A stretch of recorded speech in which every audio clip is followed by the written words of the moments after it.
Hello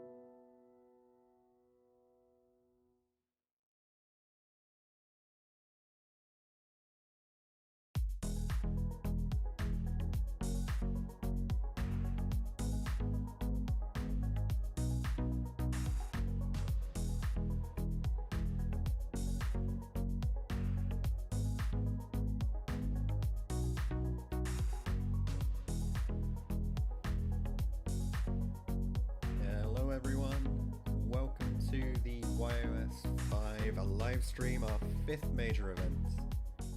We're just getting things sorted for the stream and round 1 will begin in about 10 minutes. Do let me know how the audio levels are looking and we'll be following along. Great to see you guys here. Got some very excited matches to come today. So, what's happening today? Well, we've got our first 6 rounds of Swiss all happening today, kicking off at about 2 PM. We think we're going to finish around 9 tonight, but we'll see how it all pans out. And then tomorrow we will move on to our top 8 single elimination, again starting at 2. We're just trying to stay clear of that ever-present DB downtime.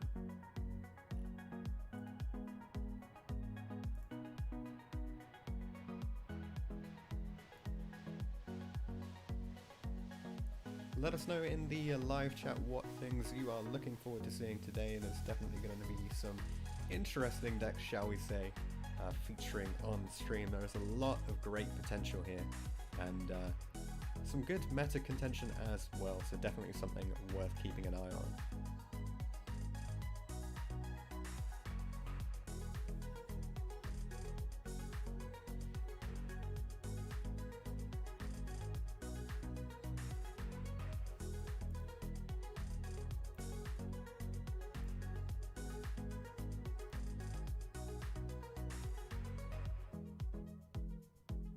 Just a few minutes before the round 1 pairings are announced, and I think it's going to be pretty interesting. I am joined now by the legend himself, Tatsym. Yo, what's up, guys? How are you doing? I'm doing perfectly fine. How are you? Very well, thank you, very well. Chat, let us know how our audio levels are looking. Do I need to turn him up a bit, or are we all good? Stick a note in the live YouTube chat, let us know how it's all going. Let me quickly share the link everywhere as well.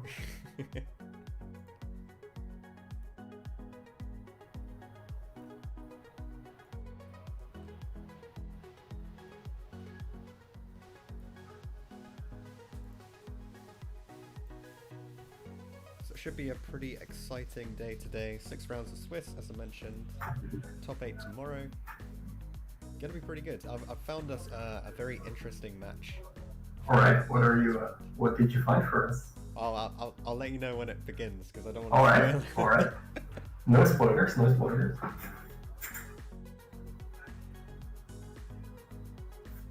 are you excited for the big day? Yeah, it's gonna be really good. Yeah, I'm excited too. Let's go.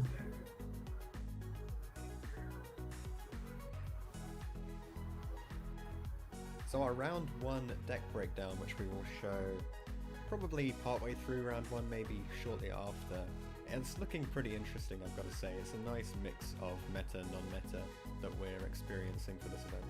Yeah, I saw many cool decks. I looked at some of the deck lists as well, and people really they did their work for this event. Like, oh my god, there are so many cool decks.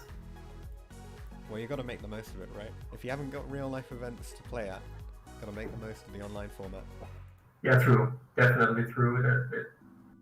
Again, so many cool things that we are going to see. I'm really excited for round 1. I'll be honest. We've got a nice. Yeah, I don't want to spoil the decks, but I'm pretty sure round 1 will either be really entertaining or really quick. It'll be or really quick.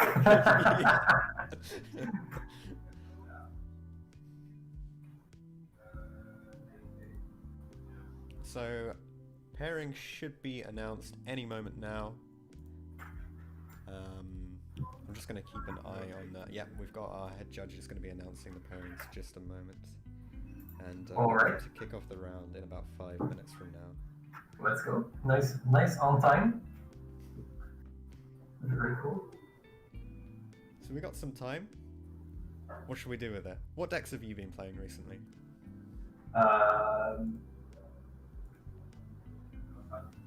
Sorry. One second. No worries. Well, I'll let you guys know what I'm doing.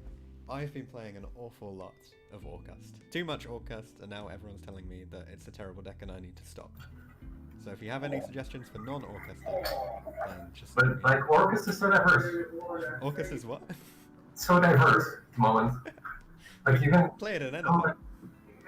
You can go like 20 different routes with it. You can play like Machina, you can play with BK now, you can play with everything. Yeah, that's true. That's really true.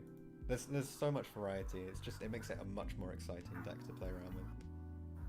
Yeah. So for me, I've been playing Zoo a lot. I really like Zoo for some reason. It's so powerful. But besides that, I have literally every deck except Inferno. So I've been jumping around a couple of decks, but like the format, it's so fun as long as you're not getting hand looped, at least. Yeah. That's kind of my sense on it. It's definitely a diverse format relative to ones we've seen. Yeah, there's so much you can do. I've been playing Zoo, I've been playing PKBA. That's been so much fun to play. Outlick was one of my favorite decks, but it has kind of dropped off in popularity. So I'm excited to see if anyone will be playing that in the tournament as well, since it always has been interesting.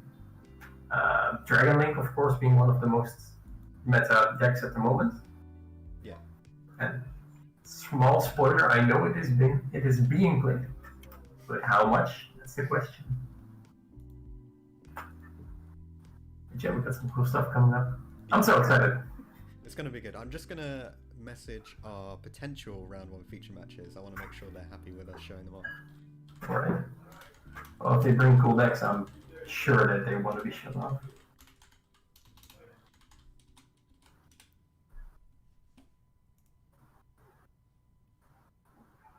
So this is an interesting one. This is going to be the first ever YOS where we will have a live chat on the match overlay. So you'll be able to see that actually on the stream as well, which I think is really nice. Nice. Are you going to do anything with the matches as well, or for your channel? We'll see. We might do some replays if you guys are interested, if you think it's going to be a good one. If there are any cool, interesting matches, then definitely. Yeah, exactly. Just avoid VFD Turbo for as long as possible. Well, I got a surprise for you. Round 1 through 6 is all going to be newer matches. Virtual world. Let's go. So we've got 2 minutes before round 1 kicks off. I'm just waiting for our players to join their match so we can start watching it, and then I'll let you know as well, so you can join in with me and we can watch together. Yeah, it's been looking busy. People are at their tables already. Stuff like this really makes me want to go to YCSS again. I can't wait. Looks like we've got a push to talk thing on our chat room, so let's just update that for them. Cool. People can talk. Oops.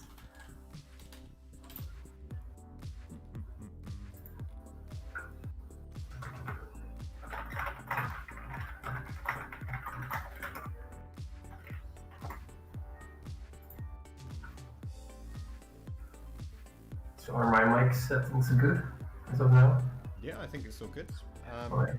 Guys watching, just let us know if it all looks okay. Yeah, this is not my own setup, so I am going on the fly with this. Hey Billy, what's up?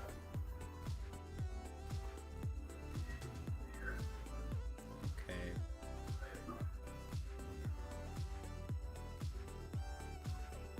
Just got a couple of people sorting out their matches, and our players haven't moved into the duel rooms yet. So just waiting on that. Let me check the name of the other guy.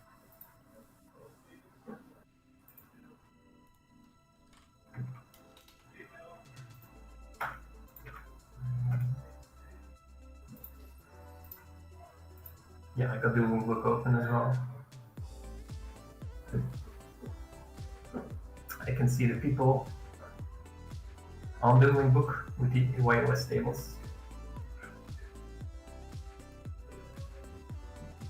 So, which table is actually our feature? Let's have a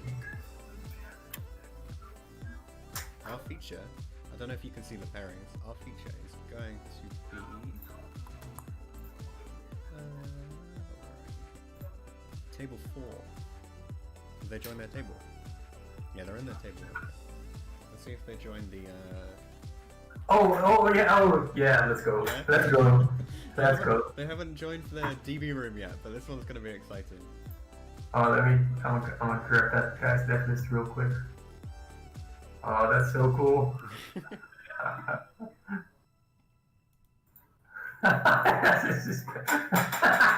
This is either going to be fast or interesting. Yeah, exactly. Oh my god. Oh, they're on the table. They're on the table. Yeah, okay, cool. Okay, let's move over to the match overlay, and we can start kicking off this event. Let's go. Oh, hello all you cuties. Now I can actually see the live chat for once. Hey Betty, hey Harry, hey YuGiOh Fanatics, hey Renee, hey Billy. So many people. Welcome to the YOS 5 Discord.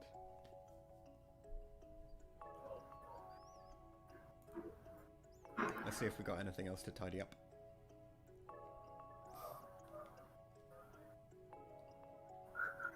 Round 1 would be a feature versus the only other guy from my local. Nice. Nice. Literally.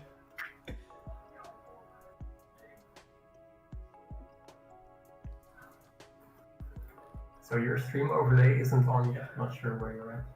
Can you see it on the YouTube? Oh, it's. I said it, and it literally transitions now quite beautifully. So oh we my have, god, okay, cool. We have a 30-second delay to YouTube, so if you guys are seeing things okay. and talking about them, there's going to be a slight delay there. But fingers crossed it all works out.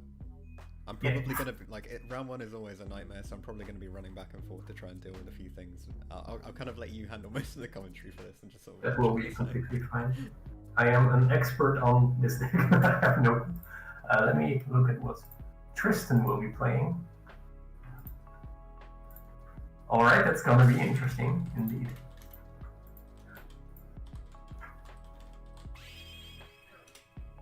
Alright, to one old, one very new deck.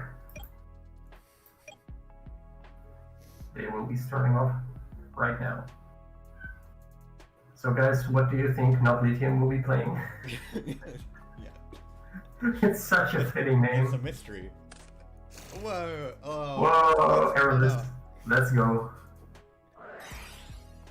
Tenacity. Another Aerolist. Is this combo? Combo? What do you mean combo? It's gonna go full combo. I can already tell you that when his turn is over, his extra deck is going to be empty. What is that? What is that? Dragonoid Generator. Like to pick this card paying 1000 life points. During your main phase, you can special on one Dragonoid token in attack position. Against special monsters from the extra deck for the rest of the turn. Alright. So this is going to be the full Monarch combo hand loop for 1.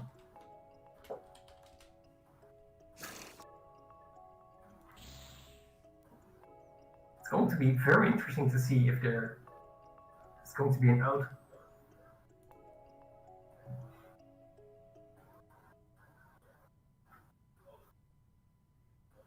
That's an interesting line of play. He's just gonna go for the double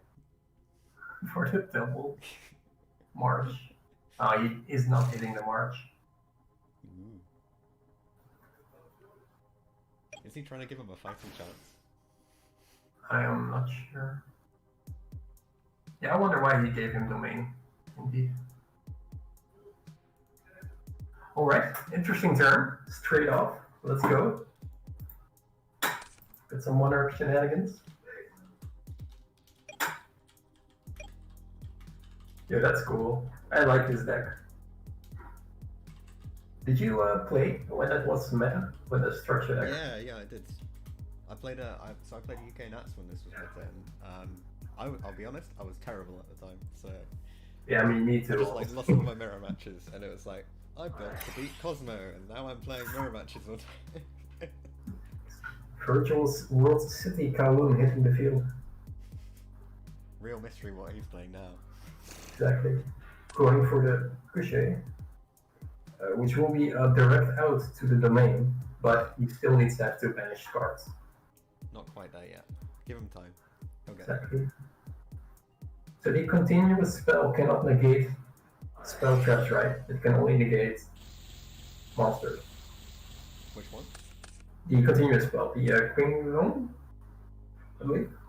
Hold on, I'll look it up because I never remember. I mean, this deck is a little bit too young for me to know yet.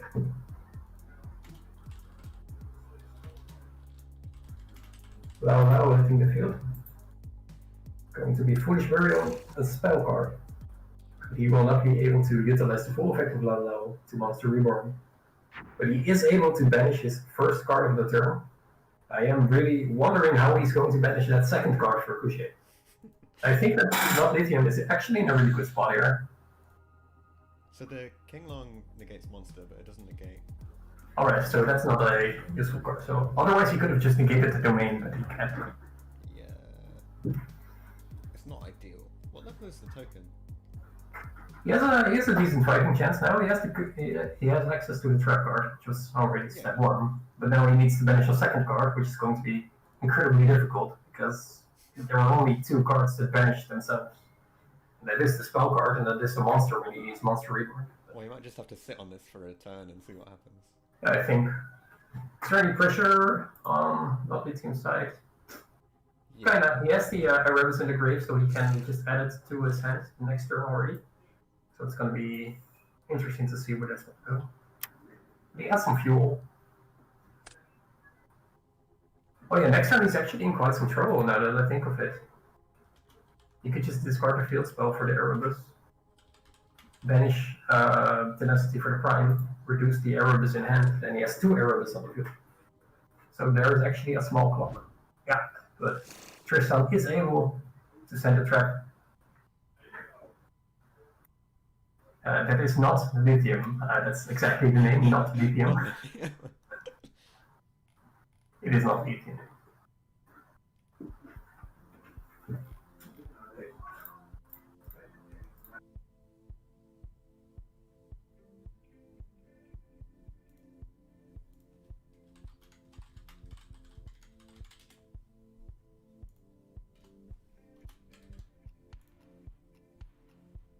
Okay, so no access to... I mean, if you're interested in a spot here, right, do you not just sort of go, oh, my deck can't really do any of the stuff it's supposed to do at this point? No, but he has access, he has the trap in the grave, so he can banish the trap. And then he has 2 banished Virtual World cards with different names. You banish it from the grave or target virtual world monster. Okay, so he's fine then. He's not really fine because he is missing still some cards, but he has access to everything from this point on, I think. Yeah. Because he already used the Lao, so he's not going to be able to quote-unquote full combo here. But he has everything he needs at this point, so I'm pretty sure that this field will be broken quickly. I imagine you don't really need to establish a full board against this Monarchs. particular Monarch board, yeah. Yeah, not really. It's kind of a go all-in deck, I guess. Like, either you win or you don't. And I think that in the previous meta we had without Virtual World, you had quite a good, chance because this would already be strong enough. Yeah, definitely. Like, just domain, go. How are you gonna out that as a Dragon Link player? Yeah. Not really. I can see. my Cosmic Cyclones. Yeah, maybe, but nobody really did that for a while. Which is why Lithium was so good in his, of course, his online tournament, the, what was it called? Where he talked with Monarchs? The Remote Invitational. The Remote Invitation, yeah. Nobody really had any... Oh, that was a very monster-heavy format, so no one made or cited a heroic removal. But now it's quite different, because you have Virtual World, and people are going to cite for Virtual World. Yeah. Cosmic Cyclone is being in the main deck in a lot of deck lists I saw online. I'm gonna take a quick Is peek. it a lot of the deck list was from this event though? I haven't really looked. Let me check real quick.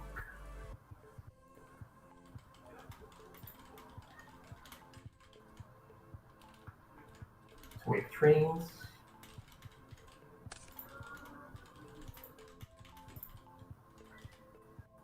Oh yeah, we'll see if we can. We'll see if trains want to come on for a feature. That'd be an interesting one. I'm not a train expert, so. Nor am I. But that's how they win, right? Nobody knows what the trains do apart from the train players. Exactly. Well, yeah, that's like one of the decks. Like, if you don't know what it does, it's going to kill you. Yeah. I'm grabbing a couple of deck lists right now to see what people are playing.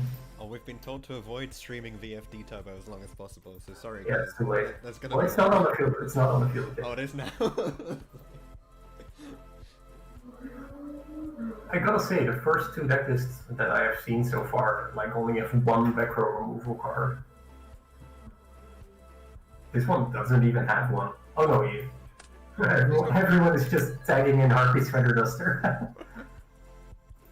It's a good card. We're playing a European format. Oh my god, what is this deck? Oh, there are so many cool things. Oh, VP hit field. Yeah. It's kind of it's a tricky one now.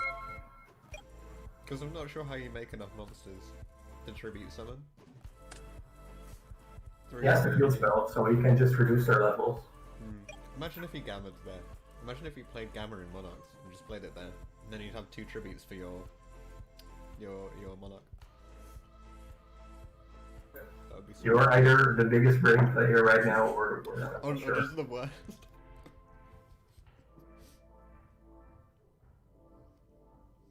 Imagine playing against a Monarch player and you only has one extra deck card. You ash the Pantheism, it's hit by a Gamma, they make Omega. Oh yeah, cool. Crochet indeed Cobra, sadly. We're not sad. I don't want to be biased. But, There's nothing wrong with bias. Bias is what makes streamers good, right? Because they have opinions and they share them with people. So we're here to share our opinions, and we think the Monarch is an interesting deck. Which is probably wrong, but we'll see what can happen here. it's quite cool, to be honest, but it's just kind of sad to see that all its glory kind of went away. It's really weird to think back that when the structure deck arrived and people did like these kind of plays, that this was quote unquote okay for the time. And now, oh my god, top decking the Ether, that's insane, that's really good. But unfortunately the VFD is there. No, what's he doing? What's he doing? Why has he got Emperor? What? Why? Because the domain makes your guy 36. Yeah, you can't attack. Oh, okay. I'm terrible. Yeah. You haven't read VFD? You know, I read VFD back in the day when it was relevant, and then it happened again, and I just never read it again. You mean literally every format since the card was released? Oh my god, it's such a pain. It's so weird that this card is still there. It's so weird.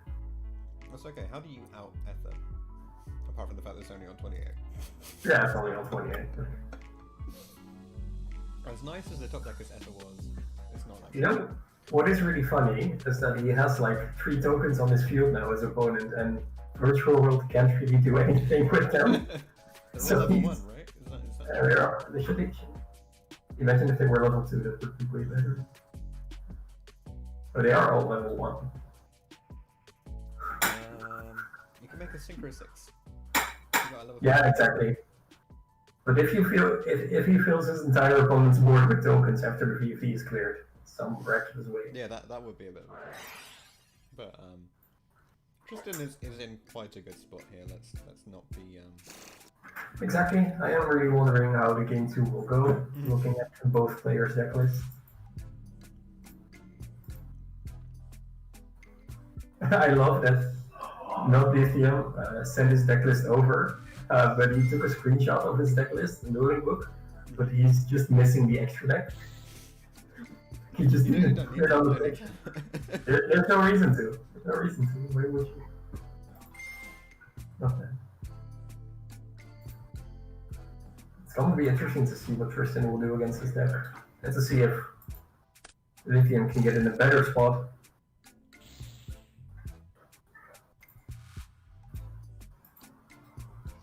Imagine, right? Imagine if we had both not Lithium and Lithium. Against each other. Imagine if we were looking at a Monarch Mirror match right now. Yeah, for the final. For the final year. Imagine that. I hate to break it to you, but I am 1,000% sure that's not bad. Yeah. As good as like Monarchs was when Lithium took second place, it's like it's a surprise factor, and it has to be like, you know what, that can be good in the format because it's like specifically really good against the meta, but Monarchs is just switched. It's not in that position anymore. As unfortunate as it is. There are some things you can still do that are viable, though, right? You know, Vanity Screens or Jessie Screens still were like insane. Yeah, but you need March with them now, because otherwise you don't beat the, you need to March. Don't beat the virtual world trap. It's interesting to see that Tristan is destroying his own spell, basically remarking that his opponent's field isn't an issue at all, and he's just gonna play. Yeah. Summoning Coral. Is he gonna use the Coral effect? Yeah. He can't yet. Oh, yeah, of course. Just doesn't want not Lithium to play at all. It's a bit brutal. And then Lily gets on the field. Yeah, Lithium picks up the one card as scoops. Yeah. Yeah. Unfortunate series of events. But yeah, as you said, you can just make a Synchro 6 with it. Yeah. That's exactly what he did. It's fun though, if he's locked like entirely with the tokens that he cannot play, but I was Lithium gonna win after that. I don't know. But you imagine he'll go first this time. Let's see if he can actually stick it. I think that Lithium will just go first again, and it's just so sad that against a deck like Virtual World, he just has to hope. He has like everything. Yeah. It's just there's so much you have to do. But I guess that comes down a lot to your deck building then, right? You just have to prioritize what will win you the match, because you're literally coming down to, can my turn 1 board win? It's just like, yeah. I can only like make turn 1 board good, and then second is the grind game. Mobius. He cited in the Mobius, interesting. I don't think I've ever read this. You haven't? No, target up to 3 spell or traps on the field and destroy them. But if it's tributed by using a water, your opponent cannot activate the targeted cards in response. Unfortunately, it's not doing its job here. We're just facing down an Ash. Oh, that's unfortunate, yeah. When I started playing, I had a Frog Monarch player at my locals. Even after that wasn't and meta for a while. And then the Mobius came out, this Mobius, the Mega Monarch, and he put it in his deck, so this card is actually giving me some nightmares back in the day. Just destroying 3 back row for free, it's just so insane. Yeah. And then you look That's unfortunate. Yeah. Summer Fest. That, It's yeah. the Monarch break. Does Tristan OTK, or does he give not Lithium a turn? It is Virtual World, of course, so he has to be able to actually He OTK. can probably OTK, but do you not do the like kind thing here, the respectful thing, and be like, look, you couldn't play. I'm just gonna put up a few monsters and then pass. You know, be a nice guy. Be a nice guy, yeah, I'll take game 3 anyway. You remember? I mean, you remember from the start of this match. You know, not Lithium admitted that they're from the same locals. Do you really want to Yeah. face down the same guy at locals and be like, oh, I'm sorry that on stream I wrecked you with Virtual World? If I have learned one thing from like being nice in Yu-Gi-Oh, it's that you will always be punished by your opponent. So Well, yeah. like, oh yeah, no, I'll just give him a turn and then he top decks like Geiki and then you're dead. Something like that. Imagine. I do wonder how Tristan will be playing out this turn since he has access to so much. But he has no access to a face-up spell or trap. So it's going to be interesting to see where its virtual world effects will take it.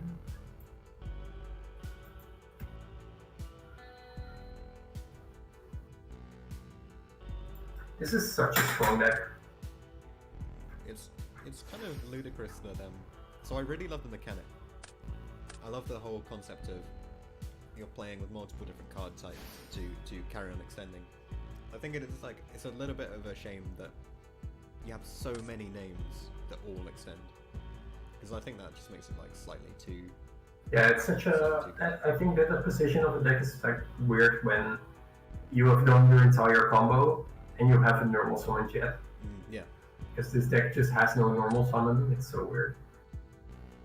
Yeah, I'd kind of be like, give them a clause that says you can only do the effect if you've normal summoned a virtual world, something like that. You know, just anything that limits it slightly. It's like YuGiJoe should be used for a normal summon. That's it. But to be fair, you know, you are restricted in the sense that you do have to have. Yeah, but even card. The thing that I find sad about this deck is that no one has had the balls to combine it with any other level 3 turbo deck, because I am 90% sure that this will work with Burning Abyss. Really? Yeah. You just cannot use links, but like for example, just a BA combo, if you have two BAs on the field, you can go to the Cherubini and you can go to the Bardish, and after that you can just do your virtual worlds. With Dante you can mill your spell trap or even a monster. And YuGiJoe special summons yourself from the grave, and level 3 is normal or special summon. So you have a lot of synergy between the decks. Yeah. Like, you only need one virtual world card on the field in order to start playing with the virtual world, and after that the entire deck, you know, comes from itself. You send a spell, you add another monster, you continue to combo off from there. So there are a lot of things that you can do. So does this mean that next week or soon we'll be seeing a Tatsym exclusive virtual world rank 3 turbo type thing? There are so many things I want to try out with this deck. I am testing this as well, but it has been quite difficult to play out entirely correctly. Of course, it is a new deck and there are no local plays, so I'm not grinding as hard as I used to. But it is definitely something that I want to explore. It seems like the opportunities with this deck are endless. Yeah, there's so much you can mix it in with. Well, that's going to be inherent from the fact that you get they're all extended. But I guess the difficulty still comes down to the fact that you can use alternative virtual. I don't know if that's going to like hold them back from mixing with loads of other archetypes. I think that the only thing, and that is the balance of the deck as well, is that you cannot link someone. It's 900 short. Make a rank 9 cowboy.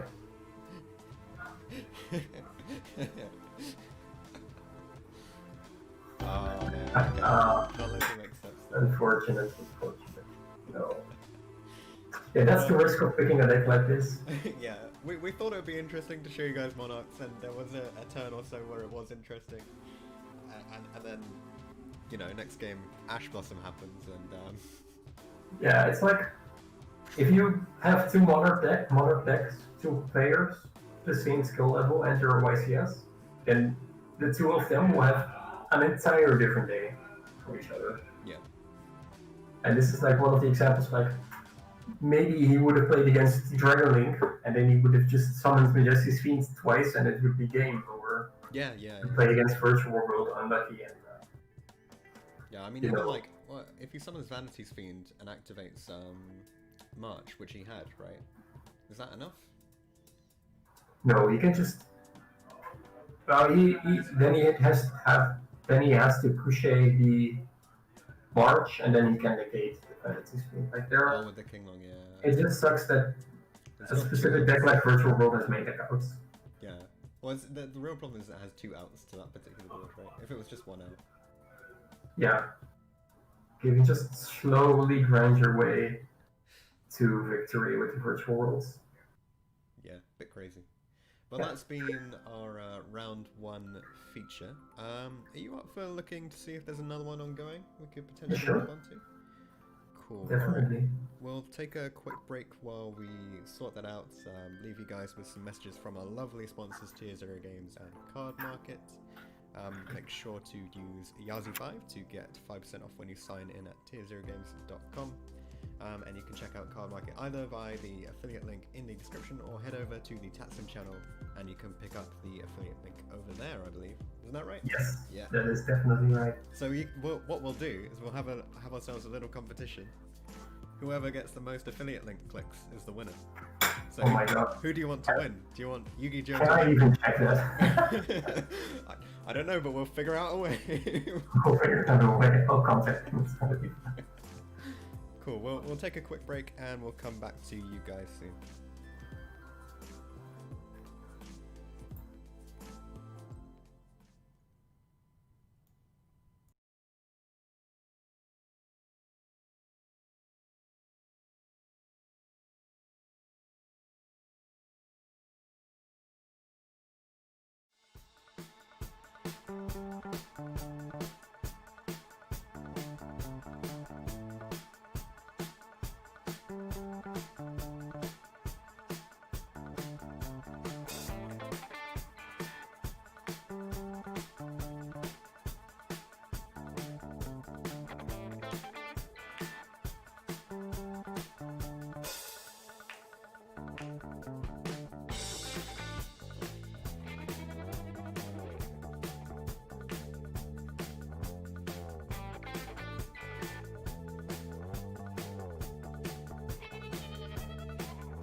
Okay guys, we're going to be coming back with another match from round one. We'll just sort of carry things on from here, see how it goes.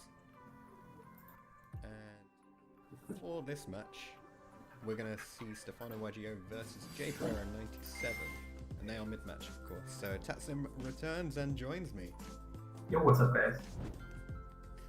So no, not Lithium this time. We're looking at straight up players instead of streamers. It's technically still up again. Yes, true. It will never be Lithium. Why do people make me sad? Okay. So, JPerera97 on the top, playing Invoke something. Dropped a Lancer earlier. So this is game 2 probably. Yeah, sounds about right. Bottom side, Dogmatica Eldritch. Invoked. Dogmatica Eldritch. Explain the new art Invoker as well. Comes that out? On TV? Nice. Yeah, that's pretty cool. Oh, he is. Oh, that looks way better. Yeah, it looks way better than the actual gold card, which is a bit weird.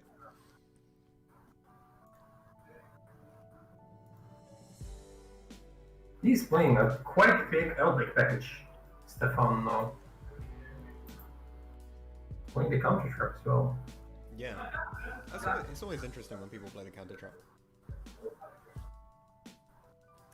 Yo, Owen, it is you. Owen's just saying in the chat, that's him. What's wrong with my mic, George? I think it's just a little bit distorted, but I'm not sure we can do anything about that. Let me know if I should turn it down or up, guys in the chat, and we'll just sort of do our best. Never trust someone else's mic.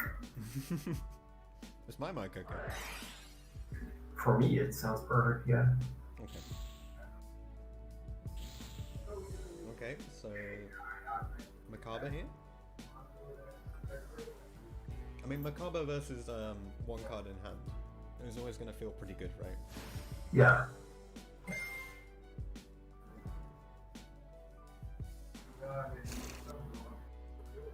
Oh, we didn't see the virtual world Jar Jar, or Haha, or Yaya, depending on what you want. In Dutch language, yes is translated as ja, and it's like very common for when someone asks you something and you don't really want to do it or something like that, just say like yeah. Like every time we say that against each other, like as YuGiOh players, we look at each other, we're like, first of all, so fun. I think I think Betty, who's going to be streaming, doing some of the casting a little bit later, he basically like has started using Yaya as replacement for laughter. Yeah. Oh, this deck is so bad for me. It's so funny. There's so many jokes. Oh no, that's it. He's quit. You know what? I bet it was a disconnect. I think so too. He was in a like clearly commanding position here.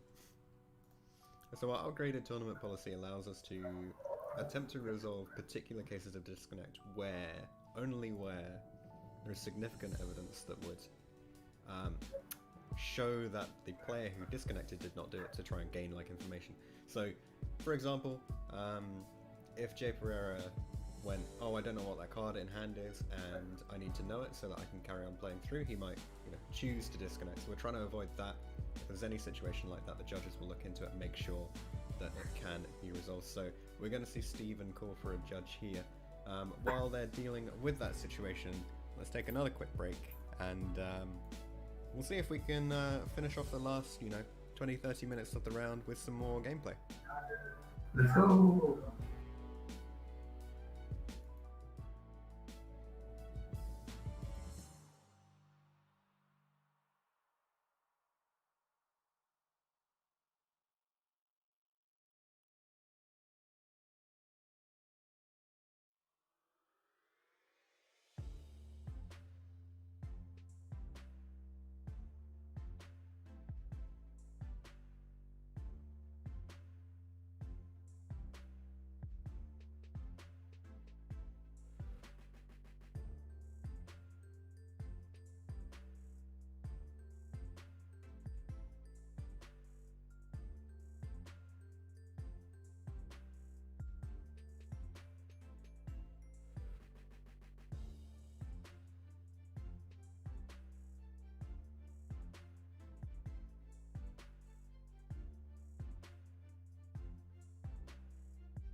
You've been asking for it in the chat, and here it is. This is the round 1 deck breakdown from the YOS 5. Tatsym, you still there? I am still there. Cool. So I don't know if you can see it. Have you got the picture before? I don't think you sent it over. Okay, it'll come up on the YouTube live stream very soon. But I'll work with a 30-second delay. as I'm sure you remember, we've got a lot of Eldritch, bit of Dinosaur, bit of Virtual World, some Zodiac, then Infernoble, Dragon Link, Prankids, and what we have collectively called Other. There's an awful lot of Other. There's a lot of Other. Yeah. Other are very cool decks, though. Yeah, it's true. There it is. That's a dinosaur. What is that throwing? Oh, they're in the top left. Yeah. You don't know Perry. No. Oh, okay. We will now relive a very important story while we're just waiting for our players to rejoin their room. So, a few years back, my girlfriend at the time wanted to get me a Christmas present, didn't know what to get me. So she thought, hey, you know what, this is fun, I'll buy you an inflatable dinosaur. Thus, I received an inflatable dinosaur. After that, I did a lot of trading on the UK and Europe trading group on Facebook. And in every single post, I would show my dinosaur, Perry, and Perry would make the sale. And Perry has never failed to make a sale. Perry is the ultimate seller of trading cards. So if you ever need any help, let me know, I'll get Perry on your case. And the story doesn't end there, because since then, I have become engaged to that girlfriend. So she is now my fiancée. Nice. So we're still just waiting for our players to join. But I mean, if you look at the deck breakdown, it's pretty interesting. It's not like absurd given the format. It's not like we've just got random people here all day. 3% is one person, right? I believe so. Yeah, I think that's the case. I can double check on So we have two Prankids players. A deck that everybody was hyping up with the new release, being represented by 2 players. So little did we know that deck is not as good as we thought it would be. I'm very thankful for that, because I really hate that deck. Why do you hate Prankids? They're fun. You're like... So I've been playing this game for like 6 years now, and I've seen a lot of decks over the time, like strong and bad. Like I played in the Pendulum FTK format and the Spiral Tier 0 format. Some of the greatest formats of our time. Yeah, you know, very not fun things. But the thing I don't like about YuGiOh is like not necessarily interruptions, because that's fine, but playing in your opponent's turn. You don't like that? You know, when you pass turn, it's gonna be my turn. Like, I looked at your combo for 10 minutes now. It should be, you know, my turn now. And then you're gonna do stuff in my turn. So there are like 3 to 4 decks to do that, and I hate them all. It's like Psyframe and Ritual Beasts and Prankids. I hate those decks with a passion. That's a bit crazy, I'll be honest. Loads of people love those decks. No, they are so... The thing is, the thing that I hate about it the most is that those decks are all so terrible, but they take up like 20 minutes of your time. Oh, that's true. For nothing. The Ritual Beast combo takes like 10 minutes for a Raigeki. So and then the Raigeki doesn't even resolve that the time. The counter argument to that I've seen is a lot of people say if you're taking a long time with Ritual Beast, then you haven't played it enough. Yeah, that's true, I guess. But even like a player that has played it for a while still doesn't take it time. I still think like your combo just has so many steps. Yeah, if you put a Ritual Beast combo next to an Infernoble combo, and the Infernoble combo is probably done earlier and has a better feel. So why did I waste time looking at your stupid dolphin, you know? People like playing non-meta. We'll never get them out of that. Of course. Like, you should always play what you want, just don't play it against me. True. What I do find very interesting, though, is that there are so many Eldritch players. Yeah, it's a popular deck, right? Quite a lot. The Zodiac variants, you've got the just invoked variant, the pure, like all sorts. I can see George commenting by the way, like not even recognizing Orcust. Um, it's honestly, it's just different because it feels different. Because like Orcust is a semi-competent deck, But Orcust, and we like Orcust, don't we? yeah, we first of all we like Orcust. Second, it's like I don't mind like them taking time in my turn because I know that what they're doing is like valid. Like it will actually do something versus like a Ritual Beast player that's gonna tag out some cards in my turn that's gonna end up in nothing because they're gonna die anyway. It's just different. But yeah. If you look at it from a perspective that takes entirely away from the existing format, then you look at Ritual Beast and you go, that's an interesting concept, right? It's still like an interesting concept. It's really cool. It's a really cool deck. Yeah, builds advantage through a fairly convoluted combo initially, and then more gradually with the fusion tagging out. Super high ceiling deck. Especially for like the skill. Like you need to be an actual good player to pilot that deck. And I've been playing for 6 years competitively for a while as well, but I don't know. I'm not going to be able to play that out, and I'm not going to be able to figure that out. Like, there are decks that you can pick up, and you're going to be able to figure some sort of combo out, right? But Ritual Beasts, I have no clue where to start. Now the question: what makes prank kits so good? They float. They synergize really well with each other. They can basically always play, and the card quality is really good. So it's an actual really cute, diverse combo deck that can go a lot of ways. But the only downside is that it dies to like so many things. Like they are really lucky called by the Graves at 1 because that deck dies to called by so hard. Yeah. It's insane. Also, the other thing is like Raigeki during your opponent's turn isn't that good anymore. Which is really no, true. Yeah, the payoff really isn't worth it. Exactly. You have to like, you can force it in quite a few ways, which makes it tricky. Yeah, indeed. Like it's a cool deck, and the new Link that came out is really, really insane for that deck. But people are just not playing it often. We're seeing 2 players; they can easily win the event easily because that's a very competent deck. But you still have to do it. I remember losing to this deck in YCS once. It was interesting. Sorry, which deck? To Brankets? To Brankets, yeah. Was it in time? Was it something? No, this was a really long time back. He summoned like the Thunder Branket, then he made Summon Sorceress, and then he summoned Thunder Dragon Dark from his deck. So it was quite interesting. Like his end field was like the Raigeki, a Colossus, and a Toad. It was like, what is going on? That was a while back, but Summon Sorceress was the thing. It is now time on the round.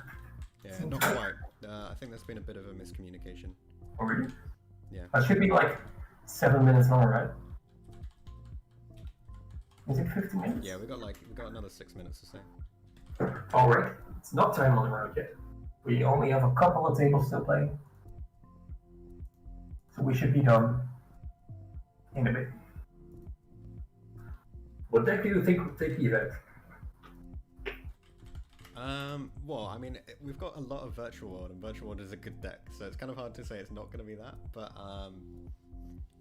I would like, our PK Orcust list to win. I just don't think it'll happen.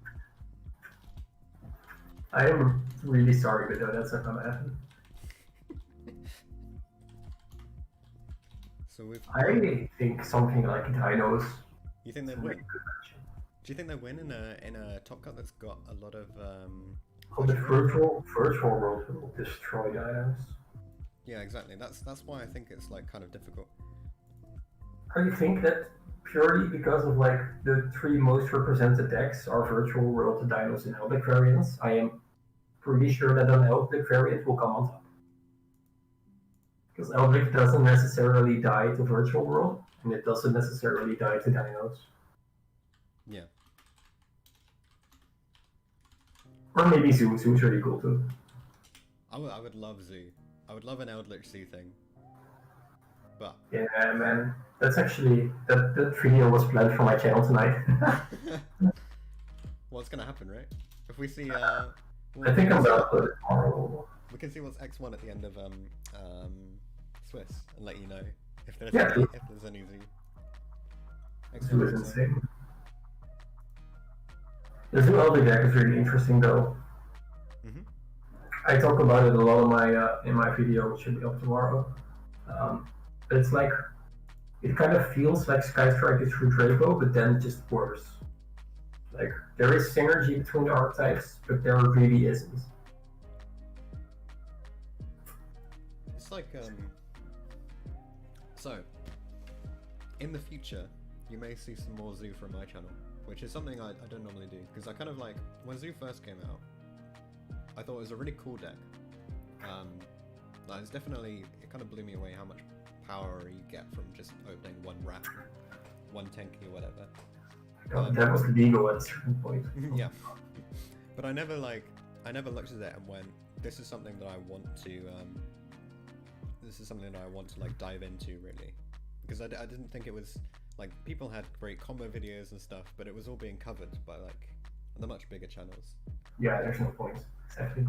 But now we're at the stage where Zoo is like a mix of competitively viable but still genuinely an interesting strategy from a non-meta perspective. So strong. I mean, it's definitely meta. No, don't say that because then I can't make videos on it. No man, I'm sorry, but like, I've been testing it against some and against other friends, and Oh, it's like, so good. I've just gone blind second and just destroying everyone. The deck is so strong. It's definitely meta. Zeus is a good card, right? Zeus and Alpha as well. People are saying that we are going to get some cards back on the ban list. And on my ban list prediction and wishlist videos, I didn't even give Zoo anything back because there's no reason to.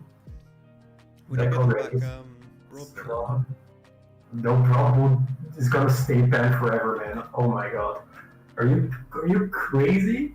Yeah, I'm okay. So I look at it like this. I go, Gallant Granite exists, and right now Gallant Granite searches a lot of really busted cards, and is super generic.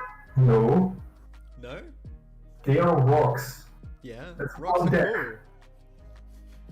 No man, that's different because you can only use one Gallant Granite per turn, but you can use like two Blood Bowl, even if it's at one. Okay, bring back Brawl Ball and give it an errata to only search once. Does that fix your problem, or is it still busted? Yeah, but they are not gonna errata cards. No, they would never bother. This game would be such a mess. You know, the cool thing about playing like a card game like Hearthstone is that they nerf a card, and then after a while the card rotates out, and then a lot of times they revert it back to the original state for the WoW format. And that's really cool, but that's like in a digital card game you could just do that. But if Konami was going to do that, it was just going to be a mess because you would have like, they would errata a card, and then the card would be unplayable, and then they could theoretically errata it back, but it's just going to be a mess for players to understand what's going on. Yeah, that's true. Like for example, there are so many cards ruined by errata so far. Like just at this point, you could just bring out a Zodiac monster, call it Blood Bowl 2, and then only search suits. Then it's fine. That would be better than just errata cards.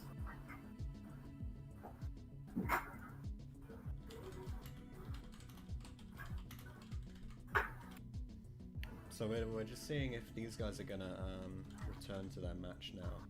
And it looks like they're playing. We're just confirming with the judge team if they're gonna have a time extension or not, because there's been quite a long wait, and the wait has come from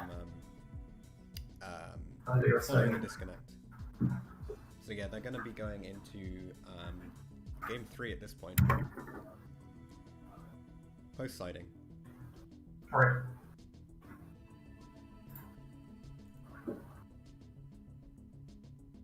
Have you got it up? Should I switch over? Yeah. Okay, let's bring out the live match overlay. Let's See all of the go. comments again. Alright, so someone's saying there's PK Orcust. Wow. I mean, yes, there is PK Orcust. PK is so strong. It makes me happy. What else have we got? When is there going to be round 2?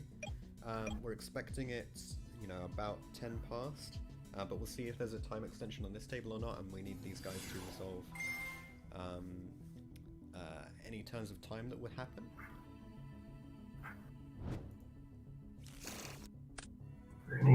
Invocation.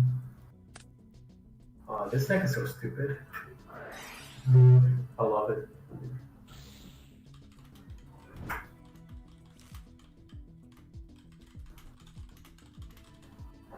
This is the turbo bring out Rekama play.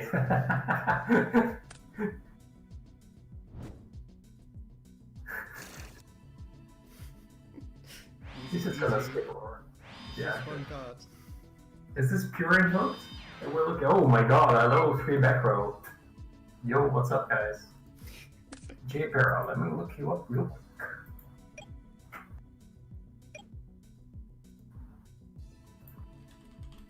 Oh no, Jay was the whoa, okay. That's gonna be interesting. 2 mins. Lord F. So it looks like these guys are having 2 minutes followed by end of match procedure, so they've got like a minute left before they go into turns of time. Exactly. Will not get banished in need. It will be a different epic. The graveyard. Yo, what's up, guys? No. Oh, wow. Back row is relevant again. What an unfortunate series of events. That should be game for Stefan. Now this is very fair, right? So Jay Pereira has 1 card off his golden land and 2 cards in hand, so 3, versus Stefano's 3. That's fair, right? Yeah, but he's gonna add some cards now. It's gonna be time in like 30 seconds. Yeah, but remember they move into turns of time, so they'll. Oh, it's different. Yeah, okay. They have turns 0, 1, 2, and 3. So he is going to be able to play it out. So it's gonna happen. Oh, that's so cool! I miss that every day. Secure Gardener. Here comes Macabre. Oh. Interesting. Is he aware of the fact that there were turns in overtime? Yeah. Well, either he's admitted, yeah, he's actually just admitted defeat. Okay. I am not sure if he is aware of the end of match procedure. I think you would be at this point, right? Because literally you've got Macabre that hits over a Fleur de Lis, and your Macabre is life +2 in hand. Surely that beats 1 in hand Fleur. Like, the Fleur's not even going to remain on board. True, but it was like, if he top decked like Ecclesia, he still has Aguero in grave. I don't think this duel is over. Maybe it's not over, but do you really want to play it out at this point? I can figure it out. I respect his choice for the tournament's sake. Yeah, it's okay because it means that we'll be bringing round 2 a lot sooner. As these guys have wrapped up, we're gonna take a quick break. We're gonna get round 2 sorted and pairings and everything, and then we will return with our round 2 feature match. Thanks very much, guys. See you guys back in a bit.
Okay, guys, we're just waiting for the round 2 standings to be confirmed at the moment.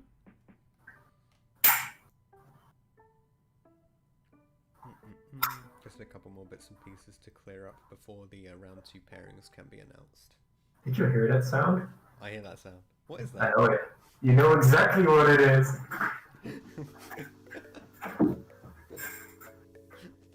It's a can of "We are not sponsored Red Bull." Yep, guys, unfortunately we are not yet sponsored by Red Bull. If you want to tell them that they should sponsor We are not yet sponsored. Not yet. Yeah, not yet. In time. We're gonna get there. We're gonna get there. It'll take a little while, but it will happen. I believe. I'm either thinking two things. Either I grow my channel bigger and then apply for sponsor, or I continue with like plugging Red Bull every video, but then maybe they will not sponsor me because I put them in every video already. And it's free, yeah, exactly. Free content.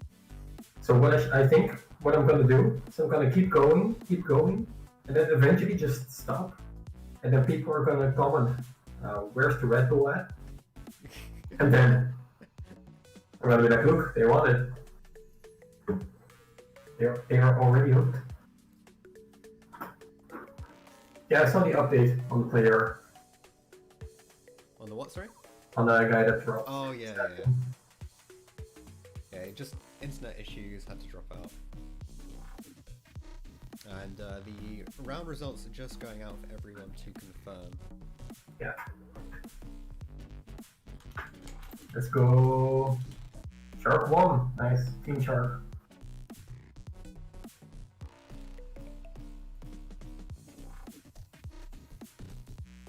It's gonna be interesting.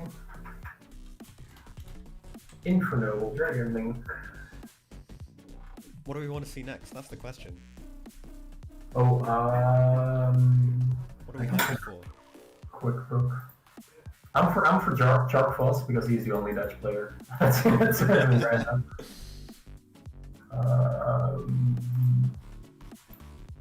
How about, let me see if he won. Have you got the, can you see the standings? Oh, he won. How about table 17? The guy that won over there. Let me have a look. Yeah, we could do him. You know what he's playing? No, I'm gonna have a look. Is it good? Is it interesting? Is it exciting? It only makes sense for us to comment about that. Okay, let me see what he's playing against. Because I've got the potential next round of standings. We're just making sure that next round Everything is is just in order. yeah, exactly. Always gotta check. You don't want any rollbacks to your tournament. Why? You've been to those regionals, right? Where a round gets paired, it goes back again, gets paired again, it goes back again. It just takes forever, and it's not fun for anyone. Hosting tournaments is fun. Yeah. No. No. Worse. Okay. It will be an interesting feature, roughly.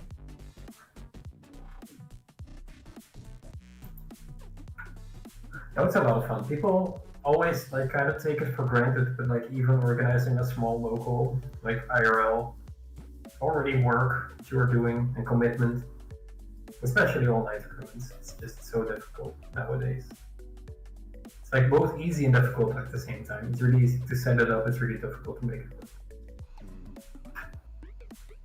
But it's a lot of fun to see people enjoy the game.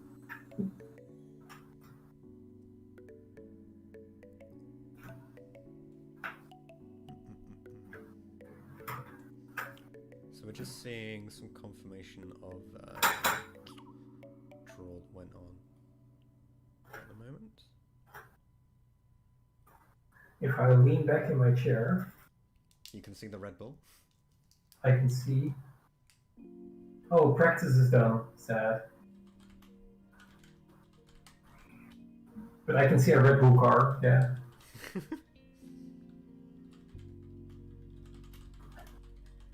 I can also see that Bottas is not driving into the final standing place correctly. What do you think was the top three for the qualifier? I haven't been paying enough attention. I don't know. You don't have to pay attention. It's obvious. Me. Verstappen. No, it's of course it's Hamilton, Bottas, Verstappen. Oh, really? Of course. Let's go. Oh, Max is gonna be upset. So we're just having a little bit of delay because we want to confirm a draw that was announced teeny bit early. Ooh. Judges liking. We just want to make sure everything is fair here. DQ, haha. Checking. When is the last time you drew YuGiOh tournament? YCS London 2019. Oh, really? Yeah. It Like was not fun. My last time was at YCS Utrecht, like this year's. Yeah. Against Vlad. Oh, really? All people. Yeah. It was so wild. I made a misplay, like when we are close to time, so the judge came over and we resolved it back and it was all repairable. And then he said, yeah, you now have 15 seconds to end the turn. So I made an OTK with Subterra in 15 seconds.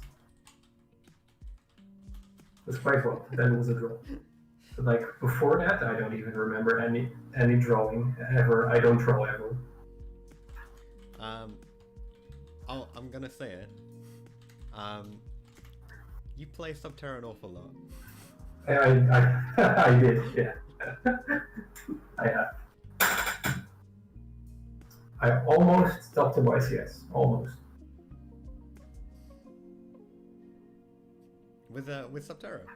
Yeah. Whoa. At YCS London, the last one, I was 48th. That was X2 with the deck. What did you lose in the last round? What happened? No, I was X2. Oh, okay. It's just one of those ones. Yeah, we were outside. Joined. I was by Joshua Oosters, one of the best Dutch players out there. Max van Nijverseel, one of the best Belgian players out there. Jawad Ramli, one of the best Belgian players out there. And we were all X2, and none of us went into Top Cut. It's very unfortunate.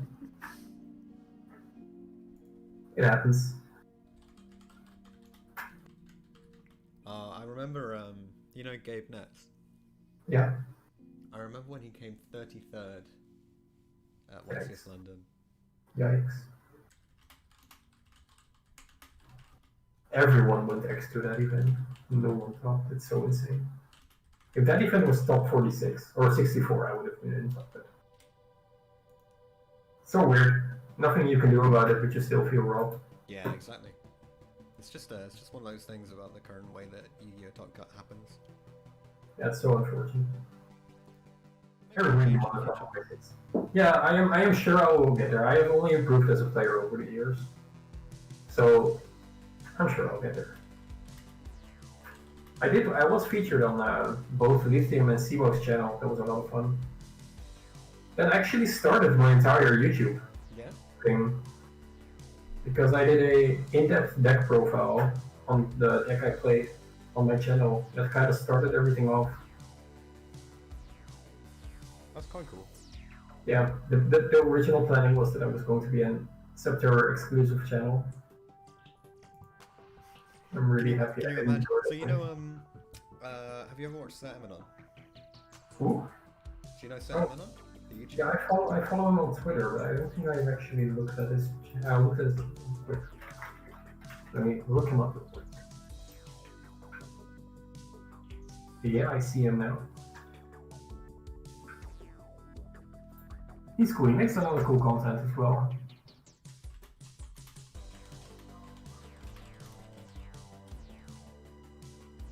Yeah, I think like so I just mentioned him because you said, you know, you were gonna do pure Subterra content, and there was such a long time when he was just doing Lunalight combos.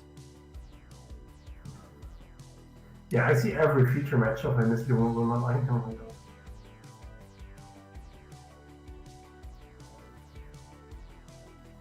I missed that deck.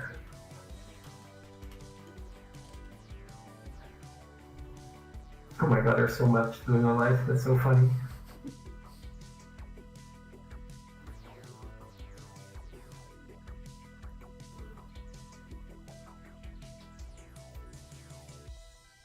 It's so cool to look back at like these smaller channels like us that are not yet in the 10K reach, and then just looking back at their old videos, they all have like 100 views, and you're like, okay, cool. Yeah, we'll get there. We'll get there. We just need, clearly we need more interesting content. So if anyone has any suggestions, stick it in the, stick it in Where are you at? I think I just passed 3.5K, which is quite cool. Damn. YuGiJoe, 3.5K. We're working towards that 4K. I'm hyped. 11-0 Tragedy. Nice. First place Altergeist. That clickbait Wonder Want, really. We are definitely getting down road too. It has been such a wild ride. If you look up my YouTube, my bio still says not a sub-Terra channel. So funny. Sorry, just looking into this investigation thing. Between the draw guys. Yeah. Just want to make sure we resolve it properly. Of course. If you need any help, I'm a judge as well. Well, it's always good to have additional judges involved. So they're just reviewing the replay now. We're going to confirm that it was a genuine draw. There's a little bit of a technical issue where a message was sent preemptively, so the time was preemptively called slightly early, so that was then resolved afterwards. Oh, we want to okay. make sure that the guys didn't stop too early, and we want to make sure that they haven't gone through any intentional draw scenario, because unfortunately KDE tournament policy denies people the option of intentional draws. Unfortunately, that's only for the better men. Well, I don't know. So you look at it like, if you look at a lot of other competitive games, they do give the player the option there, and it certainly eases up time on judges. But it takes away from the competitive edge, right? You know, if two people are on the bubble, you'd rather have one of them top than both of them top because they just drew.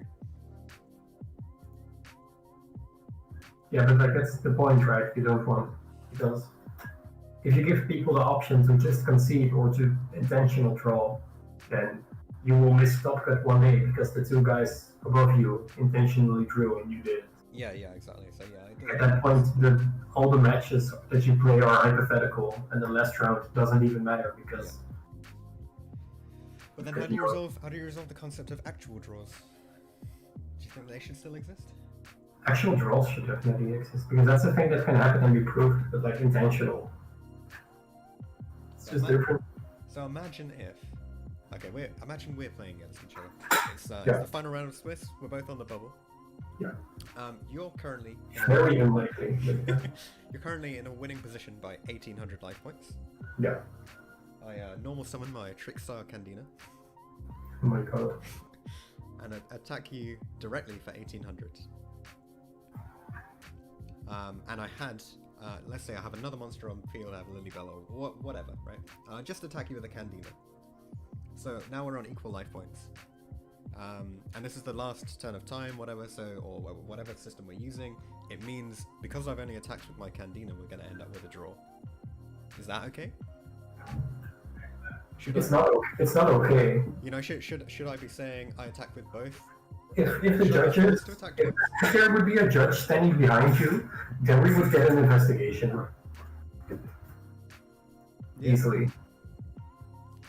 But I think it's one of those things where it's hard to say what a player knows is available. So for example, if instead of having two monsters on board, perhaps I have like my Lilybell in the graveyard with a reincarnation, and I've gone into the battle phase and attacked, and then gone, oh no, I can't do any more damage. Like genuinely thinking that it's not possible, like I can't win this game, and we're just gonna have to take the draw. Yeah, like at that point, there's nothing you can do about it because if the judge says anything, it would be coaching. Yeah, exactly.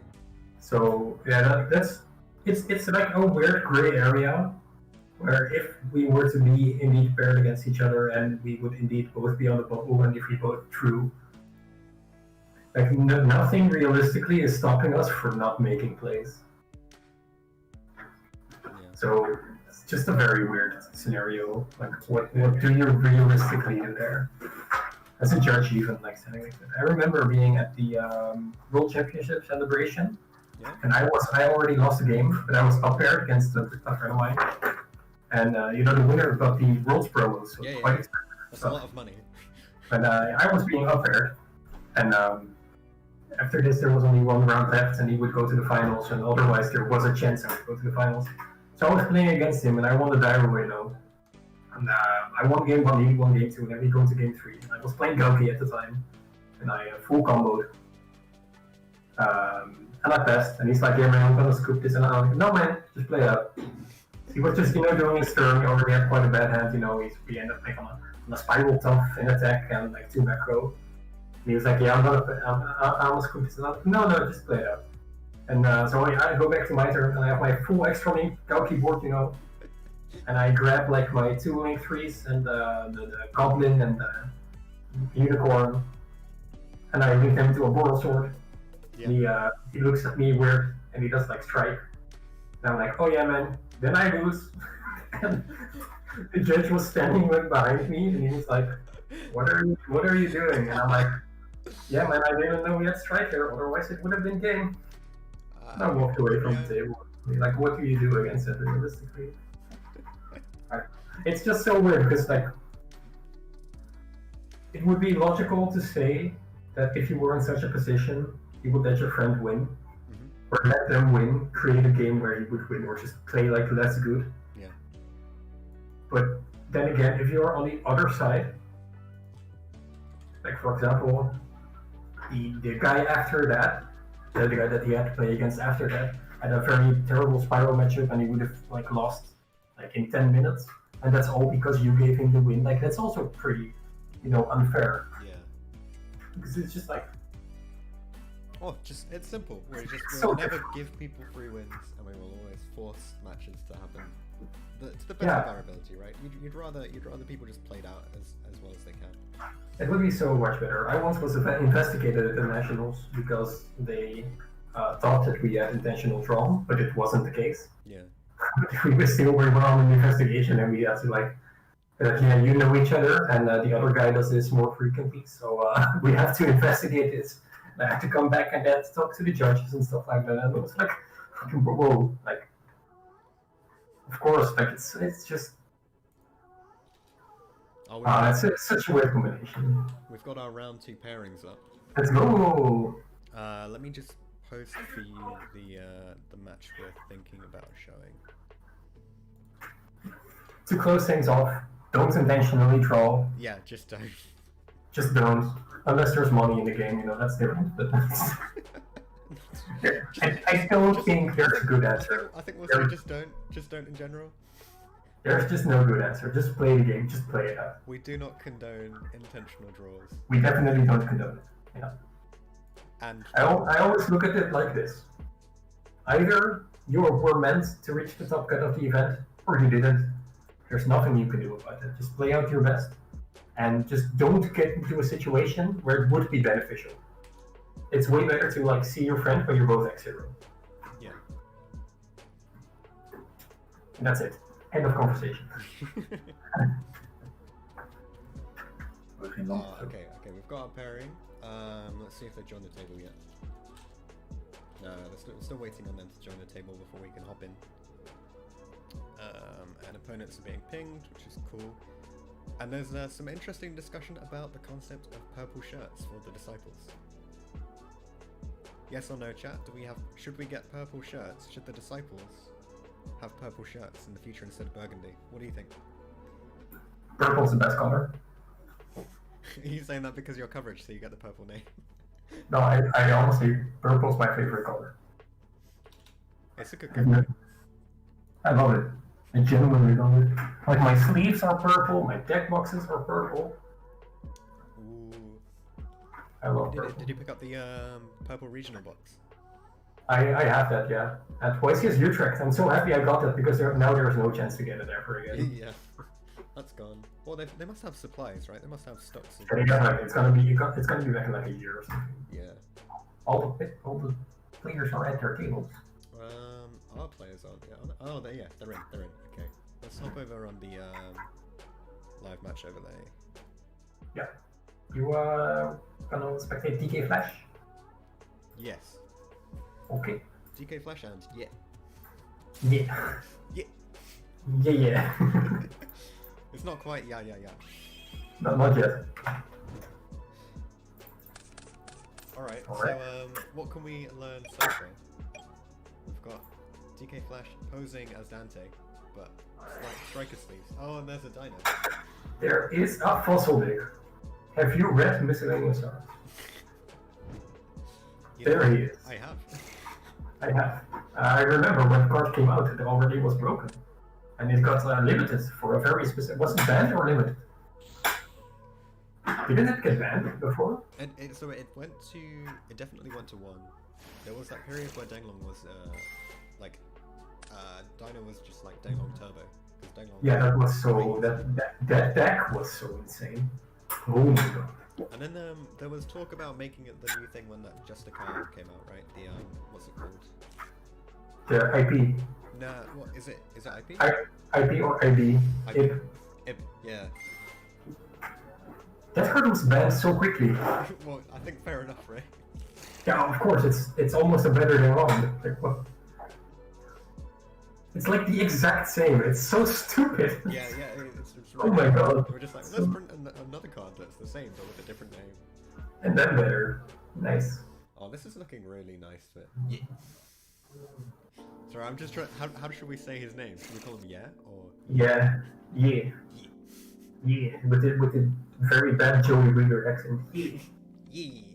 I cannot do it too. Okay, so things are all going through. Dinos being dinos. God, I hate this deck. it's like on one hand, it's one of the most fun decks ever to play yourself, but that Archosaur.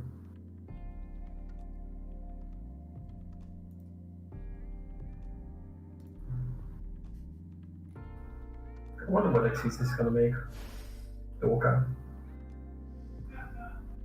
Hey, you can say whatever you want, but there are more non-dinos on the field right now than there are dinos. Yeah, it's not really a dino deck.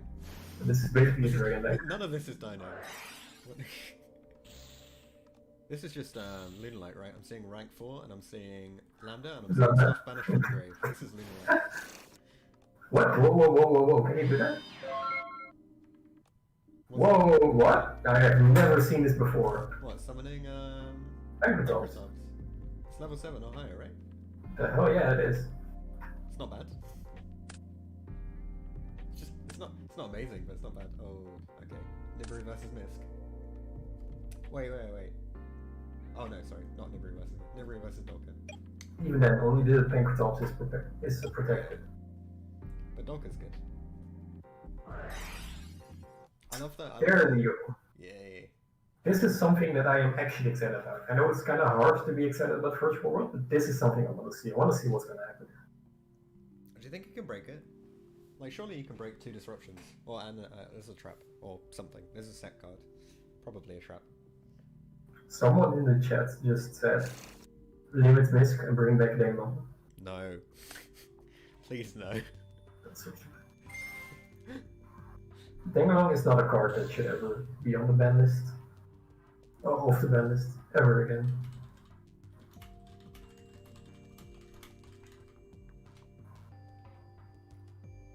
Imagine, right? Imagine a format where we had Denglong and Ib. I was about to say that actually for some reason. I don't know why, but yeah. It's the important question. That's what we're bringing you guys while we're watching this not a dino match. It's important to remember.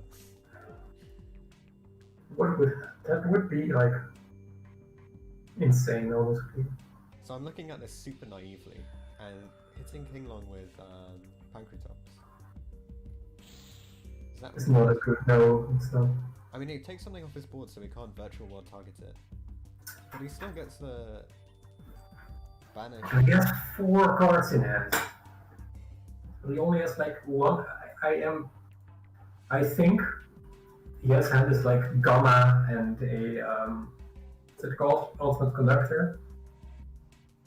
Is there any reason why you wouldn't play the Gamma versus the Dolka though? Do you think he drew Gamma for turn?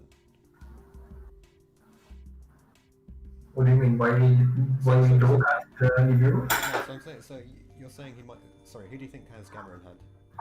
Yeah. Who do you think has Gamma? Sorry, yeah, okay. This is my problem, right? Why do people get DB usernames that are clearly other words? Wow. Okay. We'll just have to say. Okay. So if he's got Gamma, do you wait until there's like a substantial effect, or just hit the first virtual world name? You got 3 cards. It's difficult because Triple Technical Talents is a card, and that can contest both. Oh, it's too late now anyway, right? Because he's already played Pankratops. Oh yeah, that's true. But then it doesn't matter then. Yeah. It's difficult because they both do the same thing. I don't think it really matters. Negating Mignon is definitely something I wouldn't have done though. But well, otherwise he gets the summon and the banish effect, right? The banish effect is so good. I guess they can also just make a synchro after that. Yeah.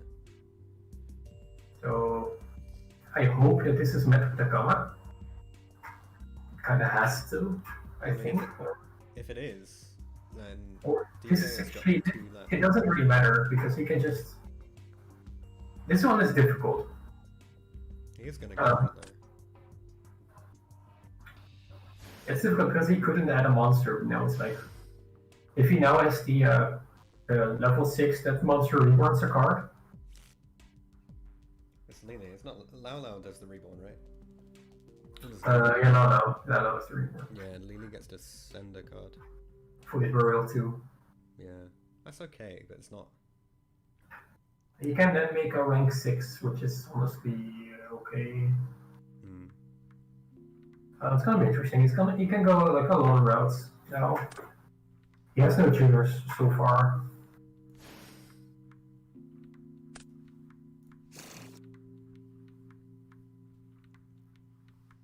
Now, if he has the Lao Lao in hand, it's gonna be interesting. What if he doesn't though? Is there any other way to make this actually a play? Or do you think he's just like doing? No, he can make a rank 6 now. Yeah. He has to trap Lily. Trap graveyard effect, yeah. It's a trap. So he can go. One of the routes he can go now is he can make the Utopia Beyond, then make the Gaia Charger above that, and then he can go to the battle phase, and then he has a Zeus with 4 materials. That's one of the things he can do. So he's not like, this isn't really bad, but it's not really good because he has no tuners. But it's not the meme that he could do, right? Because you can reduce with the trap, can't you? Yeah. So you could do the meme and go for the Yaya. Yeah. No, but I really wanted to do it just because it's funny. Yeah. I just wish that this archetype got like 10 more waves of support so we can just see more stupid names. It'll happen. Oh, table 1's having a judge call, that's fun. Fan hitting the field. Interesting choice. Why would you pick Fan here? He wants to manage the misc.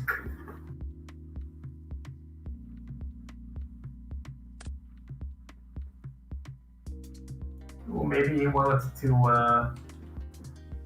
VFD or a VT. He wanted to Zeus the Fan, but that's not gonna work out entirely, I guess.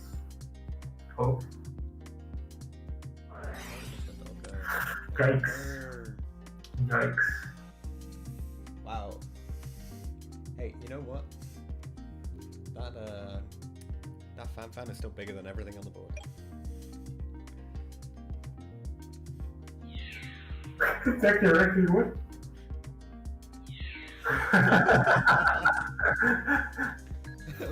Imagine if he just let that go through and was like, yeah, I don't know what Metro World cards are. Just attack directly, it's fine. It's fine. I improved it, it's fine.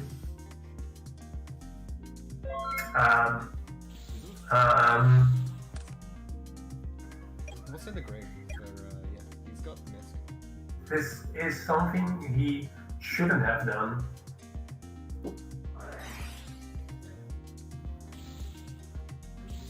He got 4. Oh, No! oh, that's insane! That's insane. That's so cool. Nice. He has the spell in the graveyard. He's gonna turn this game around with 1 Ash. Okay, so what we've learned from the first 2 rounds is that Ash is just busted because it wins you games. Literally. Ash is such like a weird trap. It's so good. Like a month ago, people were cutting Ash, right? It wasn't that good before the recent. Oh, it does nothing versus like full combo, Mambo combo, but it does everything against like virtual world now. And apparently dinosaurs. And Yeah, monarchs, just and that's Ash. popular. Monarchs. Did you know you can Ash every monarch effect there? Yo, this game is turned around. I did not expect it. I thought it would be over. Yeah, that's a bit wild. It's still really weird that he made the Zeus because Fan doesn't affect when it is destroyed by battle, and he will not get any value out of the Zeus. Now. Yeah, but you want some interaction, right? Imagine if all you had was Zeus and you didn't have the Ash. What can he do here? He can make a synchro level 6. Or an XYZ. I mean, there's nothing on Yet's side, is there? It's just free play now. Yeah, but it's difficult because you kinda have to clear Lost World. Ooh, but he can do spicy things now. Is there a way to do 41? Because you don't really worry about the Dolka being a non-dinosaur. Sorry? Is there a way that you can do 4100 on top of the No. Zeus? He can make a synchro 6 now, but he has no cards in hand, so he can go for the charge warrior. He can also go for the break sword. Yeah. He will opt to go for this charge warrior, but the Nyan Nyan will be banished, but he will definitely think about that. Very nice. I mean, that's good, right? Is this correct? He can either sack or he can just lose to a top deck dino. Yeah. What I would have done in this scenario, of course being a spectator, that's easy. I would have made a break sword and just battled over the Dolka, then battled with the Zeus, then break sword to the Lost World. Yeah. Because he can just top deck a dino now, any dino. Well, So yeah. I'm just wondering what doesn't save him. Like, Conductor doesn't save you.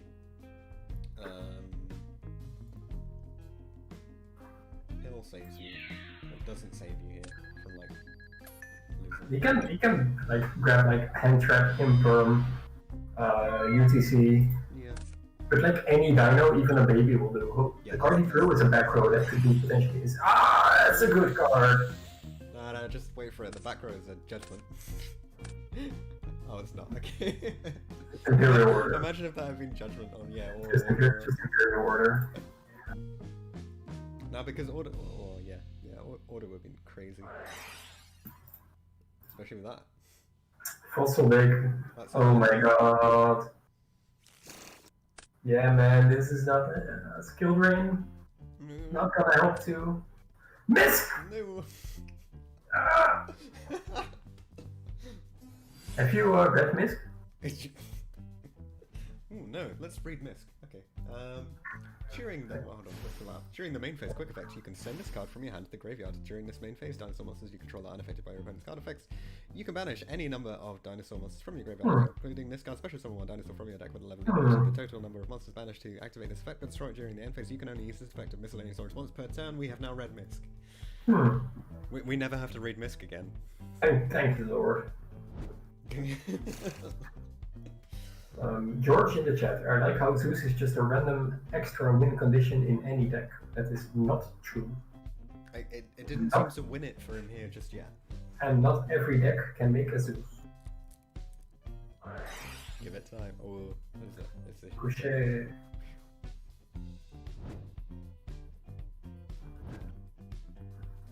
Troy bye-bye, will improve on resolution. Yeah. It's potentially really good. What did he search with Oviraptor? I missed that. Oh, Petit Rider, let me just look at. Yeah, can't check it, but yeah.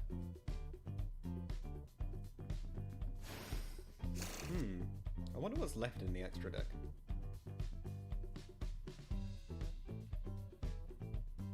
Like, he's really pushing for rank 4 play.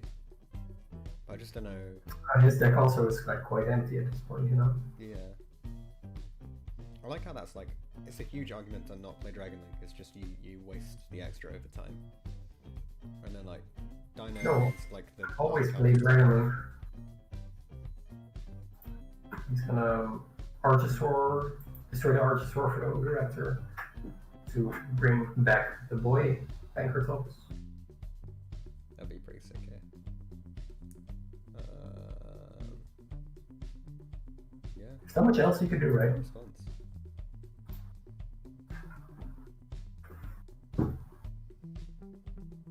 It's insane to see how versatile a deck like Dino can be, but still be limited in its place. Yeah.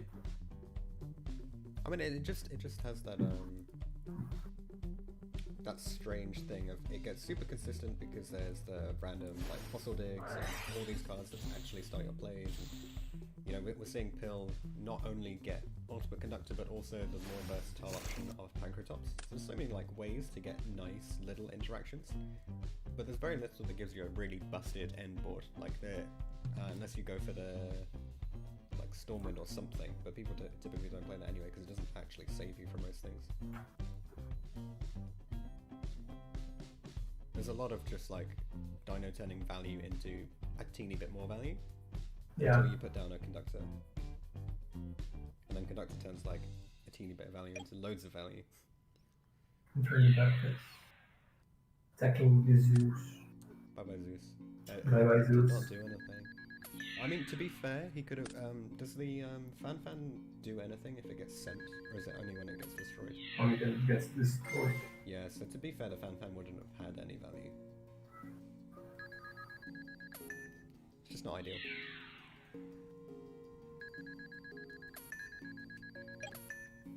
Main phase 2. Can't attack. There we go. I am not sure if that Oviraptor could attack this turn. Yeah, it couldn't because it's sung by the Petty, so they fixed the life points there. Oh, okay, cool, he did. But then why not just make the Tornado first, right? Get an extra 300 in. Oh my god, let's go! This is just like the game of absurd top decks. But the Pankratops can just solve everything. That's true. Is there anything that plays through this? Oh, we need to no. Nope. There Nope. were options. If he would have gotten Kowloon, he could have gotten the spell, and he could have used this. No, it's difficult. No, I don't think there was anything he could do, because he has both the back row and the monster removal. Yeah. How the duel turned around and how it turned around again. It's pretty crazy. Like, so I looked at the ending Dino board, and I didn't think it was game winning. Right? It was just like what, a pop and a gate, and then A pop and 3 negates and a Necron. but it did like you just look at it and you think a lot of it is fairly low stat line can be broken. At least that's how I look at it. You know, I see Lambda and I go, that attack stat is weak. Surely there's a way to null someone beat over it, and then I've removed the gamma. That's really dependent on like what decks. Yeah, that's If you play against like Infernoble Knight, you can summon the Quantum, but you can just, of course, if you go into the battle phase straight away, you can just Pankratops it away. Yeah. But then again, like a deck versus Virtual World, they cannot kick over it, so $17 are a lot, but I can see it work out. I can see the Pankratops protecting it. Can work out. But I mean, he had the way to break it, but Ash was really big, and the extra elf was just mental.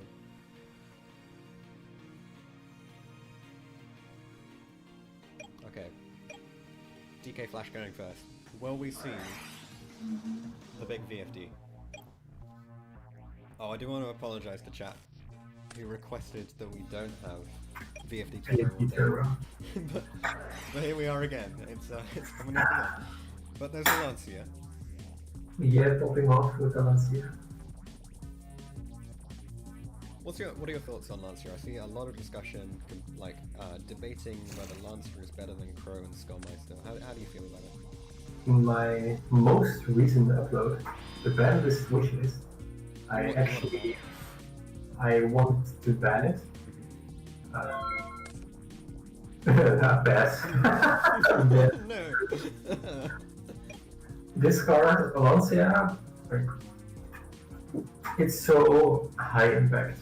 I think it's just better than like draw like every way or shape or form. Oh my god, that's a lot. You called it last match, but here it is. Last game. Yeah, exactly. Wow. Yes. Fun and interactive YuGiOh, people. It's gonna drop another Lancia. Are you ready?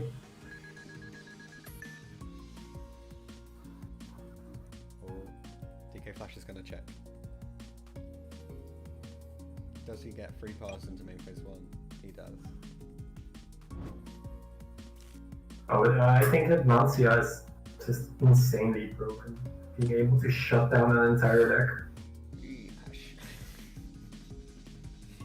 Yeah, I think so. My opinion is that any cards with lingering effects have issues. So VFD, Lancia, anything that's like a proper, like, if it resolves, you have a lingering effect. I mean, we saw it. Yeah, if you look at this format, it's really cool because both Misk and VFD are on the chopping block. Yeah. And both are lingering effects. Yeah. It's just so overpowered, it's insane. What are we watching? Pass. Yeah, is going to have to do something because he knows that Nyan is there. Or that Lulu. Set up back row. Lancia, let's go. I thought we were watching tier 1. I'm seeing trap cards and hand traps, like. No, like everybody complains about how fast YuGiOh is, but do you know like a VFD will make the game last longer? Because Lulu will be able to resolve. He will be able to send a spell to the graveyard. He will not be able to banish the spell. I think this might end up being the game with the most turns I've seen in like the last year. Oh my goodness. You should play Subterror every once in a while, it's fun. Fun and interactive. But then I'd have to flip cards over. Flipping cards is fun. They sent each other again, you know, so it's fine. Oh, you remember earlier when you said that you didn't like decks that play on the opponent's turn? Hey. We're not doing that. We are not having this conversation. Well, now is a good time to mention our sponsors once again then. So Tier 0 Games are giving you guys access to a great discount code to get 5% off when you sign in. Use the code Yazzie5 at tier0games.com. You can use that in combination with some of the great offers, like they had a Black Friday deal. I think it made like certain boxes £35 per box, Nice. which is absurd. Like normally they're about 60 or more. So it's kind of crazy. And then also, we're having a nice little competition. Cardmarket affiliate links, which will help us understand how much you love us and enjoy Cardmarket, are in the description of this live stream and also over on the Tatsym YouTube channel. So we want you guys to go to whoever you think is your favorite and click that link. I'm concerned that I have no idea who's gonna win. Me too. But that's not a concern for me. While you are at Cardmarket, be sure to check out the inside articles that I write as well. And I have many other very talented colleagues that write them. Very interesting topics. I need to find a way to get involved. One day I'll actually have a valid opinion, and then I can do it too. You can just go and write. It's not a big deal. You can just get hired. So we have a lot of writers right now. A lot of very competent people. We have Ryan Atlas, Belgian player. He's one of the most recognizable floor judges out there. We have Thomas Rose writing. We have the Les Faro, which is our household name. And we have some guy called Tatsym. Wonder who that is. YouTube.com/Tatsym. It's a lot of fun. These guys are just passing. What the fuck? No. There was a play there. I saw the video, but on the field, and he drew a card, and then there's Nibiru. He's gonna pass after this. Okay, so DK is like easily ahead in terms of card advantage, but still so far behind in terms of like. Yeah, not being able to banish anything from the graveyard. Yeah. But the longer will give DK flash, this time the longer or the bigger chance he has of stop decking something that will work out. Because now he has a spell card in the graveyard, which he will be able to banish next turn. Yep. And he's gonna have the bigger monster with that token being 45-44. It's quite big. I'm not convinced we're watching YuGiOh anymore. There aren't enough effects happening in every turn. This has to be like a different game. This must be Pokemon or something. I see no energy cards being attached. True. No, people attach their energy cards and then they put them on top of each other, and that's how you make an Xyz monster. Oh, okay, cool. And then you detach your energy card. Zeus F, discard 1 electric and 1 grass. Yeah, exactly. And then you tap your King Long. Tap 2 of your banished cards. Okay, at some point, surely he has to top deck one of the starter cards, because there are so many in Dino. Yeah, but 1 is not enough. He needs to have a baby and an Oviraptor. Wait a second. Yeah, just scoop. Yeah, just that's it. Yeah, he's Come back for Imperial Order and scooped. yeah, he scooped. Yeah, virtual world. Yeah. I hate this format. I want to get out. It's okay. We'll have a ban this soon. I hope. Fingers crossed that happens before the LCS. Is it gonna be December? I have no idea. Yo, ban list. There was a time when it was quarterly, right? So it'd be September, December, March. December 15th. You reckon? Is that what we're saying? The next update after this will be no sooner than December. Surely, right? Surely, if you're Konami and you put the update is no sooner than, surely you look at that and go, oh no, we're really backed into a corner here because we can't put an update out. Do you actually know how that process takes place? No, I can't. Have you ever heard those stories? No. Oh, I'm disconnecting on Doom Book. Oh really? Yeah, I'm always spectating, so I hope they don't. Okay. No, but they have a very specific team, but each member of that team has his own opinions, and it's really funny because they all. It's like they have an actual discussion, but I don't think they're actual players, so that's why the choices they make are always slightly off. But I heard stories back when trap decks and Card of the Mice was a thing. There was this one guy that likes trap decks, so that's why Card of the Mice got banned so late. Yeah. But the stuff like that, there are so many fun stories, roaming around. I'm not entirely sure if they're true, but. It looks like we might have a mass DC on our hands. Yeah, is it that bad? Are you DCing too? Yeah, which means we need to pull in the policy. This is going to be fun. So we're just going to flip over to the back scene screen, and I'm just going to get in touch with the judges to make sure this all gets carried out okay.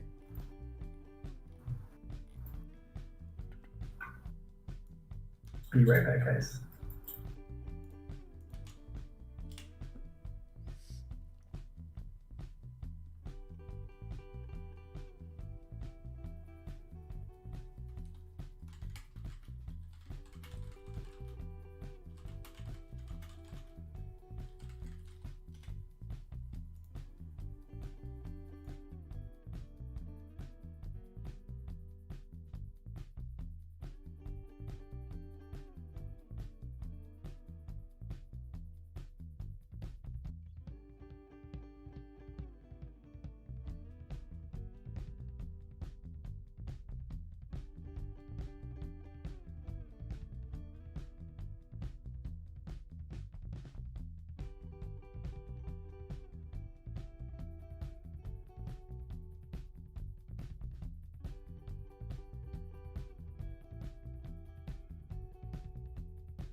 welcome back everyone. So the repair, or the restart has now taken place. So it just took a little while.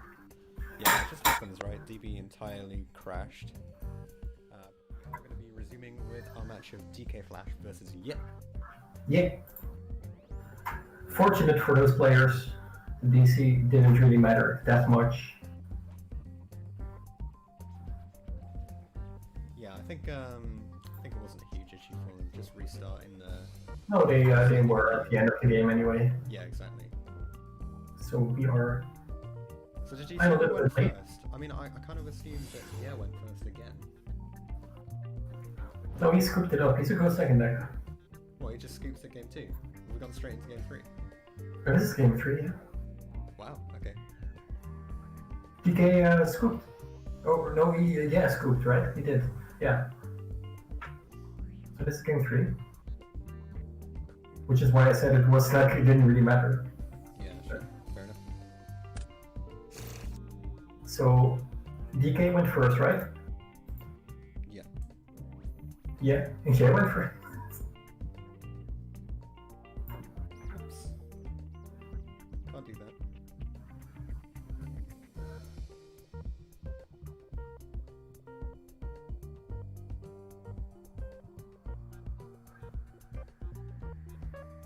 Can't target Nyan. Oh! Counter! Wait, why can't he target Nyan? Lost World. Cannot target any monsters on the field except tokens. Except for the... wow. Okay. That's pretty spicy. Let's see some of this. I mean, that might literally be it, right? The rest of his hand is Virtual World. He has a spell, so it doesn't matter. Oh, okay, sure. He can target the spell. Oh, He just imagine cannot. over another Pancreatops to pop the spell. That would be it.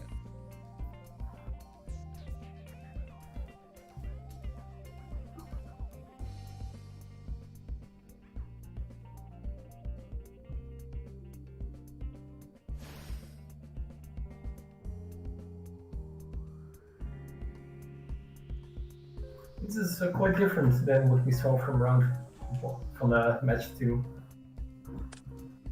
Well, isn't there actually stuff happening? Yeah, a lot actually.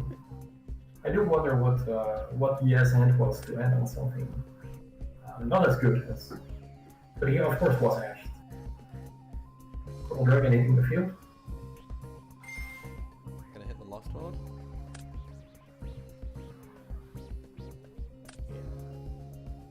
But he cannot do. You still can't do anything crazy. What's in the grave? Was the. What did he reborn? No, he can't. Ha! It's a tuner. Yeah. That was I was thinking. Yan was summoned by her own effect, making her a tuner.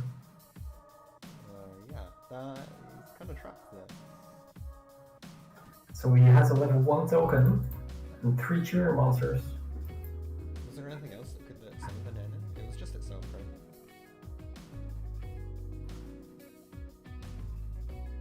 I used the second. Yeah, Yeah. so he used one Yan that was the tuner for Coral Dragon. With Lulu. Yeah, but even then, he's not. How DK? Yeah, how DK is pursuing it? You definitely can't get to this position, right? Unless No, you can't. You can, but then you summon the a level 6 that isn't a tuner. Okay, let's just wind this back slightly so we can keep going. So the first Coral Dragon was made with a Nyan non-tuner and a Lulu, right? Yeah. Leaving the Nyan tuner on field. Yeah, you just can't go in. So it still has Nyan tuner token. What, token level 1. Yeah. But yeah, being stuck on tuners is a bit terrible. You can go into Fan or whatever, but it's not great. It's not a good position to be. You can also make a Beatrice here. Then. Oh, true. Make Beatrice. Send Nightmare. Full Orcus combo. Let's go. Imagine that, right? Yes, just helping him out.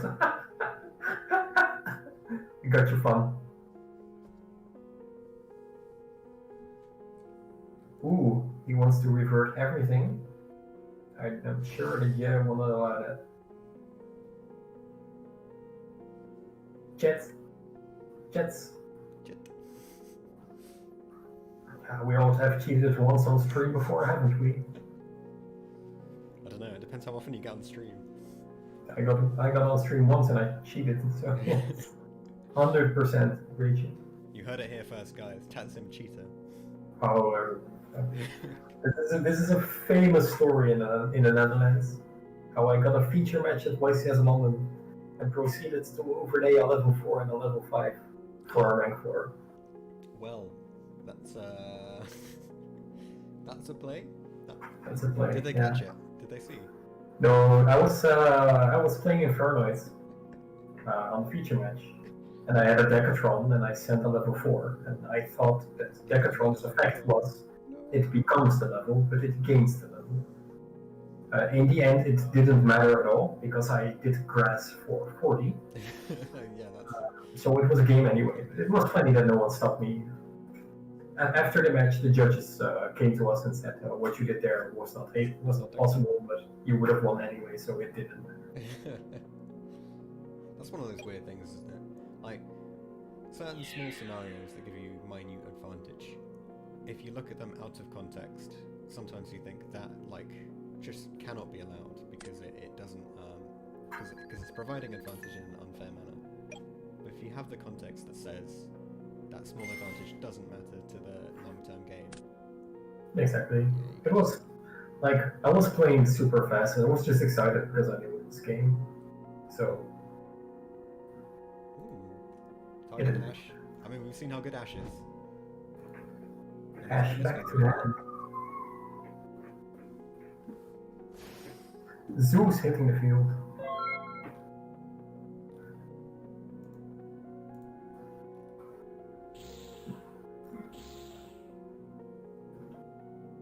Three cards for yeah.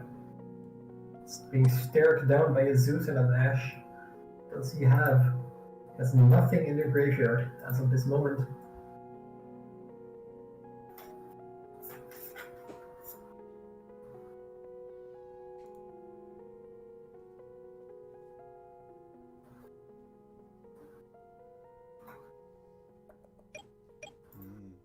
Then 3 cards break. Zeus and Ash.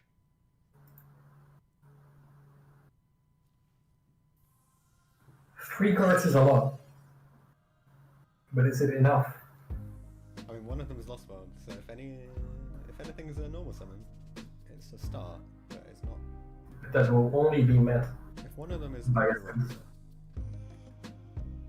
Even then, ooh, that is something that could potentially be really good here. Yeah. But I am sure that whatever will happen will be met by the Zeus.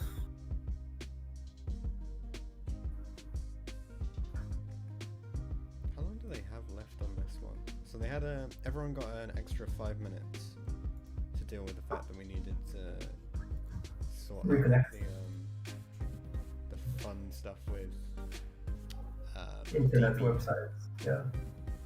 What we got? So there's like a few minutes left on the timer, and then after that there's an additional 5 minutes. So we got like 8 minutes left? Something like that.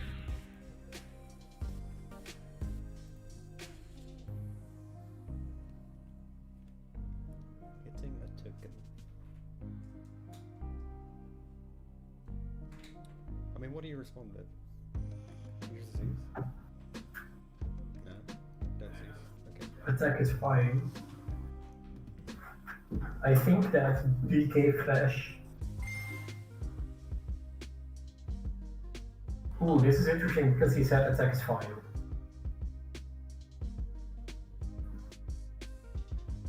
Yeah. I'm not sure that's going to slide very well. Exactly. He just said the attack is fine. It's misplay, yeah. Oh, attack declaration is fine. That's not how that works. Is there anything afterwards? Smile. Zeus can't interact in damage step. Smile.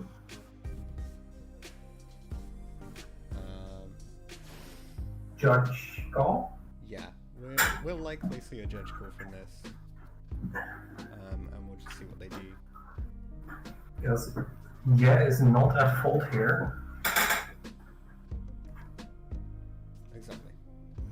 If your opponent says something is fine, you proceed as if it's fine.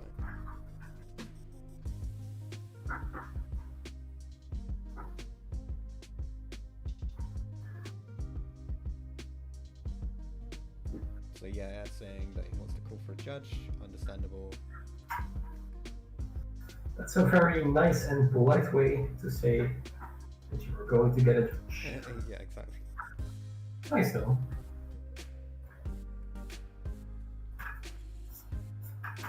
No, yes, I am sorry for DK Flash, but yeah, it's definitely in the right here. Yeah, you can't really say something's fine and then say it's not fine, right? It's fine. And that's when you realize you made a misplay. It's okay, they've called in one of our judges to the table who's going to chat with them now and hopefully resolve this issue. He's actually joined the voice chat with them. Okay, cool. I really want to see where this will go. That's the cool thing about DB is that you have an actual log of what happened. Oh yeah, exactly. It's not like you know, they said whatever. It's not like you have to tell a judge, oh, they said it was fine. But they are typing in chat. Is there no voice chat for the tournament? No, so there is a voice chat, but they're using another chat instead. Or they just don't want to talk to each other, it's fine. You never know.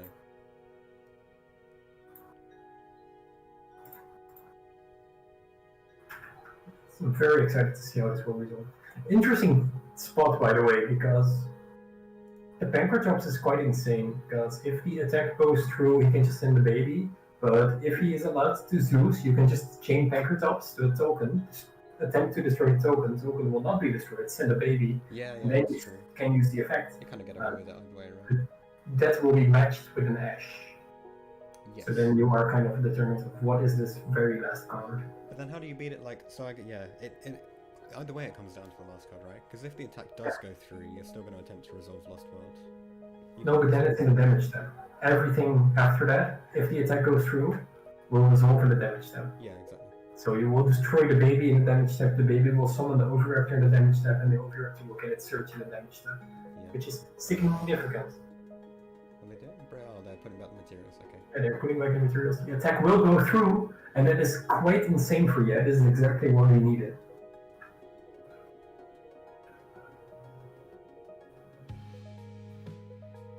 So I think that was the only line of play that will win. So if we learn anything from this interaction, don't say something is fine if it's not fine. Yeah, you either just really think about everything.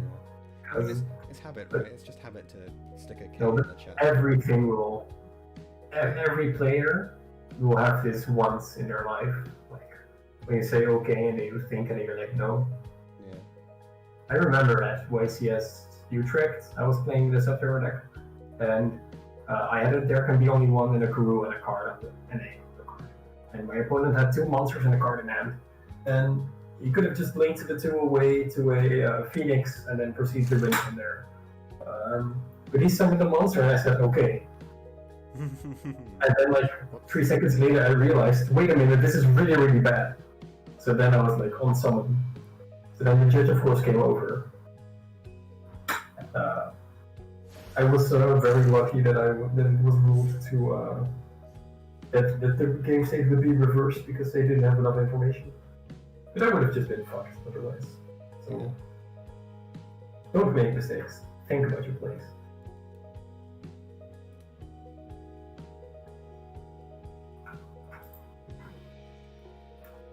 I'm sure I saw that on a live stream at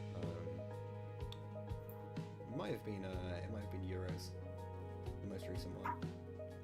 Someone just like nodding and then be like, oh no wait. That wasn't a nod. They adjusted the rules for those situations, right? Like spoken word goes ahead of actions you take. Yeah, so if you'd like push the wrong card forward, but so if here, when I attack with Pancratops and then like physically push their Overraptor or something, then it would be the Pancratops that does the attack, kind of thing. That's what it was before. Fucking weird. Yeah, it's so crazy. So I'm just conscious we're getting very close to time here. Dungeon will be banished. Yes.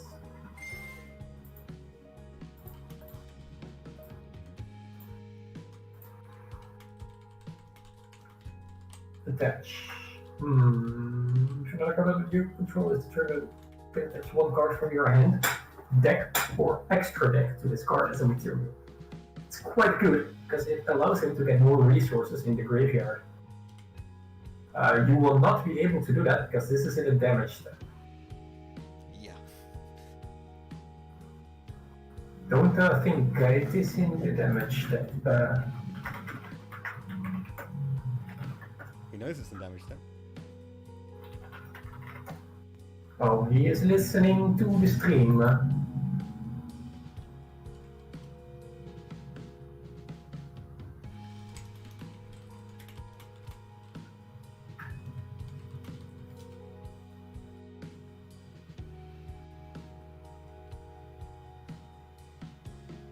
This is a really interesting game. Not even because everything that happened, but it's just really interesting to see where this is going. This game is not determined yet. Not at all. I don't get the hate on the virtual world deck. What do you like about it? Like, everybody hates on it because of VFT, but we haven't seen VFT this entire match, and look at how interesting and diverse this game already is. Yeah, it's true. But just hit that card, and then you get cool stuff. Like, I really like when a deck can play Ptolemy M7. M7's just a cool card. something very specific to like the deck. This is such a misplay from the YOS side. It's about the Z's. Yeah. What did he search with Ovi? Did he search a Misk? I missed it. Chat, tell us what he searched. We missed it. Because if he searched the Misk, he could have gone to main phase 2, then used the effect of Pancratops, then he would have Zeused, and then he could have done Misk to have some sort of field presence. True. But can he not just do Zeus in battle phase with Overraptor and Pank on board?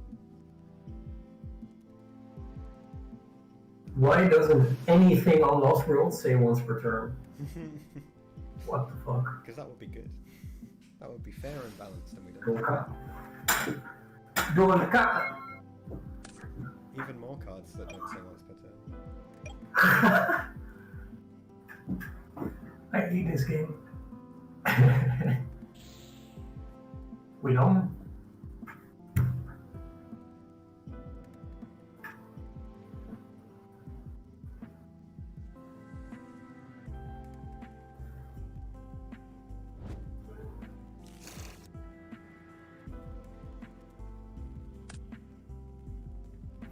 There goes the Ash. Yeah. Oh, picking up the spell card. That is quite insane. But he already has the 2. But why doesn't he? Oh, he can just destroy the OP or the Volcan, of course. Is that the end? Lulu effect. And he's got Nyan engrave. It seems so good. He Doesn't has have a miss key.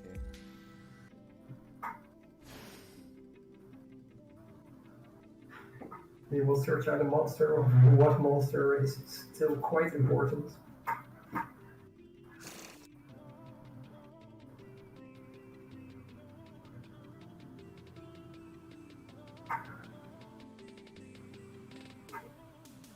Does he have a level 9 in the grave? He doesn't have a level 9 in the grave. Yeah, no power cards to play just yet.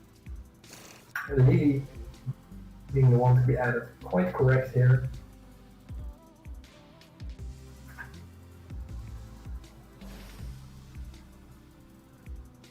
I think it's just gonna wait for the top deck. Like, I don't know what else you do. I don't think it really matters. Yes, resources are quite depleted at this point, and not a single card will help him win duel out of this. Yeah. Sending the trap, sending Golo.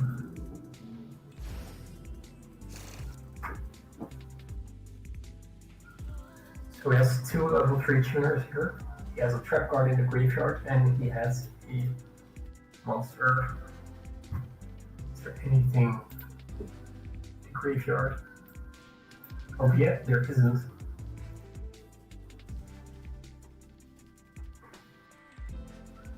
So even though he will not be able to go for game, I think this is going to be it.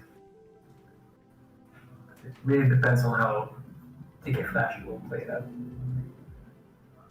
Can he do anything to totally screw it up here? He can make incorrect level plays. Yeah, definitely. Could just not summon anything for the extra.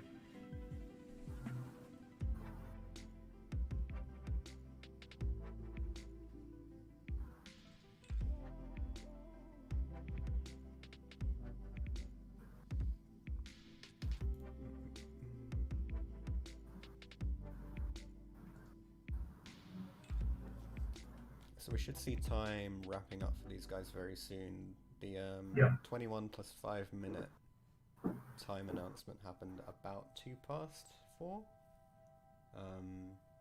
But then obviously people joined their matches at different times, so they should be using a DB clock to track it. So these guys should be very close to, if not already in, the first turn of time.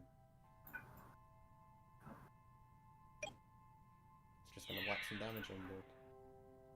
I think this is the best time to play. Setting up the macrocosmos, of course, already on its own is quite insane. Yeah. But Chen Chen will be able to go back every turn, and this is the way safer play than to just try to sack the win with a troll. Chen Chen to 6. He will blink it away immediately. Yeah. Her castle, of course, you can still do that as well. Alright. And that's VFD. We finally see it. You finally see it, and it will definitely win the game here. It took like 50 minutes or something, but there is. I believe that this was a VFD turbo deck.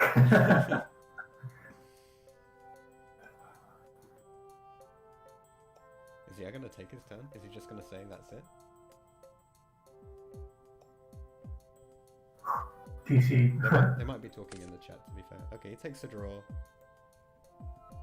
Is it enough? Standby phase.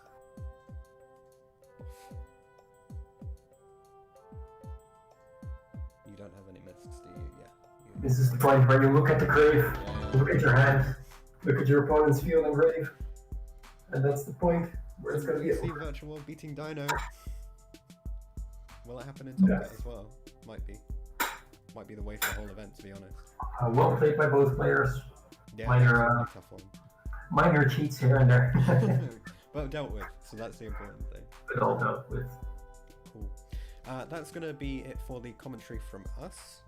We are going to step out for a quick break while round 2 is wrapped up and head on to round 3. Don't forget, head over to the Tatsym YouTube channel, drop him a sub, guys. Been a pleasure to have you on. Not a problem at all. And tomorrow, more commentary, but also the F1.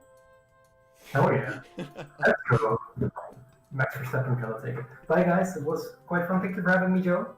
No worries. I'm staying tuned for the rest of the tournament, and I'm sure the guys in chat will be as well. And I'm excited to see how Zoom will win its first event. See you guys soon. Bye guys.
Hey you, do you like cards?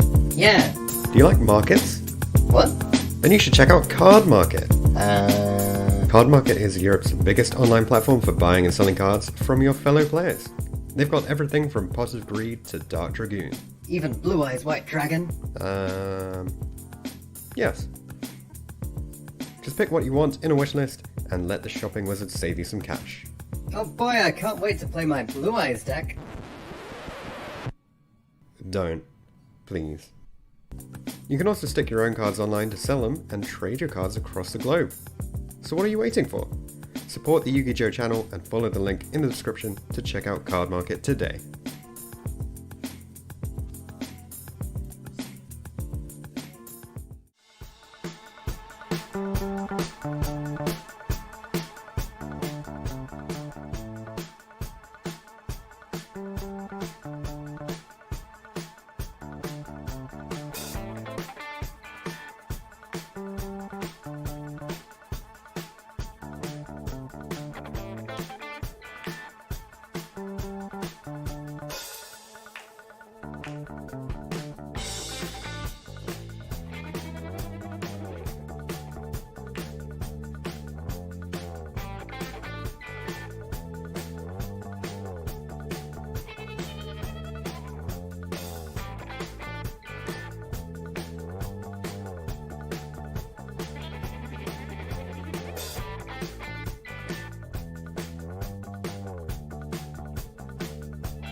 Good morning, Duelists, and welcome back to the YuGiJoe online series. It's myself, Jamie the Kid 00, joined again by Rufio. We're going to be bringing you guys all of the action from the top 8. So we're coming into this one slightly late. It is going to be a match between Adamancipator, hopefully saying it right this time around, and Unchained from our sources. So do you have any insight into this matchup, Joe? I know you said that you were a bit interested in what Unchained was capable of. Yeah, so from my experience, from what I've played against at tournaments, mostly, Unchained hasn't ever felt strong enough to get into this sort of position. No. So the pilot is particularly strong. Mm-hmm. Built it in such a way to take on those meta decks. I'm very excited to see which way around that's going to work out, especially as we're now seeing real standard opening from the Adamancipator player. So we saw the Doki Doki stopped by the Infinite Impermanence, but the Researcher has allowed him to extend his play. Fibrax is, of course, going to go away into the very standard link cross play here. And it's useful for the animations that they are using the activation effects for us. So you guys are actually going to get to see that with the new addition to Dueling Book, the ability to declare the activation of a card, it's going to make it a bit clearer. It's just thinking about the number of tokens. I think that's the first time I've ever seen someone do that. Yep. Have you ever had a situation in which you only wanted one link cross token? Spamming tokens is always nice. Oh. So we're just going to take a moment while I think this through. How many summons would that put him on? Oh, good call. Good call. So it's 1, 2, 3, 4. He's currently on 5. So it's not a Nibiru risk assessment. No, no. And of course, the tokens summon simultaneously, so regardless of the number he summons out, he would still get Nibiru'd just as hard. But he is going to go with 1. Interesting. Mm-hmm. So we'll see them turn into Martial Metal Marcher, so nothing too different just yet. Of course, we're then going to get the O-Lion token, I expect, and Marcher will bring back either the O-Lion or the Researcher. However, Tom is thinking about it. It looks as though he might have a response. I wonder if Tom does have the Nibiru we were talking about. Yeah, that'll be interesting to see if he shotguns it or holds it if he does. So it's Researcher we bring back as well. Not sure if it makes any difference here, but we'll see. So Link Spider is going to be summoned using the token. And then 2 of them are going to go into Union Carrier. I've not seen this play this way around. Admittedly, I've not been exposed to that many Adamancipator players just yet, thankfully, because I've been playing in some of the lower echelons of the game.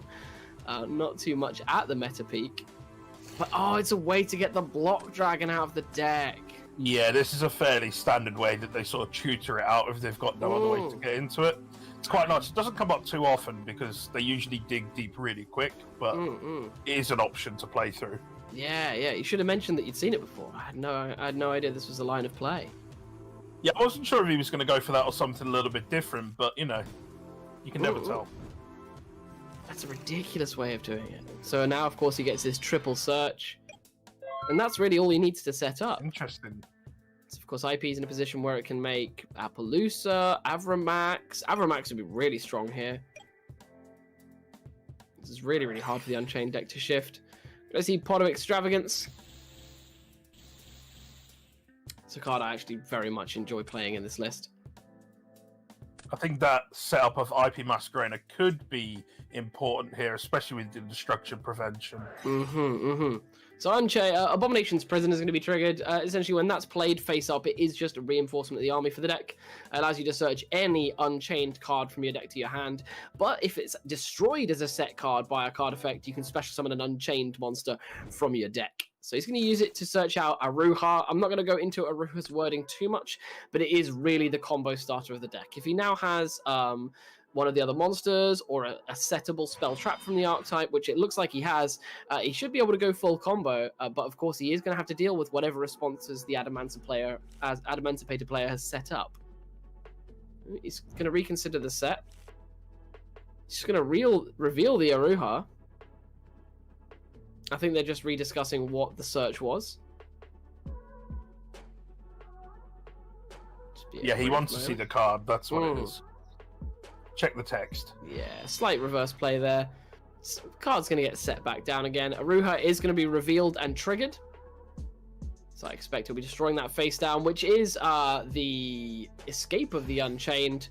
Aruha will special summon itself, and then Escape of the Unchained will trigger. So two things have happened here. Aruha has destroyed a card to summon itself. A card was destroyed, so Abominable Unchained Soul that we just saw revealed in hand is going to be able to trigger, and Escape of the Unchained, because it was destroyed by a card effect, is also going to trigger. So we're going to see his field really quickly begin to fill up with monsters. And also worth noting that Abominable Unchained Soul is also going to force the activation out of the IP Masquerena, I expect, because on the new chain, in response to its own special summon, it lets you discard a card and destroy a card on the field. Most importantly, that discard a card is a cost, and there is no target declared. So very standard play line so far. Rakea summoned off of the Ruha. You following so far, Rufio? About as best I can. Lots going on. Yeah, it's an interesting one. There's a lot of text. Another important thing to note while we think about what plays he can make is he is locked into Fiends. And it's quite an important resource game, so I do very much understand Tom's thoughts about whether or not he wants to use the Abominations effect here. However, I'm inclined to suggest it's a very good idea, because maybe it's just my lack of knowledge, but I don't know what that IP and Union carrier can turn into with absolute certainty. So I want to potentially force it now. And he is going to activate that effect. So his opponent, the Adamancipator player, is thinking it through, considering whether or not he's going to be triggering either that face down back row, which I don't believe we have any idea what it is, and it is infinite impermanence. So it's kind of good to see that used here. There are more important cards in the Unchained combo that they're going to go through in order to kind of re-establish its board presence. So how significant do you think that'll be? The infinite impermanence? Yep. Really depends on what gets summoned off of IP Masquerena. We've also got to bear in mind the good old rule of attack points in the game. Abominable Unchained Soul is massive. So he's now just attempting to end the main phase and force the IP Masquerena regardless. Yeah, that makes sense. If he doesn't make something huge, then the Abominable can just run over it. Because Masquerena is going to protect from card effects, but it ain't going to protect from battle. And the handy thing is about Abominable Unchained Soul as well is if it's destroyed by a card effect, if it's destroyed, period, on the field, and it's in the graveyard in the end phase, it can summon itself back. It's kind of a free resource. So we're going to see the Unicorn Interruption come out now. Unicorn's going to be triggered. I don't think we mind that too much, especially if he puts the Soul back. Depends on how much he knows about the deck. If he puts the Soul back here, Tom can just continue with his with his plays. But he is going to put back Rakea, which is the correct play here. What the next situation would have been was to use Rakea to destroy Aruha. Aruha would have been able to get another monster from the deck that allows you to cycle your spell traps back onto the field. But here's me being useless at my own deck. We are going to see Rakea actually chained onto the Aruha before it goes back, with me forgetting it's a quick effect. So the Rakea is able to, as a quick effect, destroy a card on its own side of the field. And that's the end of the effect. But of course, because they all have destruction effects, it triggers Aruha, which allows him to special summon the other boss monster of the deck, Unchained Soul of Disaster. Now, Rufio, do you know the main party trick of this deck? Nope. I'm sure you can educate me. The main party trick of the deck is the soul cards, the Unchained Soul cards, with the exclusion of an Abominable, is that they can link away using your opponent's monsters. So what Unchained Soul of Disaster has just done is used its card effect wherein it can target one face-up monster your opponent controls, and after the effect resolves, link summon a Dark Link monster using only this card and your opponent's monster. So he could have made the Unchained Abomination there. I forget the kind of link for. He chose not to. He's going to make the Unchained Soul of Rage. And Unchained Soul of Rage is really cool because he does the exact same thing that Soul of Disaster did, except as a quick effect in your opponent's main phase. Now, remind me, the Link 4, is that the one that has multiple pops? That's the one that destroys when a card is destroyed by battle, when a card is destroyed by card effect, and in the end phase. And it's 3k. Is that mandatory or is it an optional? All of it is optional. Okay, that's good. You'd be surprised in a grind game how quickly those destructions just rinse your opponent. It's such a powerful card in a more reduced game state, simplified game state. That's what I was looking for. So Tom progresses to standby phase, and he does DD Crow in the standby phase, hitting the block dragon. That's a good shout. That's such an important hit because he did go to so much effort to fish that block dragon out as well. And I'm kind of liking this position. So we are going to see Analyzer triggered. Special summoned, and of course that's going to be able to excavate 5 cards. It does special summon a level 4 or lower non-tuner rock monster, so even if he hits the block dragon here, he can't have it. Let's see if he uses the Analyzer here.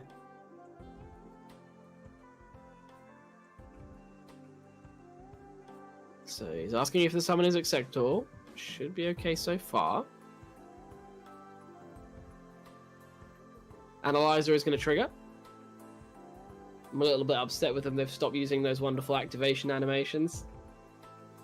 All quickly goes out of the window. Yeah. As the game gets more and more competitive, a little bit of etiquette goes out the window. This makes it a little hard for casters like myself. But it's okay. We'll survive. Trying to think of how many interruptions this can play through, and it's all really going to matter on these excavations. So he does actually, he misses, right? That's a complete miss off the Analyzer.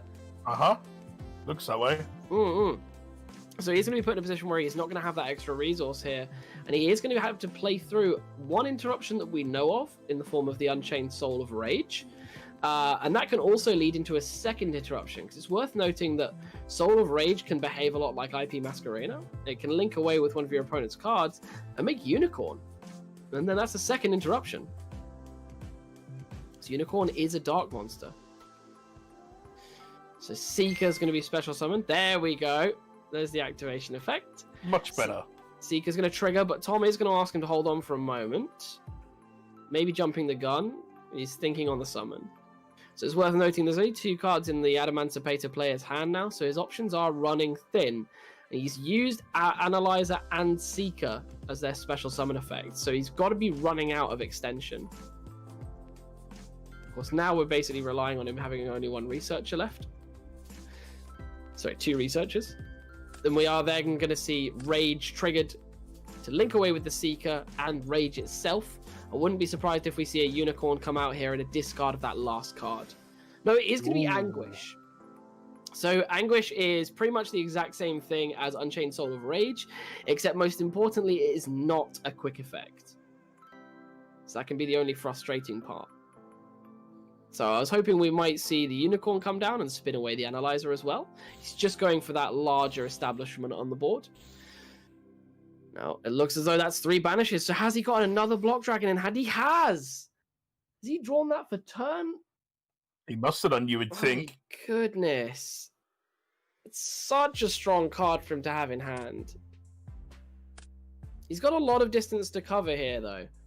So, I mean, that Unchained Soul of Anguish, even if it is destroyed by Battle Lock Artifact, it is going to be able to target a Fiend in the grave and add it back to the hand. I'm going to see Cerberus made. I'm assuming he's going to try and chain block it. Oh no, he's only going to use the block dragon. So the Ash Blossom's going to stop the block dragon. The Cerberus hasn't been activated. That's huge. This puts him in a sticky situation. Very much so. It might have been a better situation to potentially put the Cerberus in front of the Unchained Soul of Anguish as well, but I'm probably being too pedantic here. But do you know where the Adamantipated player goes from here, Joe? Well, at the moment, he's quickly running out of resources. He's obviously got this banish now, and I did feel that was the line of play he was going for, was to keep rigging his graveyard. Yeah. But that stopping of Block Dragon could be quite significant indeed. It's worth noting the Adamantipated player, the Unchained player has completely run out of cards. Of course, this Unchained Soul of Anguish is going to give him 1 card back to his hand. But he does then have to out a 2,500 block dragon and establish control on the board. It's not so much destroying what's on the field, it's establishing control, because the moment that block dragon blows up, it's going to get that search that we just prevented. wonder what his ad is here. So Aruha is his ad. Now, the only frustrating part is, with these bigger Unchained Souls, he did have the Researcher as well, at all three. I suppose we potentially saw them searched off of the Block Dragon previously. I was completely forgetting that he had the entire setup. And he does hit a Gate Blocker off of the Researcher as well. That's an interesting choice. Yeah, there are no field spells, so we don't need to worry about that. The deck Unchained doesn't make use of counters, so he's obviously not going to keep the Gate Blocker around, and it prevents targeting as well. However, this Raptite is going to hit the field, and that's going to get him access to the Seeker, so he could be going into the play with at least one negate in the form of Dragite. However, the handy thing for the Unchained player is Dragite only negates spells and traps. Now, has he triggered Seeker already? Or is it a soft once per turn? Just need to check the text. It looks as though it's a hard once per turn. I thought he had used... no, sorry, the Seeker hadn't triggered because the Unchained Soul of Rage was used on it immediately in response to its summon. So that was it, he wanted to, didn't he? Yes, and then yes. He said no, thinking on summon. Yeah, so the the Dragite comes out. That's then going to excavate 5, and the fact that every card in this deck has this extension effect is ridiculous. And it is going to hit a rock monster, so it is going to be able to bounce that Unchained Soul of Rage back to the hand. Sorry, Unchained Abomination. I'm getting confused with my names now. How quickly things are turning around here. Yeah, I mean, it's the advantage system of Adamancipator. The fact that it can generate so much from so little, even when it was so commandingly pressed in on, it's been able to just bounce straight back. So I'm interested to see where the Unchained player can take this going forwards. Or if there is anywhere he can take this at all. So play does pass back, and let's see what this draw gets him. 3 monster effect negates and a spell trap negate, staring him down. All of his monster effects are so important, and the trick with this deck is it goes 1 for 1 in a lot of situations. So it's not all that comfortable with just spinning random card advantage into an Appaloosa to bring her down. So I'm intrigued to see if he has a policy for this board. He's taking a moment to think about it. But I think we're looking at all she wrote and a very swift journey into game 2 of this top 8. It's interesting to see a player on 7,900 life points, and we're considering whether they're at the end of their tether on this one. It's always been a great philosophy in Yu-Gi-Oh! Life points are a resource. It's game state that often dictates Yu-Gi-Oh! These days. That's very true.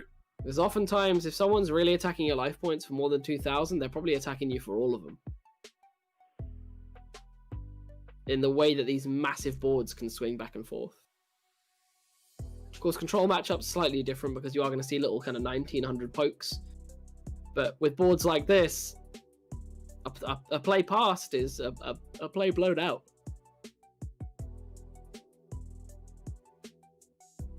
He's really exploring all of his options before they go through, and that's fine. They've not had very long in this first game. It's really only been about a 4-turn game, if memory serves. So Aruha's going to be normal summoned to the field. And Green is going to think. So I'm not sure what the Adamancipator player would have as a quick effect here.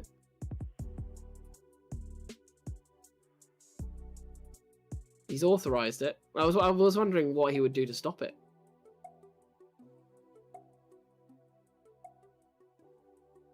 So, from your experience, is there anywhere that you see that he could take this now? Obviously, we don't know exactly what he's got in hand, but... I mean, I think it's incredibly difficult. And the fact that he's attacked him with this Aruha, he's obviously trying to get Aruha to, I believe, destroy itself, use it, and then he wants to trigger the Abominable Unchained Soul in hand because a card was destroyed. However, I'm almost certain that the Appaloosa just triggers here, negates it, and then it's game. Oh, hang on, can he chain block it? I thought Aruha was only when it was destroyed by card effect. One moment.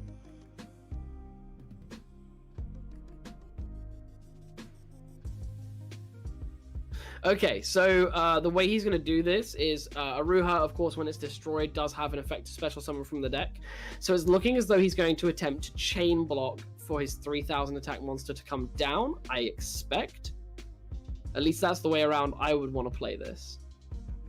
However, he could potentially be also trying to force through an Aruha to get a different monster from the deck. But he's going to go Soul Chainlink 2, Aruha Chainlink 1. So the Soul I would wholeheartedly expect to see negated here. There's the Soul.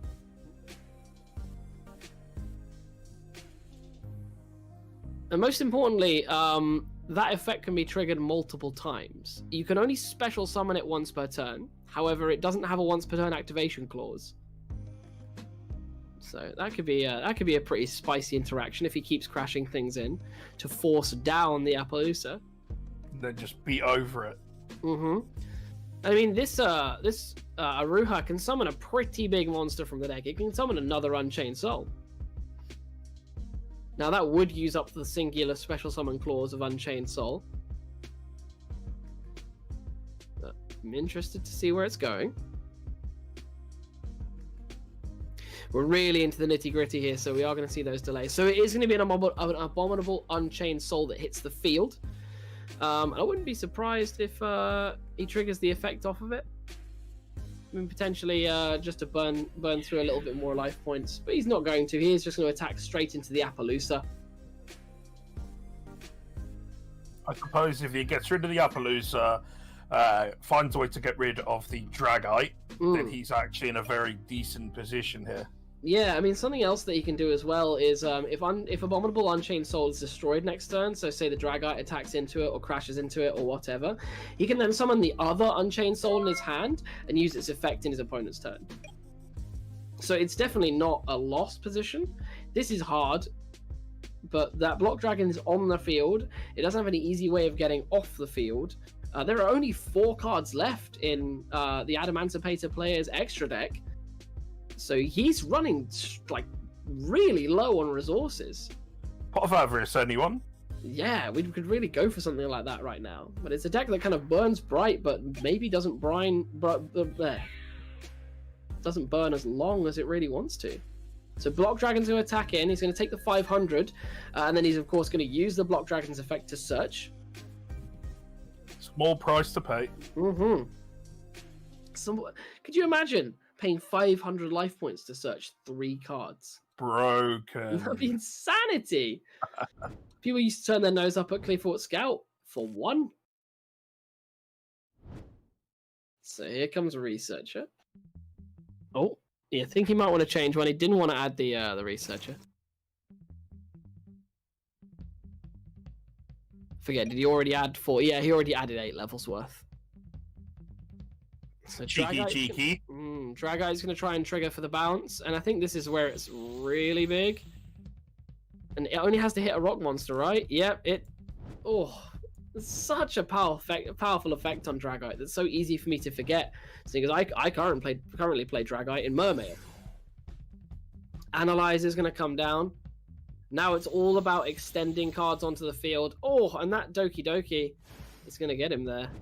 It's all about extending cards onto the field to push for game shot damage now.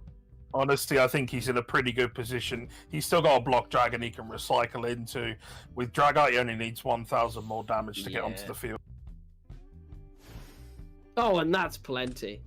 So we should see the game starting to wind itself out. Ooh. Oh, and with the summon of Borrowload Savage Dragon, I think that's all she wrote, folks. I mean, we have 2 abominable Unchained Souls in the Unchained player's hand. 1 unknown, but I don't think that unknown is going to give us enough distance to bring us back into the game with so many negates on the field now. Block Dragon summoned. And however, sorry, I'm being an idiot. This is main phase 2. Sorry, chat. It's me getting too excited. It was not going to be a push for damage. It's the problem with casting it. Sometimes you can't look at absolutely every location all at once. Yeah, lots of variables to take into consideration. Very much so, very much so. Especially when the battle phase essentially happens at the very start of the turn, when we're used to very, very long main phases. So Unchained does have one last opportunity to make a play here. 2 cards in hand that are essentially bricks unless a destruction happens. An Aruha and 1 unknown. Aruha does successfully summon, and if this play is entirely dependent on monster effects, we can remember that the Dragite doesn't stop monsters. So he is free to essentially force 1 negate out of the Savage Dragon, and then he can play it out. So we could just see the exact same play we witnessed last turn. Of just forcing out and protecting the card effect that he wants to use the most. It's important to note, though, Savage Dragon is on 4100, so this isn't going to be a situation like last time where you can just force an Abominable Unchained Soul onto the field and trigger it. So Aruha's going to attack into the larger of the 2 monsters, which intrigues me. Interesting choice. Yeah, it takes 26, and he's now going to start triggering effects. So Aruha, I expect, will be Chain Link 2 this time around, because I think he wants to force the soul onto the field. Or potentially not, by the looks of things. He's going to authorize it, so it looks like both of the chain links are going to resolve here. We've got the okay from the Adamancipator player. So we're going to see soul hit the field and then Aruha resolve. So we can go a couple of ways here, depending on how he builds his list. If he gets another one of the Unchained Souls from the deck, he can make a level 8 play here. But he's going to get Sarama. Now, do you remember earlier on when I said about a monster that can cycle the traps out of the graveyard? Sarama's your guy.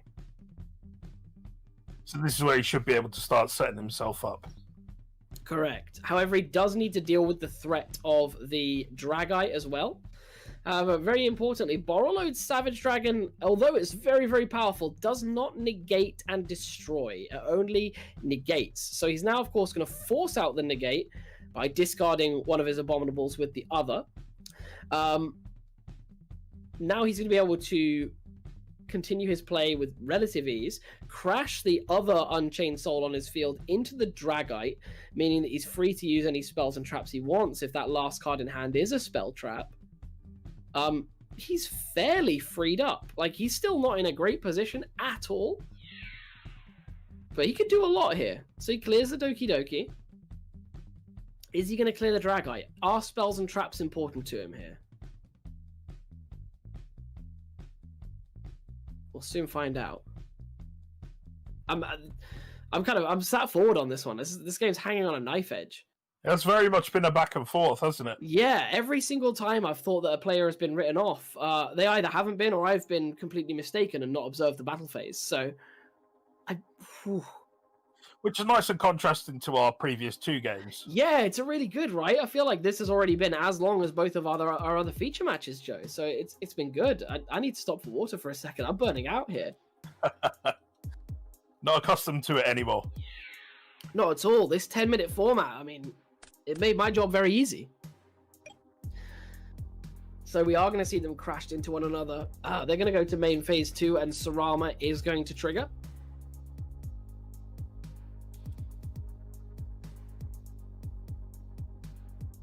Now, I'm wondering where this goes. So he does want to try and grab the Unchained Soul of Disaster from his graveyard. Little bit of discussion going on between the players, yeah. So he is going to try and summon the Unchained Soul of Disaster from his graveyard to set it to the field, and then as part of Sarama's effect is it has to then destroy a card that you control. So it can potentially destroy itself here, or it can destroy that Unchained Soul of Disaster, which will allow him to target an Unchained monster in his graveyard and pick it back up. So he's got a lot of options here. They're just clarifying a few names. A lot of the Unchained cards do have very, very similar names. So they're just discussing the play. But an Effect Veiler comes down. Just as we thought Unchained had gotten past it all. There's an Effect Veiler. Do you think that one is a Starlight version? Honestly, it can be any rarity it wants in a situation like that. Platinum Veiler. Oh my goodness. I mean, Platinum and Starlight's basically the same thing anyway. I'm just throwing myself back in my chair. Like, that was such a complex series of plays to stay in the game. And he was just in a position where he could re-establish himself on the board. But it looks as though the Block Dragon will, of course, be able to attack over the Sarama for 1,000. Sarama will attempt to activate, and we'll see if the Borreload Savage Dragon will negate. The Savage Dragon will negate, and it is going to try and push for the 4,100 attack points of damage for what I expect will be game. Oh, I was holding out on the Battle Fader there. So, side decking. Hope our game 2 is just as enthralling. It is worth noting, we've actually had quite a good chunk of time go ahead now, so that will be something they have to consider. Very much so, very much so. However, we are going to see Unchained go first into this matchup. And if there's one thing Unchained can play, it's floodgate traps. So we could see a lot of them coming in here. They have access to a lot of very, very powerful floodgates. Learning lessons from their true Draco cousins, it seems. Yeah, very much so. So we are going to see them going into game 2. Adamancipator is, of course, going to go second. They're not going to be given the chance to combo off here. We're going to see the Pot of Extravagance come out immediately. Unchained is one of those decks that I describe as a bit more fair in terms of card advantage, so it does want to take advantage of cards like Pot of Extravagance to dig deeper. Its extra deck monsters, while very powerful, aren't entirely essential, so it can afford to throw them away a little bit.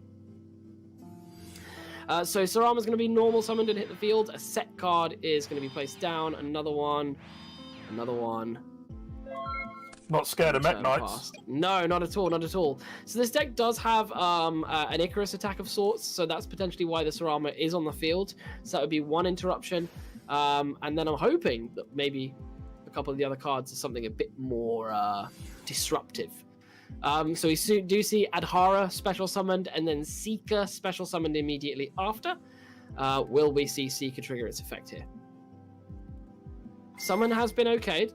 Seeker's been activated, and it is going to be able to resolve. It does hit the Gigantes, but the Gigantes, of course, isn't a legal target for the special summon because of its claws. So it's a miss.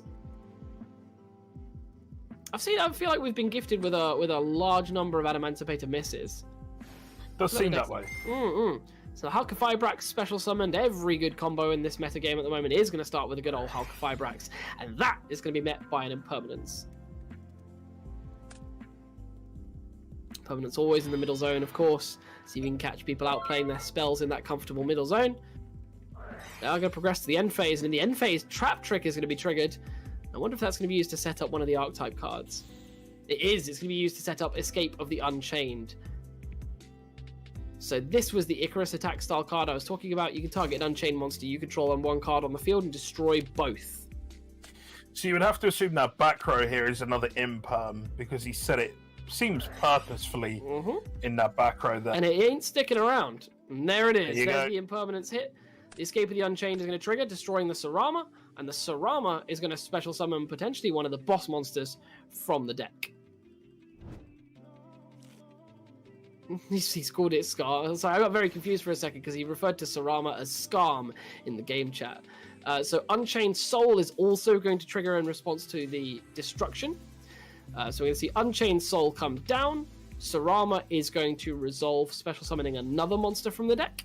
And I wonder if we're going to see the Soul used in the end phase to destroy the Hulk of Fibrax before it can potentially summon a monster from the extra deck in the next turn. That Soul of Disaster tells me maybe not. Soul of Disaster is more than likely just going to link away with the Hulk of Fibrax. Now, here's where we want to be careful, because he could try to activate that Soul of Disaster on the Hulk, and the Hulk can chain its effect to dodge. So does he want to assume that there's no Hulk target in the extra deck, that he's not playing, say, Swarm of Locusts or something like that? You would think there normally is, even if it's not a great one. If he's playing, is it Formula Synchron? That's a relevant target, if I'm not mistaken. So even if it's just a defensive move, it gives him an option. He is going to trigger the Unchained Soul of Disaster, so it's time to see if that Hulk has a target. He's declaring effect. And it's been okayed by the looks of things. Oh no! That was... I entirely expected that Hulk Fibrax to be able to jump out of the way. And that the Unchained player was going to like lose a card from hand, or like you said...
Hello, and welcome back to YOS 5. We are just getting commentary in. Can you hear me, Ben?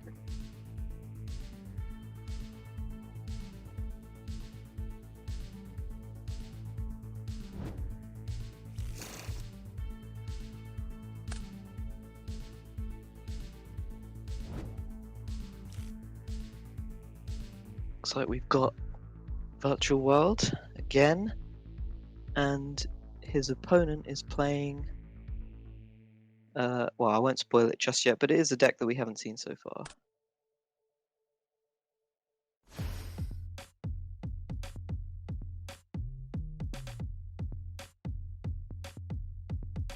Right, I am back. Ah, I can hear you. Good. So I don't think we missed too much. The virtual world player is proceeding through the motions of their combo. Relatively standard stuff. I'm assuming he's opened Lulu plus Kowloon, right? Something along that lines. Yeah, something, and Desires has been resolved. Not sure exactly the end, but this deck has, so many. They're all just extenders, so it has so many 2-card combinations to get to its goal. Yeah, as long as we're starting with Kowloon, usually everything's pretty good afterwards. So. Yeah, and the thing about, the thing about Kowloon is, it's just such a good card going second as well, because you can set up the King Long to negate and break boards as well.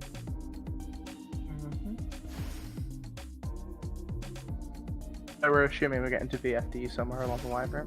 Yeah. It's just a question, does his opponent choose to play hand traps, or which at the moment it looks like he has none, or does he choose to play breakboard cards, which is a question of do they line up well against the VFD? I mean, there aren't that many decks playing quote-unquote breakboard cards right now, are there? Realistically, I mean, of Droplet and Gamma? Droplet, but like Droplet doesn't even beat the board unless it's Droplet discarding a trap, right? Because of the continuous trap. Mm.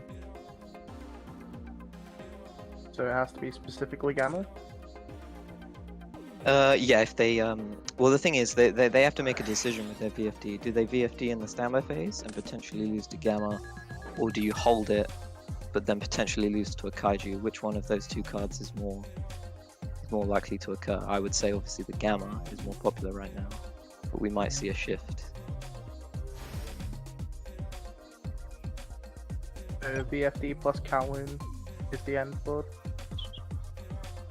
No Nibiru in sight. Yeah, standard opening from the deck. Recycles its resources as well, ending with 6 cards. So you get to do all that for free. YuGiOh is a very fair and balanced game, I hear.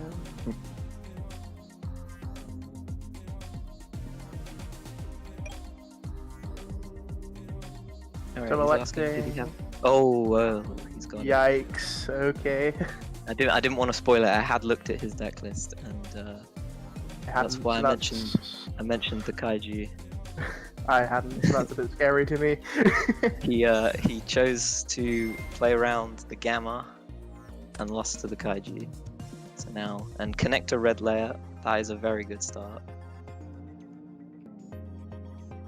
Ash for the connector though. Yeah, Ash being forced to come down due to obviously Aquadolphin. Let's see where he wants to go with this.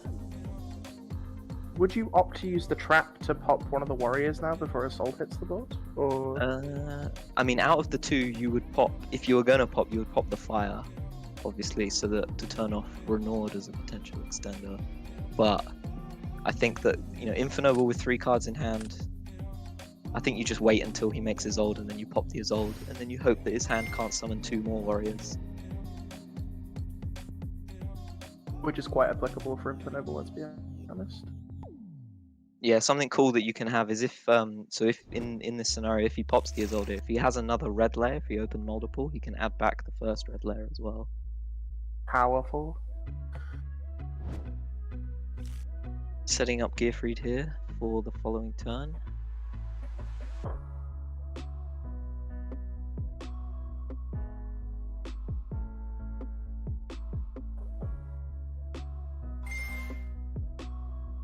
So he's letting the assault happen. Yeah, that's interesting. Maybe he's fearing his opponent having the sort of perfect line of extenders. So you'd be using Choo-Choo to pop the Tuna? Or maybe a Rorodon if he takes that route as well, right? Yeah, in theory, well, it depends. Herald can't negate an already face-up trap, so you're not worried that you can still use your interaction. So I guess you can wait with this.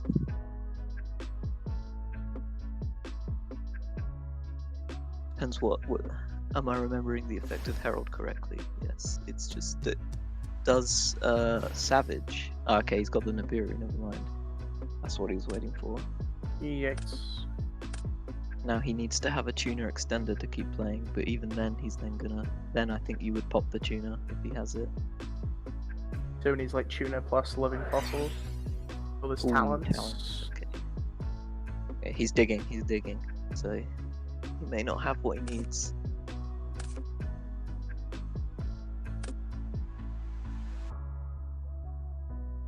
The only good extenders would be Durandal and Oliver now. Would be the only two I can think of. And Heritage. He hasn't used Heritage either. Just all 9 cards to dig for. Yeah, and reinforcements to the army, I guess, as well. Okay, so he had an Oliver.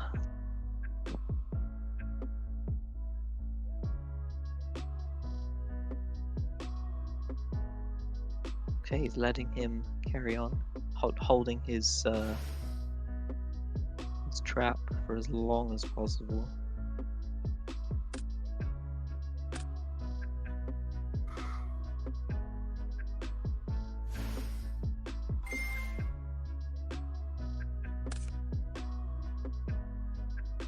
Electing to make formula synchro. Digging even further. Yeah, that's interesting. I guess just for the draw, because you may as well. I mean, he still needs to. The Fireflint wasn't really doing anything. So Yeah. He also needs to draw to play through Chuchi still, right? Yeah, exactly.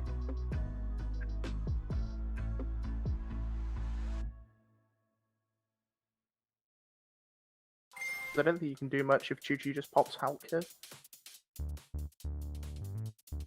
Yeah, I mean, yeah, getting into Auroradon from here is pretty unlikely.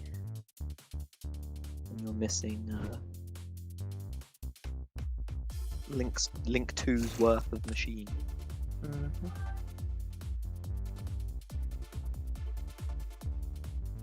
So despite having 3 extenders, you still might not be able to full combo.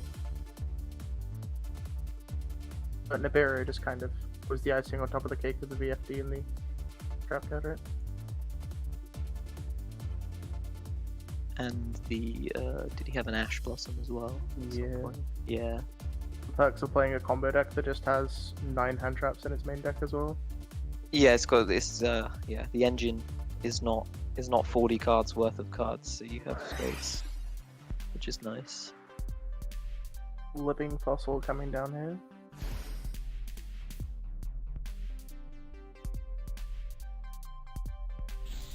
Looks like he drew into a lot of extenders.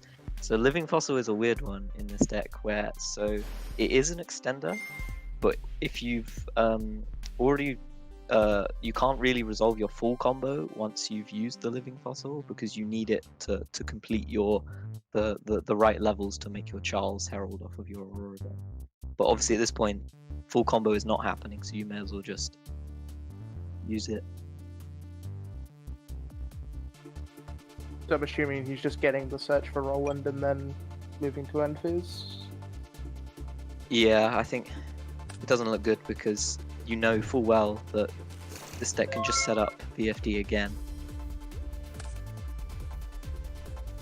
So Infinite will have Earfried and Renaud for sure, and then 1 blank in hand.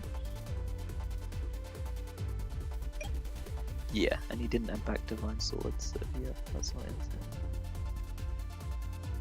And our virtual world player, we know they have Lulu, but we don't know any other cards in their hand. He's got a pretty big hand, so... I mean, Lulu's just enough, right? Yeah, I'm not too familiar with how the combos play out, how many cards you need, but I assume that yeah, any 2 or even just Lulu is enough. Plus the level, the Shen engrave as well. It's just a level 9 really body. Nice. Yeah.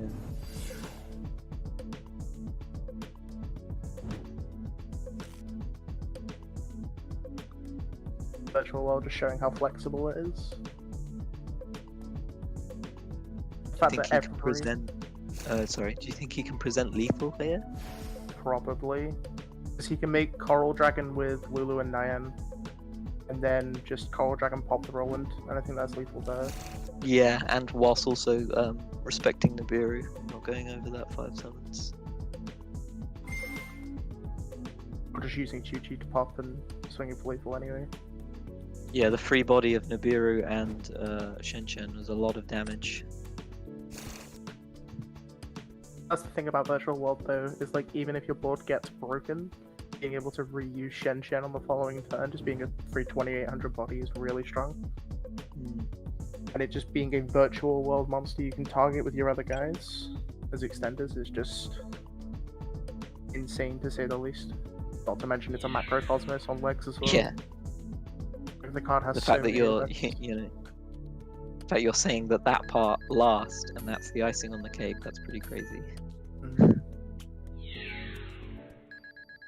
The game one looks like it's going to Virtual World unless there's a random battle fader in our Infinible's hand.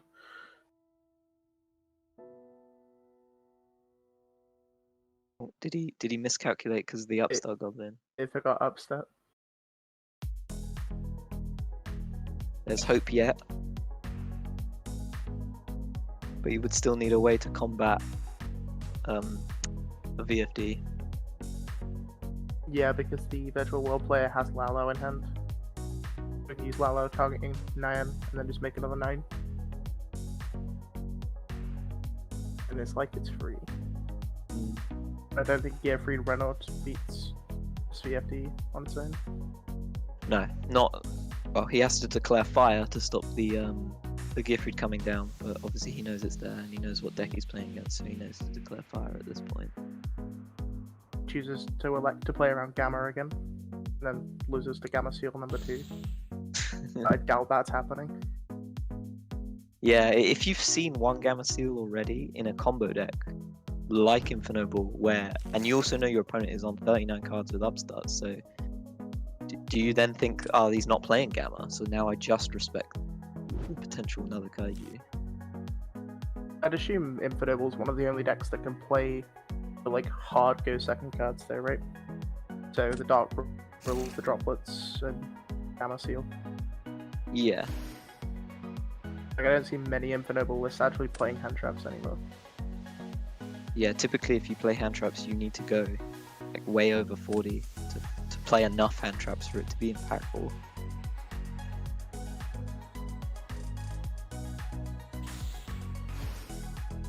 So we're seeing Coral Dragon coming down.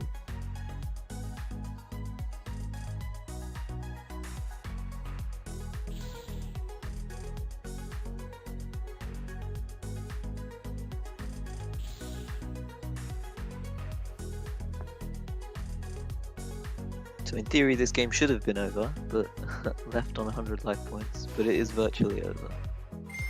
There's Cloud Castle Yeah, to bring back oh. the Croc. This way you get to keep your Macrocosmos as well. You could also just keep the Croc as an additional piece of interruption. Oh, right.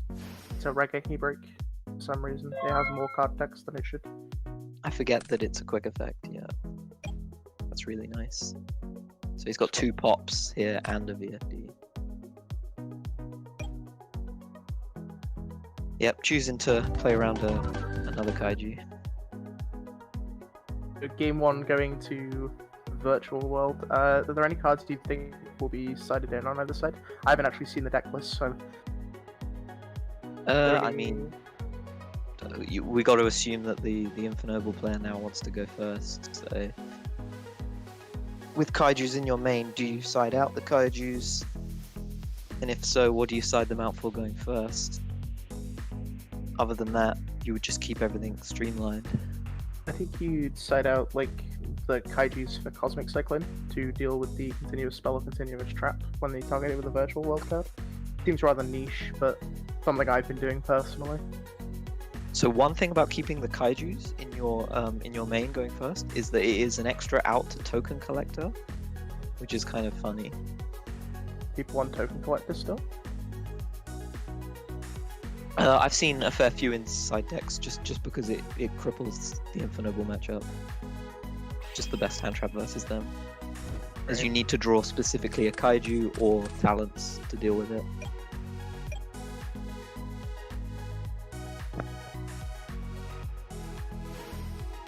Infinable choosing to go first, starting with red layer. It's a decent place to start. Yep, 2 extenders, full combo without normal summoning.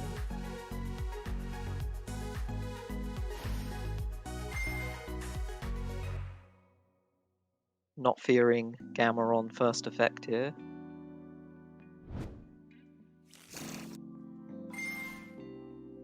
Okay, him adding red layer here tells me that he likes to do the potentially the Tatsunoko route where you make Savage before Or your Omega. Fibrax.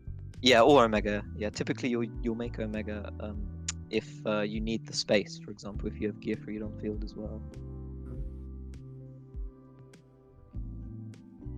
So Ash on the Isolde here. Did he open 4 extenders this game?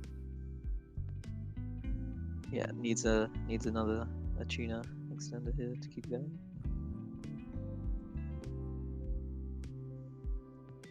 I think it's kind of crazy how just being able to special summon a tuner is a good enough extender nowadays. Yeah. I mean, he still has his normal summon as well, right? So just Oliver on his Yeah. own. Yeah, this is one reason where I was playing, because I've been playing Infernoble for quite a while, where when I was playing hand traps, things like Ash Blossom, if you can combo without normal summoning, then Ash Blossom is kind of like an extender, because, or even opening Gemba, because you can just normal it as a tuner, which is Using just crazy. Durandal to search Gemba here, which he can't legally do with Durandal. So level 5 or lower, never mind.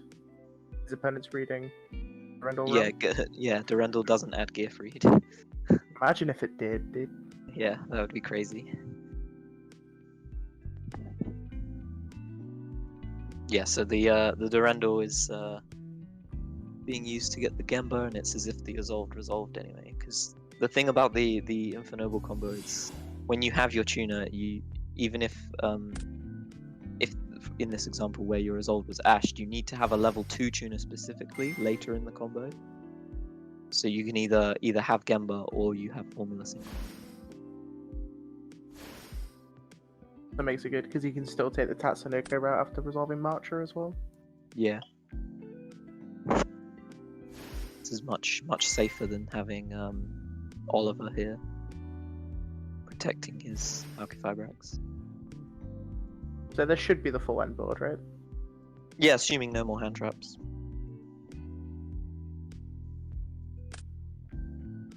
Just asking anything on res there. The classic, do you have Nibiru? And now we're going to elect to make Savage here with the Tatsunoko and the red layer. So it should be Savage plus the level 9 guy, I can't remember, is it Charles? Yeah, Charles. And a Herald as well. Yikes. And Auroradon still on the field, which is big because the card applies pressure. It's also just a free pop on is it a face-up card that it kills, or is it just any card? It's any card, and it doesn't target either. But it's a free pop, as you say, or it's 3 link material towards an access code on the following turn. Are Infinable players still opting to play access code? I've seen some builds with it. It kind of depends which. There's loads of really niche things that you can play in the extra deck that come up in certain scenarios. Like, for example, one is Crystron Quandax. Specifically, if you get Nibiru'd, playing Quandax allows you to still make Savage instead of Herald, meaning your Herald. Because if you were to make Herald, Nibiru just attacks over the Herald.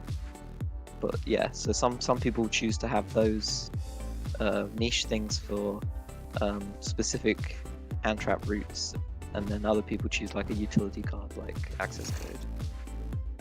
The pain of only having 15 cards in your extra deck.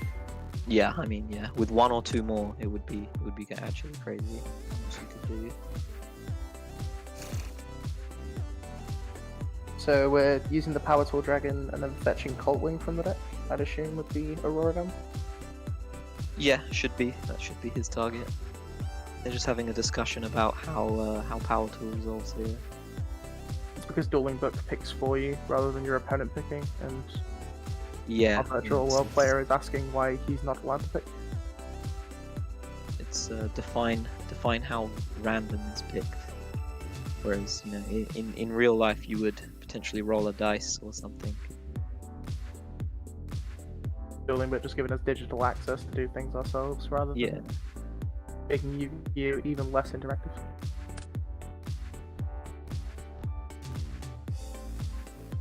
So I'm assuming Palatal fetched a living fossil or a Durendal there. Those were the cards revealed. Did he reveal a Durendal and a living fossil?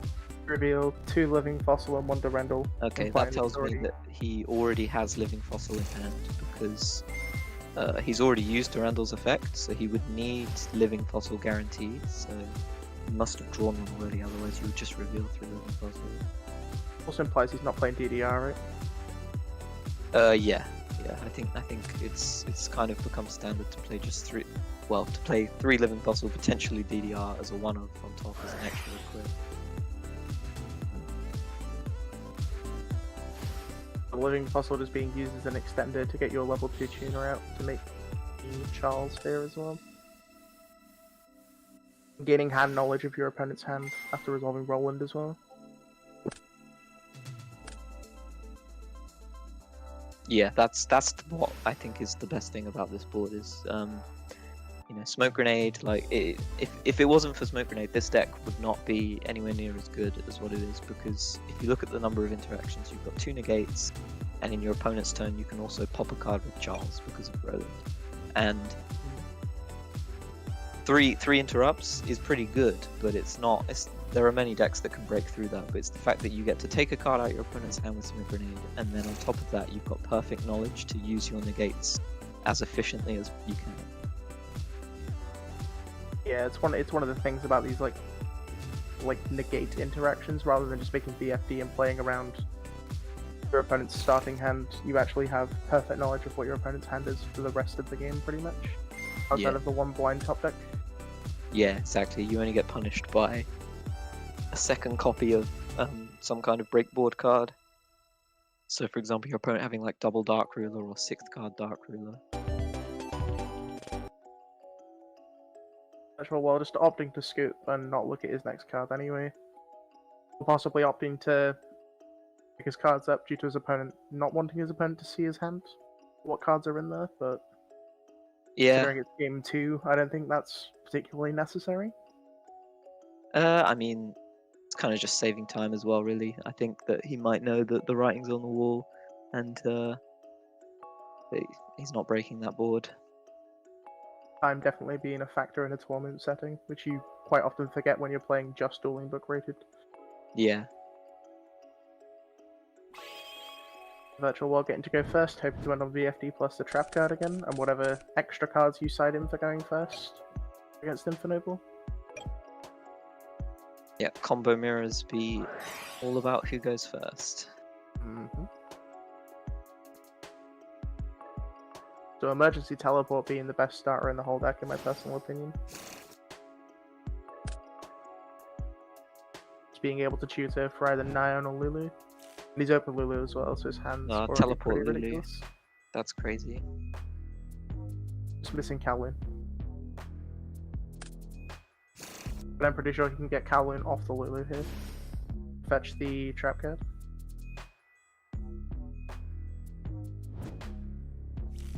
Just opting to search the trap card.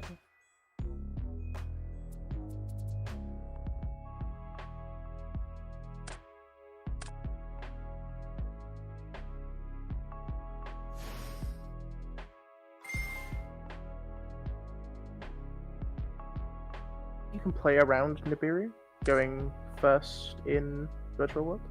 Like, is there a Herald-esque type card you can make, or is that not an option?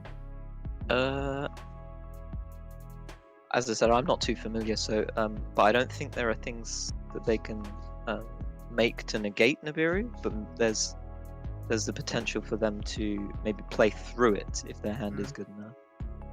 I've seen versions playing Ultimate Sulkin and Crystal Wing to do so.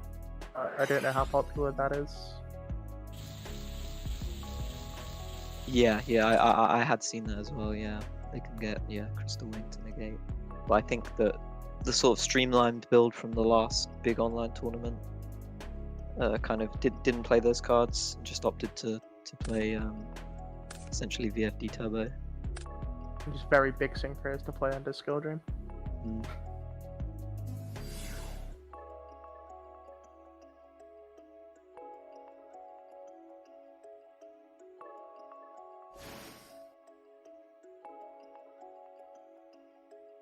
Our virtual world players just going through the motions. Yeah, looks like he hasn't. Well, I don't know when you even hand trap this deck. That's the thing with your typical hand traps. I think hand trapping Lulu is usually the correct place to hand trap this deck. From my With personal like a experience. gamma or an ash. Yeah. Well, you'd hold Gamma for VFD, right? But with an Yeah, Ash or something of that nature. especially if you know your opponent's seen kaijus. So if you're playing gamma as well, there's that mind game element of they've got to guess correctly of when to use their VFD.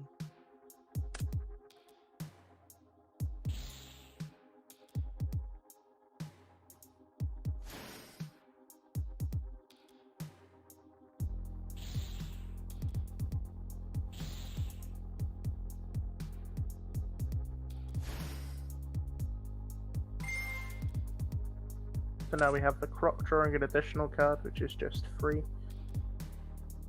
Free advantage for no reason sounds exactly how this deck Yeah. usually plays. The fact that you get 2 free draws, that and the Stardust Charge Warrior throughout your combo just to refuel your hand. Mhm. Kind of crazy. So we're ending on the Virtual World Trap plus Calamity Guaranteed. Not respecting Mech Knights for some reason. That's a lot of back row as well. He may have some other kind of like skill drain or sided in trap card or like impermanence or something. Yeah, I'd assume Impermanence, but Skill Drain's also a card. I liked him to play around Kaijus instead of Gamma this time, and he gets rewarded Yeah. for it. Yeah, no gamma. So as the Infinable player, what do you do here? Ugh, Imperial Lose Order. to Imperial At this Order. point, this point, there's not much you can do when Calamities resolves. Yeah, set monster pass. That's all you can do really. I mean, you play it out because you're in a tournament, and I guess, but usually this is a pick up your cards and go.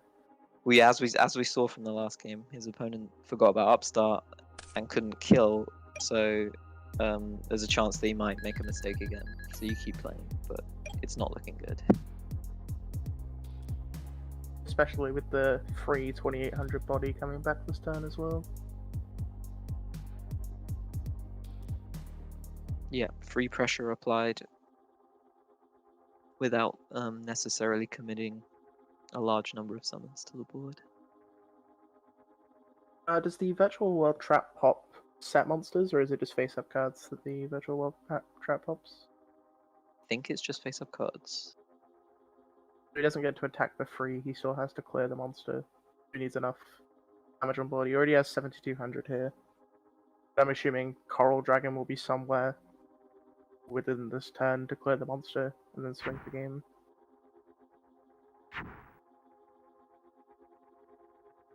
But he might also just elect to respect Nibiru or a card of that nature. He's just going to battle phase here. Interesting.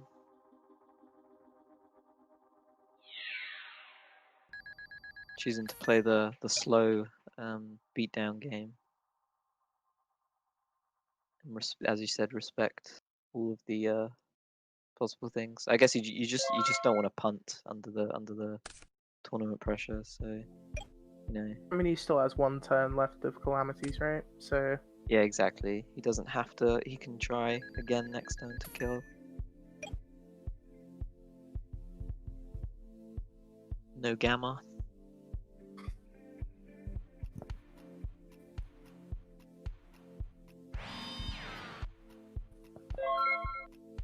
set a monster go again.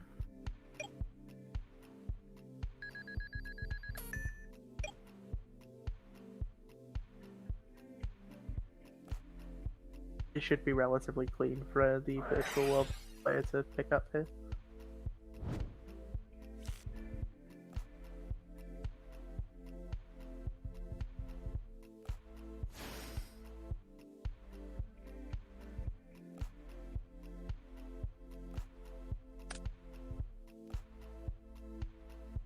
He also has the monsters engraved to summon back the Kyuubi as well. So it should be a case of making Vermilion Dragon Mech and then summoning back the Kyuubi for lethal, because it's 4 summons on the nib as well.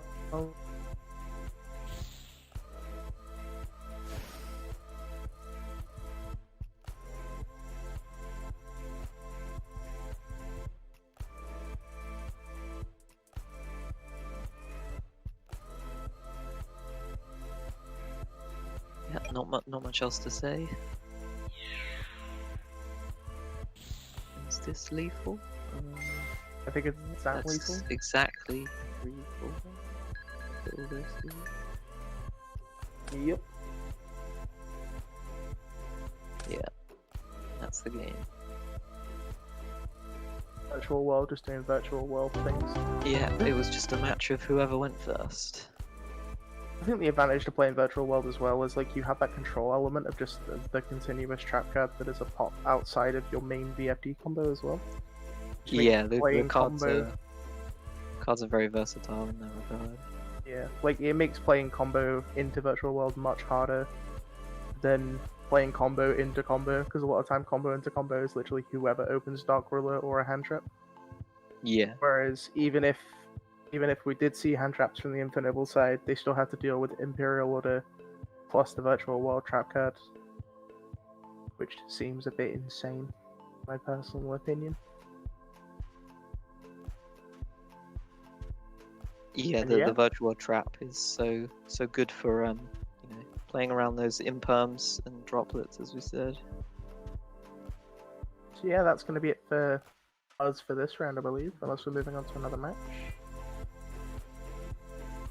I believe that's it for this round. Yeah. So I've been Dillema, and I'll And I've see been you Nick. guys later. And we'll both see you guys later.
Oh, wait, we didn't talk about this. Hi guys, it's Alex from the Disciples here with Vladis Baranovskis doing top 4, right, of the Championship Series thing. YOS 2. YOS Here 2. we have Nicholas on our red side anyway, playing Mech Knight Invoke, as we see here. Spicy build. Yeah. And then with the more modern quotation marks modern approach to it, which is playing the Neos engine, which you've seen pop up a couple of times over the months in the meta. It's kind of like standard now for these decks to be playing the Neos package. Yep. Okay, so Deska, Nicholas rather, start off with Alistair, then Eclipse into the Alistair lane, and then that gets Mornered, just so that Deska can't end with a Alaga as well. Yeah. Yeah. We had the Invocation coming down, making Mechaba. Then an Invocation going back to Alistair, just so the Mechaba has more fuel and also gives him the follow-up for next turn. Yep, too powerful. And he passes on just that. Yeah. Not much you can do after your Invoker of Madness gets Mornered. How many hand traps is he playing? Now let's see. 5, 7 that can be activated now, and he plays 3 impermanents as well. Mm-hmm. Pretty cheeky. Lag, nice. What is Fabio play? Oh, it's Eldritch, nice. Yeah. Is it pure Eldritch or Eldritch Synchro? It is Eldritch Synchro. Right, okay. Many hand traps. So I think it's very similar to Herman's builds that he played for the last YOS. Mm-hmm. Funk. It's pretty nice. He's playing Torrential Tribute in the main. Yeah. Cool. Yeah, that's something that Herman's also been playing. Yeah. Mm. Double O-Lion, but he's also playing like double Aurodon, double Fiber. Mm-hmm. Let me just get the decks up. Okay, cool. Both decks up now. So it's Nicholas on the bottom, right? Yeah. He negates the Eldland with Mechaba. Yeah. Pretty wise to do so, just because the Elijah Golden Lord, if it does get to Fabio's hand, if he uses effect to send Mechaba, and Mechaba tries to negate it to banish it, the Eldritch would not be banished because the Eldritch would activate in hand and then resolves in the graveyard. And as we see, Fabio has hard opened the Eldritch, which is a bit disastrous for Nicholas here, just because Fabio just gets a lot of tempo from this, just being able to put the Golden Lord on board. The Mechaba's pretty naked here, and if Fabio has a Elixir set here. That means they'll be able to get 2 disruptions for Nicholas's turn, which would be quite disastrous. But no, it is just a Conquistador. But it's still pretty good for Fabio here, having the White Destiny in graveyard and the Conquistador just for more follow-up and also disruption on his opponent's turn. So potentially we'll be seeing Alistair probably not getting, probably not resolving on Nicholas's next turn. I think it might resolve. We don't know what the last card is because he doesn't play the golden. Oh, they don't play Land Golden Forever. Right? Okay. The set card could potentially be a Infinite Impermanence. It's probably not a Elixir set, because if it was an Elixir, they would have just sent that off of the Eldritch instead, I feel. Could be the Torrential Tribute. Could be the Torrential Tribute, yeah. Could be Torrential, could be Infinite Impermanence. Could be a Haquero set also. That is also a possibility. That is also true. Both here are quite good. Nicholas isn't really playing many trap cards in his main deck, so the Conquistador would probably just be popping the Makaba on summon, and there's not really much that Nicholas would be able to do about that. Although the fabled Neos Fusion is pretty powerful. Yeah, Neos Fusion is an incredibly powerful card. Just being able to summon Rainbow Neos is just a crazy card. Being able to shuffle all monsters, spells, and traps, or graveyard back in the deck is just insane. Okay, so Fabio does have a Scarlet Sanguine set. A bit curious as to why they didn't send that with the Lord. A bit confusing. Was that not the card he set off of? Oh, that's the card he set off of Conquistador. You're right. I was not paying attention. I thought the card in the extra monster zone was the one they set. But anyway. So yeah, heads up play from Fabio here, using the Elixir in response to Nicholas setting a card just so he cannot summon a Mech Knight. Alistair comes down getting Invocation from deck to hand. We can probably assume that one of the cards in Nicholas's hand is a Mech Knight, so we know that there's only one mystery card here. I'm not sure if I like that he's setting in the spell or trap zones. Yeah. Instead of like in column with the monsters. He could just be trying to bait out the the removal. That's potential, I guess. Yeah. Yellowstar coming down, pretty good here, being able to pop a spell or trap if Nicholas would be able to get a Mech Knight into graveyard, which doesn't seem like he can at the moment. No. A small fun fact about Yellowstar is that its effect, Yellowstar and Red Moon, their effects aren't once per turn in any way. So if you go like Yellowstar to pop a background, then you use Indigo Eclipse to move them, you can use their effects again and then pop another spell trap or monster or whatever. Yeah, that's pretty crazy. So it's pretty cool interaction with these cards. So no, Fabio has a Conquistador set and a mystery card. Probably not Impermanence, because they probably would have Impermanence the Alistair. So can probably assume that it is just a Haquero set. This could be anyone's game at the moment, kind of just depends on how Fabio uses their interruptions and how Nicholas tries to play through said back row. Because there are realistically still 2 unknown cards in Nicholas' possession as well. Yeah, exactly. So who knows what those realistically are?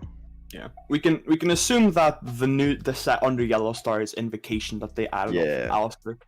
I think it's pretty safe to assume. Pretty safe to assume that, yes. Yeah. Looking at his deck. So looking at Nicholas's deck, the only cards he can really be setting are Cosmic Cyclone, Invocation. Well, he wasn't set the Cosmic Cyclone. He's got Call by the Grave. The Call by the Grave could have been set because he doesn't have the cards, but yeah, potentially. Invocations, Lightning Storm, which I feel Lightning Storm would have just been played anyway. Yeah. So it could just be the Neos Fusion set, maybe even Terraforming. Yep.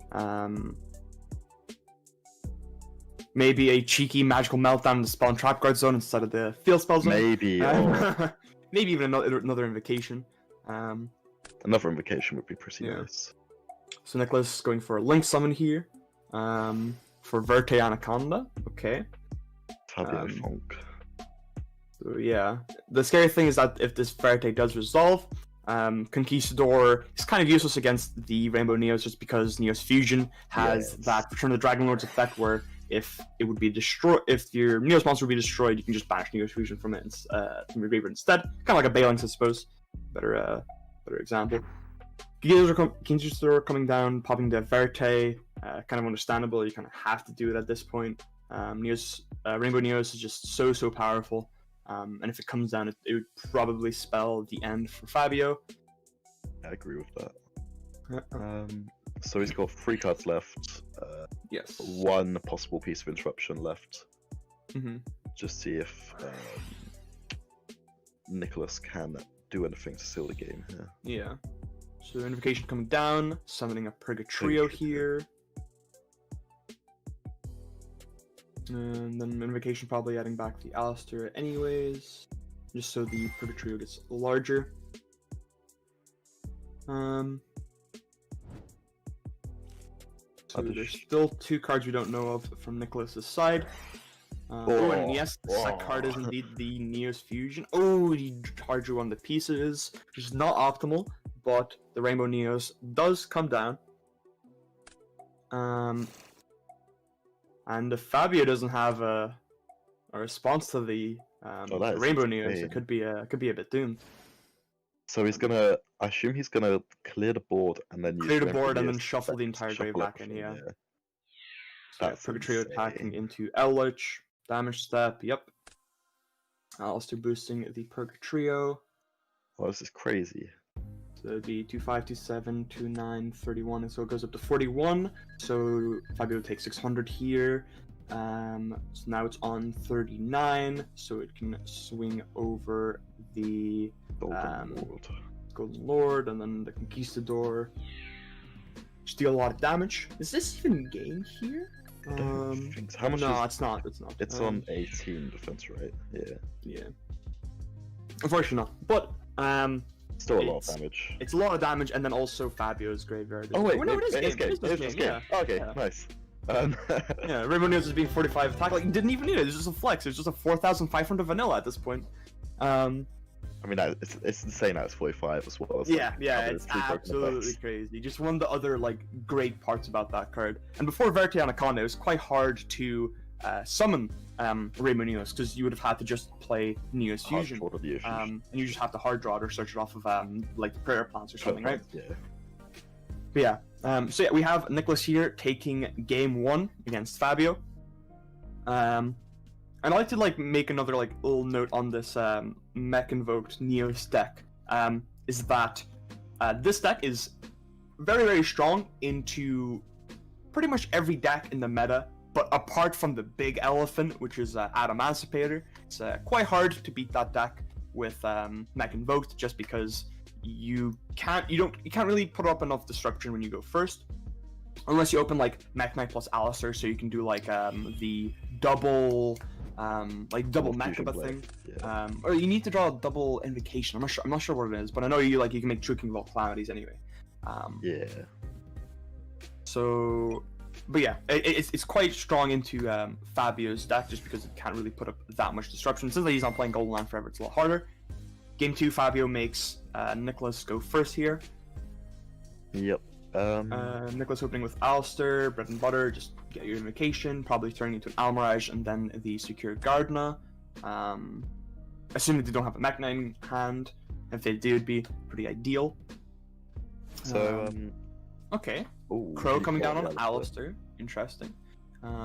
Makes sense though, because if the invocation does come down on Nicholas's side right now, then he'd be able. So if he changed Crow to that, and then on resolution, if his invocation would just go to the graveyard, and that means he gets the Alistair hand. So pretty has a play here from Fabio, just getting rid of it preemptively, so he can't even activate the invocation, so he can't even get follow up the next turn.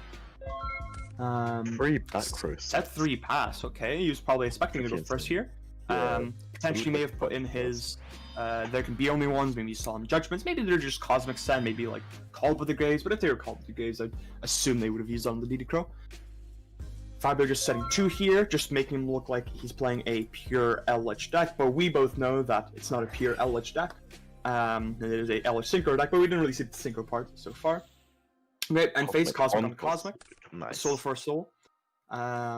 Secure Gardener, it just can't be used as a link material. Nice. Yes, it cannot be used as link material ever, yes.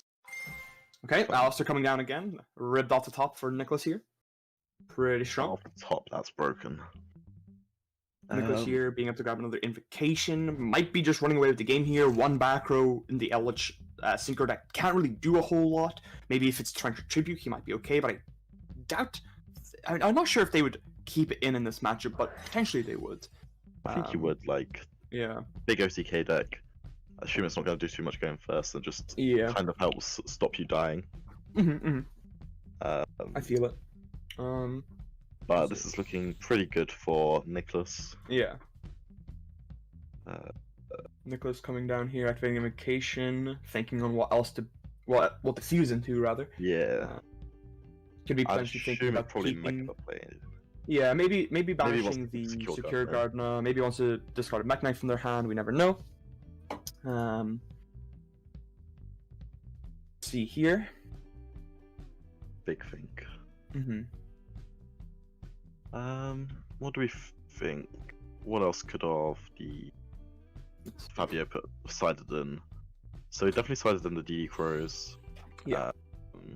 Potentially even the Call by the Graves. We know that the Cosmic Cycles did go in, as it is cited in the. It was banished for the Cosmic. Okay, on Summon, DD Crow on Invocation. Interesting. I would have potentially just chained that to the Invocation, because if you do chain DD Crow or whatever to Invocation, Crow and Invocation, yeah, okay, just trading hand traps, okay. So to finish off my point, if you do chain DD Crow to Invocation, none of its effects would resolve. Just because it needs to shuffle itself into the deck, and if you do, it adds the Alistair back to hand, so that means it won't be able to use its effect for its turn, essentially, because we do know that Nicholas has another Invocation, because he did search one this turn, and he had one from last turn. Neos Fusion coming down here, sending the Rainbow Dragon and the Neos from deck to grave, summoning the almighty Rainbow Neos. If he just had an Alistair in hand now, that's a game, right? Oh, he gets to go Invocation here, right? He doesn't have an Alistair. He can't summon again after Neos Fusion, right? Ooh, okay, pretty smart here. So if Nicholas sends his Invocation here, shuffling away the back row, he'll be able to use the Invocation's graveyard effect now to add back Alistair from his banished pile to hand. And that would be game. That would be game. This is why Fabio needed to chain the Crow to Invocation's graveyard effect. He might just be game punish here, yeah. Definitely just a slight oversight by Fabio. Yeah, so Invocation puts itself back, adds back Alistair, and this would be exactly 8,000 on the dot for game. Potentially seeing that. Yeah, and there we have it. Nicholas plays it pretty well. This overstep from Fabio did cost him the game here. Like I said, if they just waited with their DD Crow for Invocation's graveyard effects activation, then this would not have happened, but unfortunately Fabio is now out of the tournament because of this. Maybe just didn't know the interaction. That's also understandable. YuGiOh cards have 8,000 paragraphs of text. But yeah, like I said, this Rainbow Neos Mech Knight Invoke deck, super powerful into all these slower grindy type decks. I know that when I was grinding Dueling Book rated, I would constantly face into this stupid Mech Knight invoked Rainbow Neos deck, and what would happen is I'd get hand trapped 3 times and then go Rainbow Neos, shuffle my graveyard back in, and I'd just be very sad. After using my entire hand to make out a combo. It was quite depressing. But yeah, Nicholas showing why this deck is just so strong, its ability to just summon big dudes, smack hard, win game, the works, some classic Yu-Gi-Oh! And it's cool we get to see Rainbow Neos being summoned, classic anime card, and it's just a sweet effect. Comes in Ghost Rare as well. Very, very nice. Hey you, do you like cards? Yeah. Do you like markets? What? Then you should check out Cardmarket. Cardmarket is Europe's biggest online platform for buying and selling cards from your fellow players. They've got everything from Pot of Greed to Dark Dragoon. Even Blue Eyes White Dragon? Yes. Just pick what you want in a wishlist and let the shopping wizard save you some cash. Oh boy, I can't wait to play my Blue Eyes deck. Don't. Please. You can also stick your own cards online to sell them and trade your cards across the globe. So what are you waiting for? Support the YuGiJoe channel and follow the link in the description to check out Cardmarket today.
Hey everyone who is currently on stream, just to give you a quick update, we are just finishing the final match of round 3.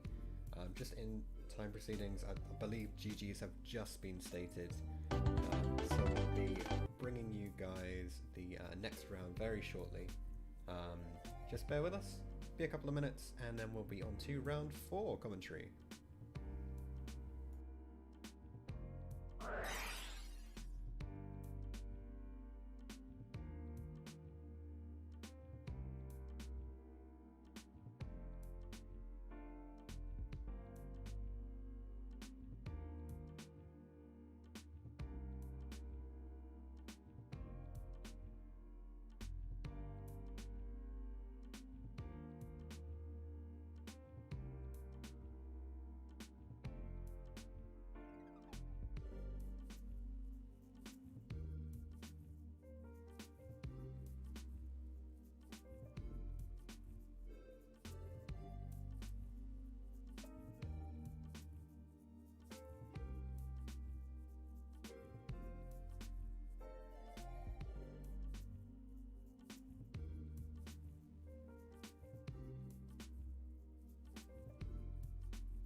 I assume we're starting in a second.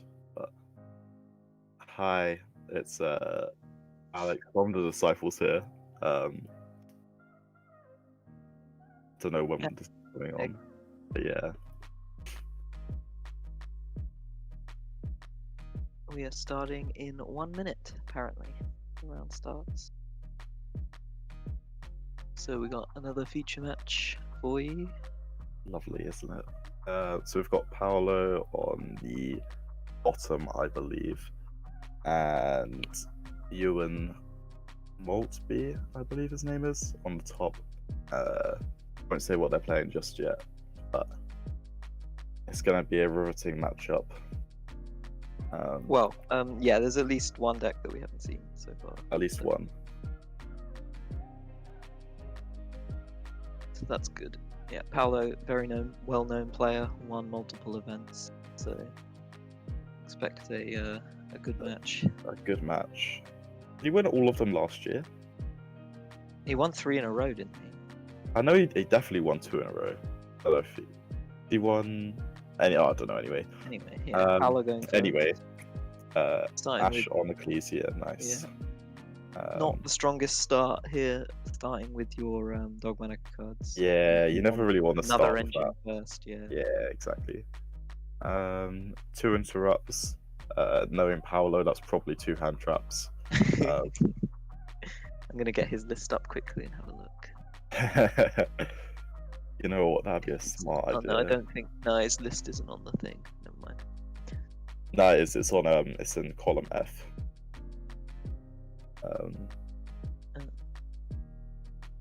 Yeah, so he's playing 3, 6, 9, 12. 12 hand traps and a random ghost ogre. So we've got Virtual World going off, doing things again. Yep. Kowloon to get the continuous trap. Yep. And then the rest of your hand just needs to be extenders. Yeah, so I always forget which Virtual World does which besides Lulu and yeah, I haven't remembered. Which one's which yet. So this is the double Foolish Burial, so you're probably going to send Nyan Nyan, which you did, as well as the spell. And they're from the grave, always nice. Yeah. Comes back, it's a tuner as well. Yeah, the tuner bits, I think that's the massive bit, it's just a free tuner. Imagine if you could make Hulk afterwards. Imagine. It'd be crazy. I think Lao Lao's the Monster Reborn, yeah. I think that's the Wolf Bark. Yeah, so you, traditionally versus this deck, you just what I've been told from good players, not myself, you just you use your hand traps early, because if you wait too long, then they just actually establish too many. They just have too many cards established, so it doesn't actually. You're talking matter. about hand traps like Ash. Yeah, like Ash, Veiler seems really bad against this deck. Well, the Veiler and Imperm kind of don't really do anything. Right? Yeah, they're only good. You might cut off a draw. Draws, yeah. Yeah, that's literally it. Yeah, makes sense considering we've seen skill drain be played in this. Yeah, like Veiler or Imperm. Veiler especially. Veiler plus Nibiru is really good, because it means you can Nibiru them and then you can Veiler the Cloud Castle, so they can't make the second VFP, which is nice. Yeah, you can't typically Gamma, for example, or a level 9 because synchro, because Cloud Castle is just then 2 level 9s immediately. So it seems like he's playing this somewhat defensively, because personally I don't know if it's right to trade the Dragon Mech pop with Ecclesia. How does, I guess he could have just outed it by beating over, right? Yeah. So I think I'd rather have traded one of the pop for one of the back row cards. But because he hasn't used them, either he's waiting to use them, or they're just bluff cards. Or they could be Eldritch cards that you don't want to pop. Yeah, maybe he just hasn't drawn both sides of the Eldritch engine, so they're just not doing anything. Yeah, you don't want to pop a Golden Land then. Yeah. I guess that's maybe his reasoning for not popping the back row. So this is interesting. He's it looks like he's gonna make VFD without using his spell effector search, which is somewhat interesting because it means that he can now make B9. I can't remember what it's called. Shunshen, something like that. Shen, Shushu, I don't know. That guy anyway. He can make that guy. Obviously, it got Ash, so it's almost irrelevant. Yeah, I'm guessing. Well, he could have, I suppose, ashed earlier one of the effects to summon. But... Okay, so he's got Nibiru as well. that wasn't. Okay. I was correct. I knew it. 2-hand traps. Yeah. I mean, his deck is, mostly engine cards. Plus Yeah, engine cards. exactly. What are you going to draw otherwise? Yeah.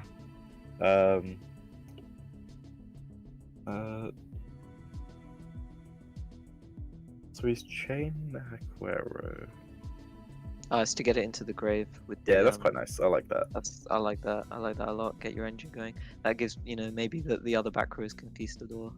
Yeah. Conquistador, maybe. I don't know what else it could be. Maybe the impermanence actually. I mean, either way you want your Eldritch engine going because now he gets. Yeah, exactly. Aquero for Sanguine, and then starts the whole loop.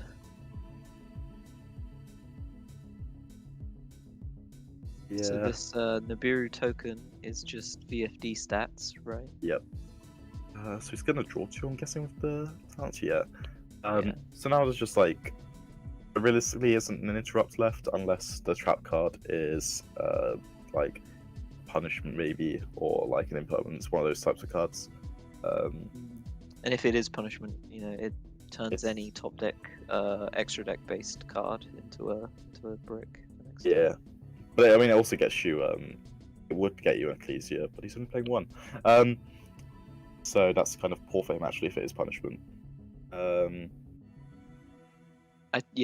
Titaniclad only summons and adds from deck, right? Yeah, summons from deck. Yeah, Summons I know that Nadir's Servant can have back from the grave. Yeah, it randomly just adds back from the grave. I don't get it. Yes, but, it's crazy because you can sending Omega for Nadir's Servant. You can Yes, always have a live Punishment. Ecclesia searching punishment, which is crazy. Yeah, I really like that. That's an interaction itself. So he hadn't used Lulu. Lulu yet. So... Yeah, which is really good because then it means he can get access to another VFD if he wants, or he can just make a level 9 synchro as well.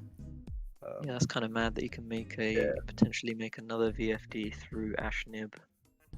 Yeah, so Obviously he had the talents to draw 2, but I don't think he can in this hand because he's already used both the. Actually, he hasn't used Nyan Nyan and Grave Effect actually this turn. So he can summon Nyan Nyan from Grave. He can make a Croc, draw 2 cards if he wants. can he not just Cloud Castle back? He can Cloud Castle back, but the Cloud Castle plays. I think the Cloud Castle plays more into like an if imperm. that's an imperm, yeah.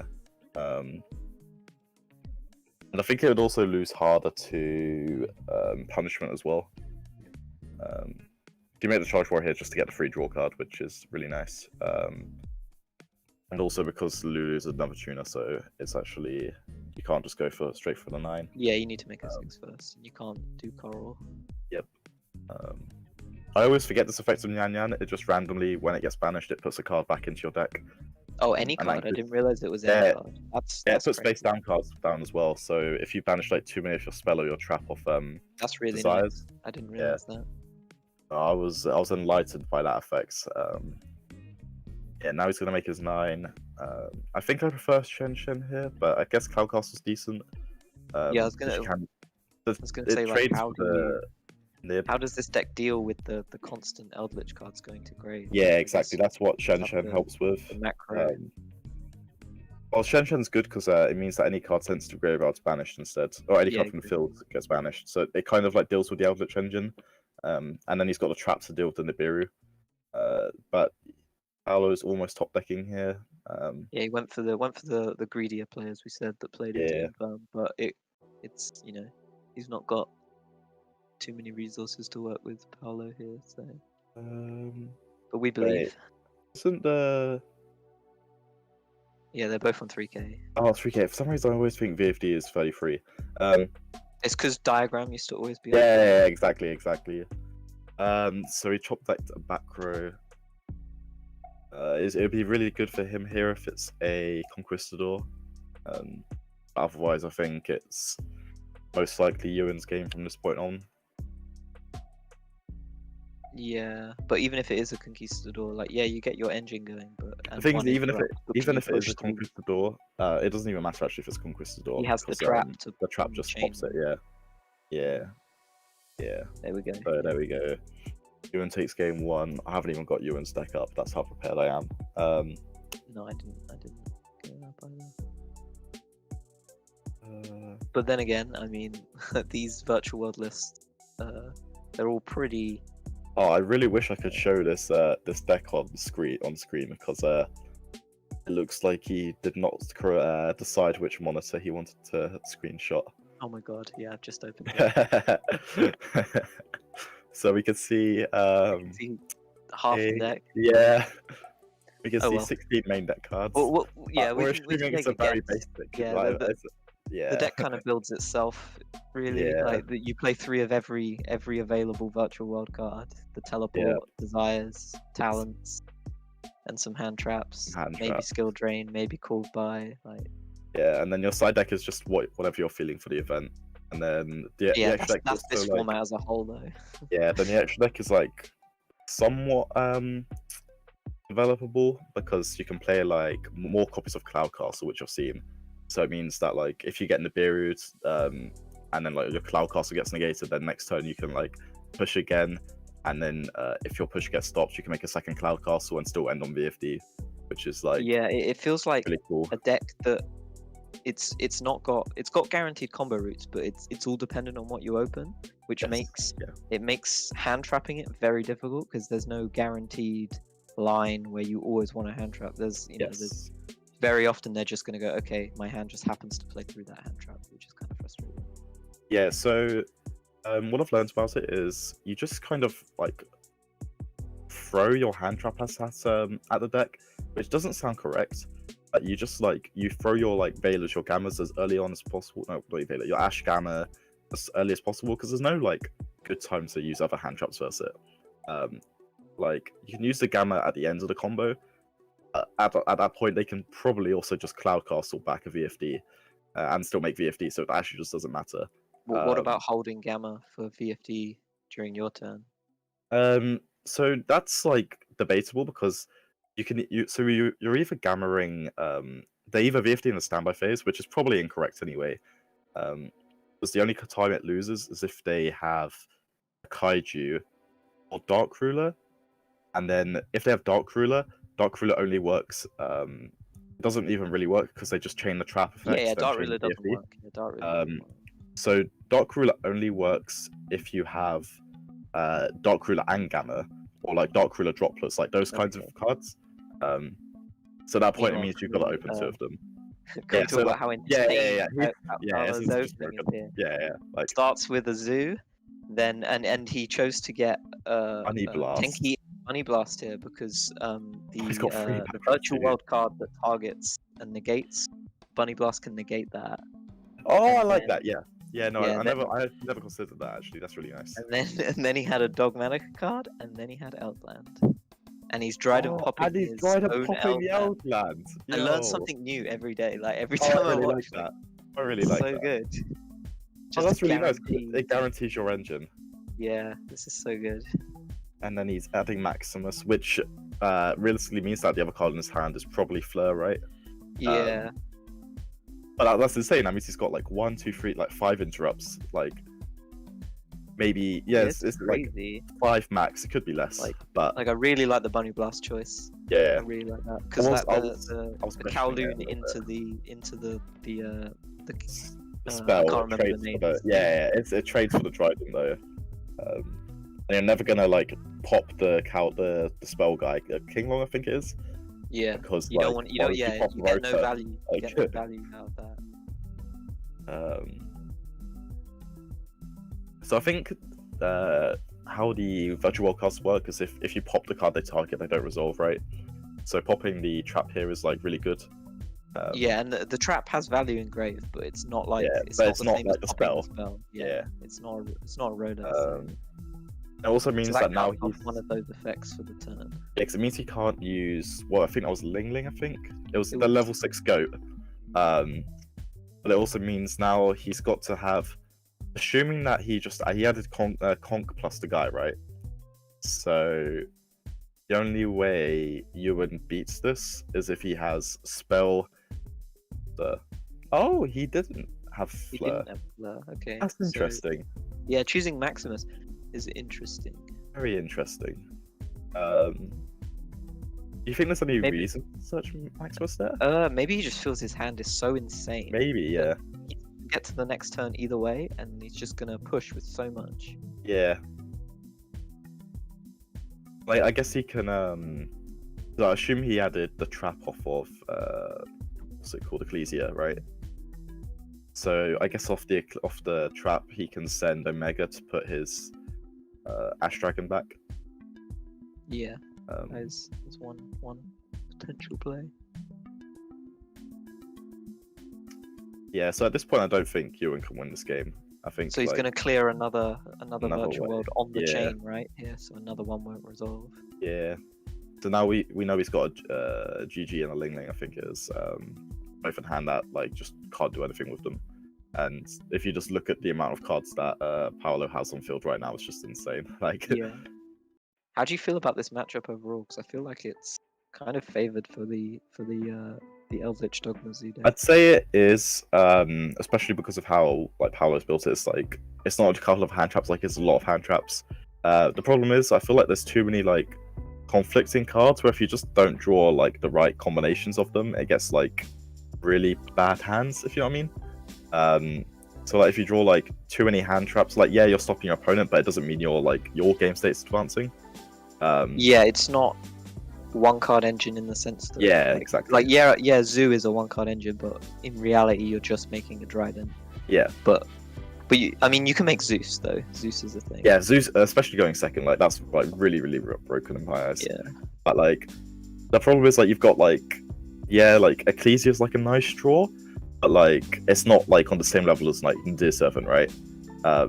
And then you've got like your three like Bricky Dogmatica cards. You've got. Well, like... I think that's why he's chosen to play only one Ecclesia. Yeah, exactly. Just, you know, exactly. maximize your chance of drawing Servant over the other ones. Yep, I agree with that.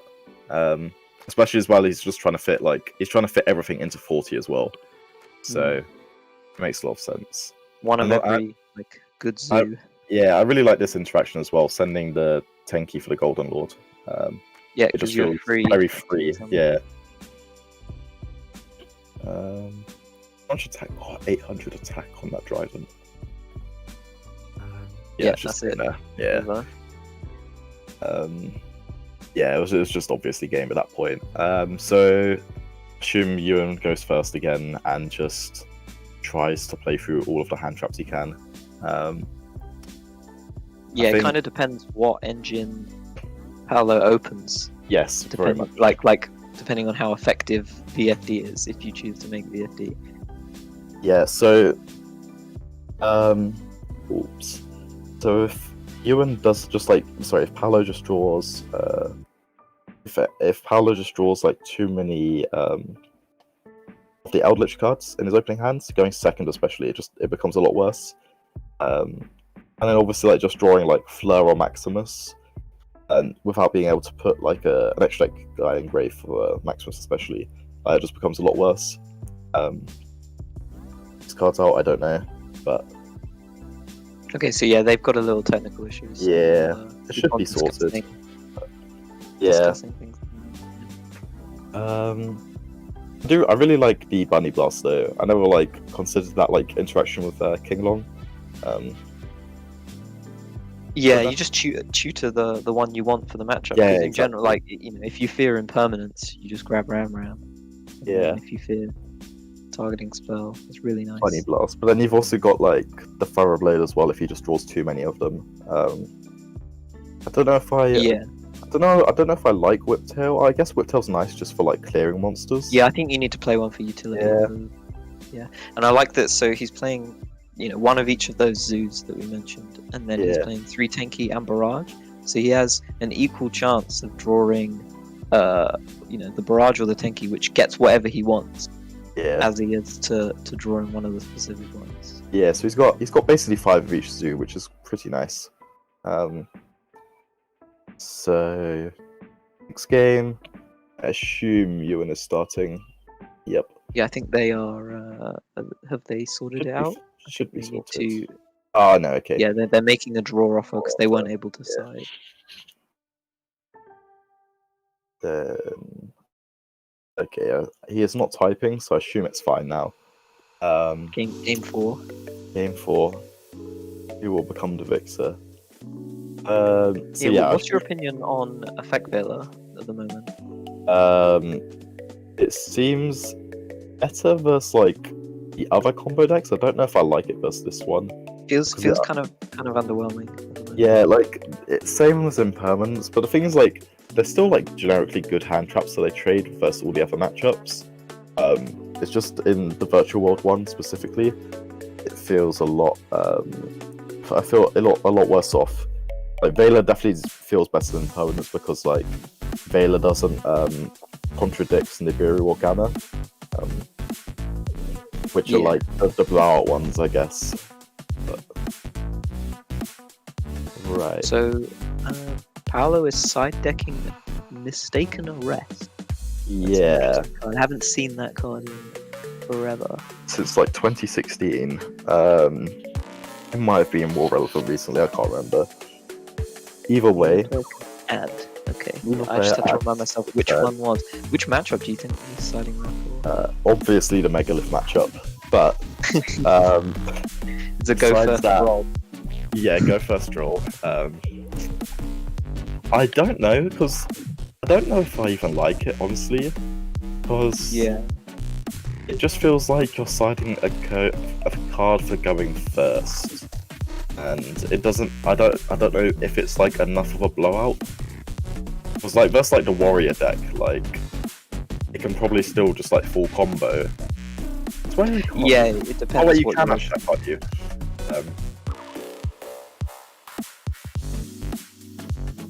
I always forget. Oh, you can ash that. You can ash it because one of the effects is randomly just mill 3 cards. One of them is also. Oh no, that's special for me actually. Yeah. One of them is mill 3, which could happen at resolution sometimes. Yeah. This is nice because it which is pretty good. Yeah, so Lily's nice because it just puts Dispel and a Trap Engrave. Yeah, you want to start with that one early. Yeah. And use your spell to get. Yeah, so I'm guessing Ewan's hand wasn't very good because he had the talents to draw. So I'm guessing that the rest of his hand just couldn't. Maybe there wasn't a normal summon, or maybe there just wasn't an extender. It definitely makes his hand weaker because it means he doesn't know what hand traps he has to play around still. Yeah, when your hand is so good that you can talents look at your opponent's hand and just keep playing, like that's just game over usually. Your opponent has to have a very specific, like, you have to look at your opponent's hand and go, oh, you've got 3 more hand traps or 2 more hand traps, for you to lose. 2 more hand traps and like 2 starter cards, so you can't even just like rip starter cards. Like,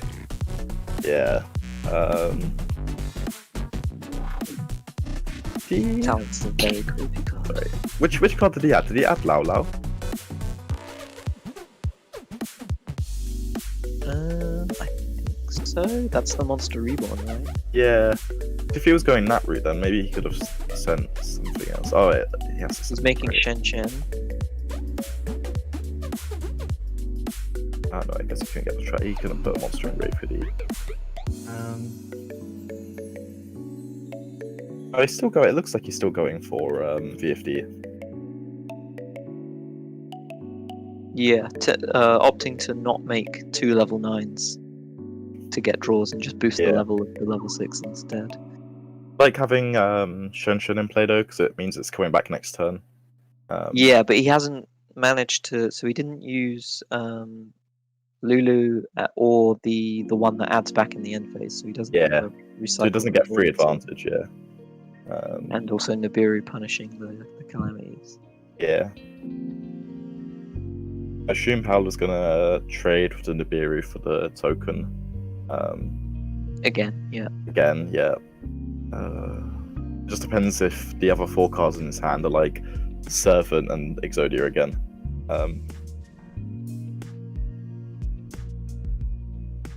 No. So yeah, just starting off with the Crash. and we'll see what he does in phase 2. So I'm assuming he doesn't have zoo access, otherwise he'd probably want to make a Zeus play. Yeah, I maybe think just he's go for probably Trident just Buff. got Eldritch cards. Yeah. Which is not as good for Ewan, but I guess if that's a Chooch, then it trades for the Eldritch cards, which is nice. Yeah, I think we can assume the back row is probably the Chooch. There might be an argument to have flipped the Chooch in the M phase if it is it, just so he doesn't get like blown out by Eldritch cards when he activates it to like put a guy on field. He can also just bring back the Shen, so you've got a virtual world on field to target, which is nice. Because I'd always forget that he doesn't have to banish his virtual world guys. Reading.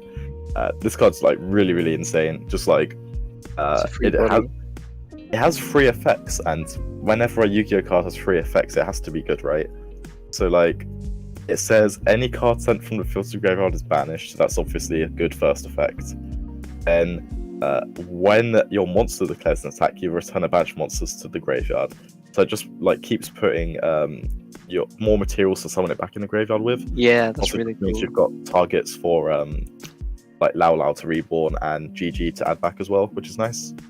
Yeah, And this then thing obviously is it's also summoned generic. Yeah, it's generic as well, which is like also really Generic, nice. so like I can see it being played in other decks in the future. Yeah. It's like So like the reborn effect is generic as well. It's just like 2 other monsters with different types and attributes, which is nice. Yeah, it feels like like a Cypher and Omega type synchro. Yes, that exactly. Played in a lot of different decks. See, yeah, I think this is a misplay here. Okay, it doesn't matter. Yeah, I think this is a bit awkward activating the Chooch here, just because Paolo could have changed something to it. Oh, his last card was Gamma. Okay.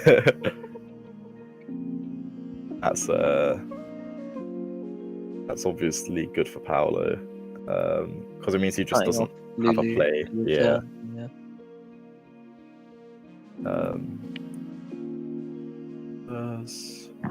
Yeah, no. So I was just double checking. Shen doesn't return the spells to the graveyard, so you can't put Xinglong back in the grave, or Kinglong, sorry, in the graveyard. So you just No, you can't. Because it says target. You can monster. Yeah. Obviously, yeah, you can't put banished face down cards back. Yeah.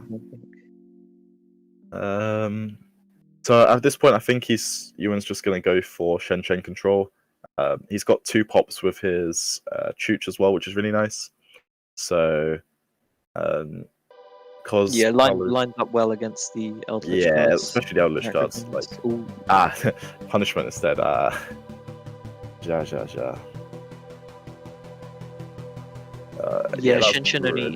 is only field as well for the macrocosmos effect. Yeah. Otherwise, this punishment wouldn't resolve properly, but it does.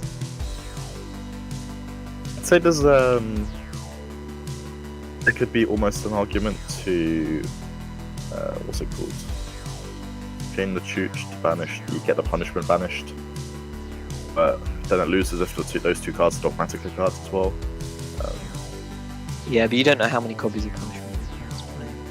Yeah, I feel like if you've seen, because at this point he's seen all 3 engines, right? So, and I guess, and the Chooch, this is still in the end phase, so it's not like he will wait and interrupt it. All it does is put 2. He's still got 2 other banished ones to use it again. Yeah.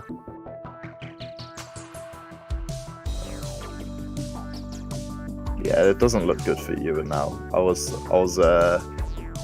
hoping for more, but it doesn't look like he looks like he's on the back burner at this point. He can summon back the Shen next turn, which is nice. But then again, Paolo can also Elixir for what's the card called? Clearer. Or Clearer to get it banished. But that also is like bad because the Chooch is still there to trade with either the Golden Lord or whatever. The Chooch being able to pop the Golden Lord. Because this Golden Lord is not indestructible with the moment, so exactly. That turns off. So yeah, in the end phase, I'd definitely consider if he Eldlixes for a Conquistador. I'd definitely consider like, ooh, that's really good for. Oh, this is really good for him. Yeah, I'll definitely consider of going in the That was a invasion very, huge a topic. very powerful draw. 'Cause Yeah, it's a any really good one. any zoo draw here was terrible because he couldn't access his extra deck because of punishment. Yeah, So he top decked the right engine card. yeah. I mean, Servant was good as well, right? But Oh yeah, of course, yeah. Dogma cards, Servant yeah. or Ecclesia. Ecclesia, yeah. Good. But like, Oh, obviously, he's got Omega to put back the Shen. Yeah, yeah. that gets rid of that. Yeah, I guess if he'd have top decked a Dogma card, he might have Omega'd his punishment back. Yeah. He could have also done a cool play where he could have Chooch popped the Shen so he didn't get extra extend. But that also seems a bit too finicky. Yeah, yeah. This looks really bad for Owen at this point. Yeah, it's not looking good. I'd definitely in the end phase consider using Chooch to pop the Golden Lord. The only problem, I think you definitely put the Lao back. Oh, it doesn't matter. Cosmic as well. Yeah. Running background. Oh, Lancia. Oh. Oh, okay. Oh. That's Oh. cute. I like that. Cute. Cute. Turning off Sam. Cosmic with Lancia. I like that. That's really cool. Siding Lancia against this deck, though. I'm not sure if I agree. Yeah, I don't agree either. I definitely don't agree. No Yeah. way, says Paolo. That happens. Yeah, because like most of the time the Eldritch cards can just they can just banish on your opponent's turn. Yeah. Can't Lancia, so it's kind of a bit. Meh. So yeah, this is really good for you, and if he top decks any virtual world monster. Yeah, because now besides do Nyan, we know that both of Paolo's sets Both of them are are golden two lords. golden lands. Yeah, so he has golden no lands, access to Lord. So yeah, he has to just top deck any of the monsters, and he's good. But if he draws any other card, it's really bad for him here. Yeah, here we go. Desires into two 2 scaled, yeah. Pendulum summon. two scales pendulums. So Ewan is thinking here. I think it's either Desires or like you want to draw like Lulu or something. I don't know. Like Lulu's like obviously like the most insane draw here because you get to send a spell, you get to add a monster, and then you add another monster, and that's just game. Like. Oh, Paolo's now thinking. Does he want to do something? So you got to think on though. Okay, Aquero. Interesting. Oh. Oh, he passed. Oh, he passed. Oh, it was in the end Oh, phase. no. Okay, that makes sense. Yeah, so he didn't draw anything good. What could he have drawn? Did he draw like another lance here? I don't know if I like that, you know. What, using Aquero? No, like, because the thing is, so looking at his list, he's only playing 1 Golden Lord anyway. Only So- one. Yeah, so it's not like he's like doing anything to it. So he might as well just like get another search with the Golden, with Cursed Eldland, and just like sack that off for the Golden Lord. Well, you can still do that, right? Yeah, but you keep the Hakrero, which like might be relevant for like Nyan next turn or something. Like at this point, obviously it looks like Ewan can't win, unfortunately. But Oh right, so what you're saying is he's left himself without a Aquero for next yeah. turn? Oh, obviously like using the Hakrero there, it means he's got like more damage output for this turn. Yeah. That's what 35. Actually, is it game? No, it's 53. So it's just off game anyway. So if Paolo's got any normal summon here, it's obviously like game. Top deck Zoo. Yo, he could literally attack with his bunny blast and it'd be game. Oh. Is Maximus game here? He hasn't got a target grave now.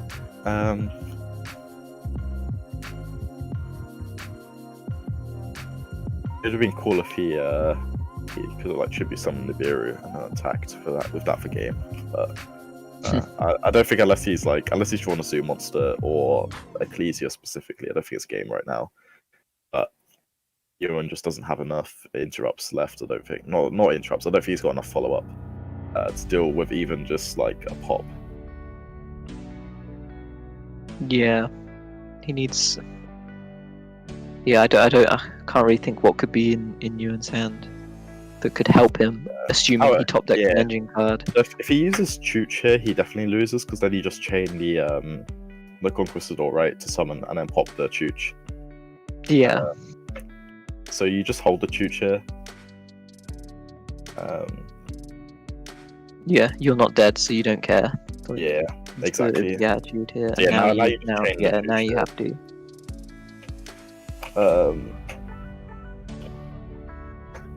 Cosmic for game. Oh my god, imagine if you top deck Cosmic. Cosmic for game, and then Lancia. Yeah. No, it didn't this is, happen. Damn. It's unfortunate because this just puts 2 more like bad draws into his deck. Yeah, when you're top decking with this deck, the spells and traps don't really do anything. Yeah. What's he doing? Is he something Link Spider? Nice. I mean, I guess because he's got a Conk kit. He's got a Conk already. Oh, okay. I think he's got Conk Imperm. Actually, no, I don't think he'd have Imperm in this deck. You think you'd side out in this matchup? I think he would, yeah. Yeah, so yeah, I mean, setting in that column doesn't mean anything then. Yeah. Like, it's not like you lose to Imperm, because his column is already active, so it doesn't matter. But, yeah, so maybe... Did he just draw another Haquero, maybe? Maybe it's a Haquero. Maybe it's another Cosmic. Maybe he's playing Mistaken Arrest for this matchup. Oops. Don't know, but... Oh, Lulu's Lulu. good. That's a good way back in. I don't think if anything, that's what you want. No, it probably doesn't, but you gotta try, right? Yeah, of course. Hard think. Okay, let's see what he wants to do here. Because he can once again try and pop the he doesn't have materials to use Chooch, so he can pop the Chooch to stop the Lulu resolving, which is what he's gonna go for. So unless that's an MST. Yeah, not even Cosmic. We'll save him. Yeah. I think this game should be over. Yeah, so unless the last card is a Lao, maybe? It's like the only card I can think of that like gets him back into right, normal Lulu. Lulu, summon then Yan Yan. Wow. I can go normal Lulu, summon Yan Yan. Okay. And that gets you to a 6 and that doesn't do anything, right? Like, that's the problem here. Oh, okay. You can Nyan Nyan off Nyan Nyan? Yeah. Nice.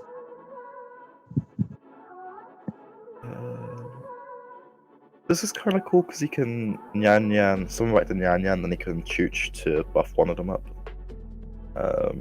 So he has 6 or 9 as the options. Yeah.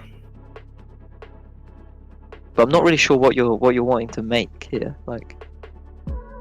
Yeah. Ooh, He might. Oh, maybe it's a Zeus play actually. Oh yeah, I completely forgot about Exceeds. Yeah. So Zeus would be very powerful here. Yeah.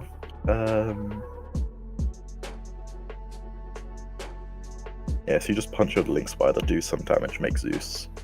And the problem is, he just he just gets his stuff back, right? And I just don't think it's enough. Yeah, I think the wink on here is Paolo running out of Eldritch cards, because obviously it's not a full engine of Eldritch cards, so you gotta make him run out of Conquistadors.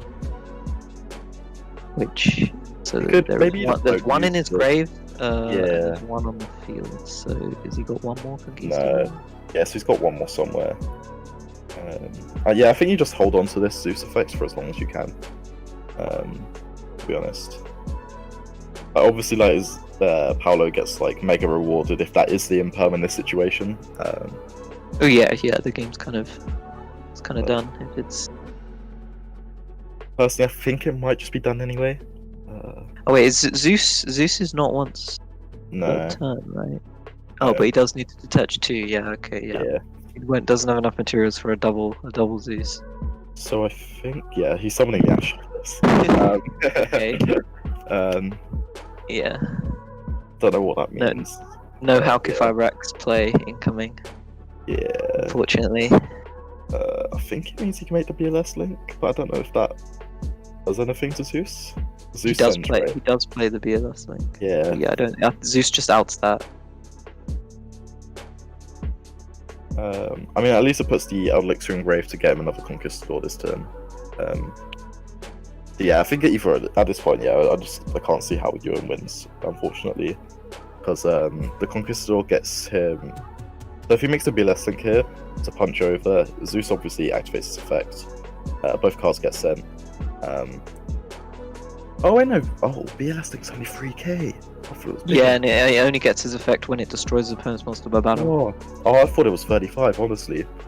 Okay, maybe he's still in the game. Who knows? I don't. So yeah, this is gonna get him. Does he have a Sanguine left? Yes. Yeah, yeah. So he could, yeah, he's gonna force the Zeus with the Golden Lord, and then the Haquero there can now get another Sanguine for next turn. Yeah, and then the Conquistador. Alright, was there not?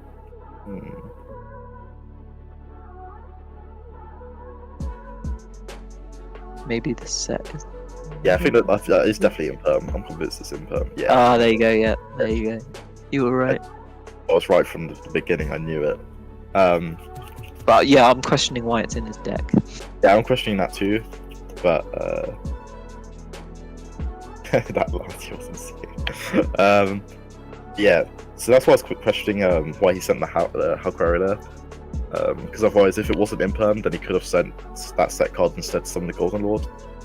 So it meant that he was guaranteed to get Conquistador plus Golden Lord play the next turn. Yeah. But yeah, Anyway, that's much.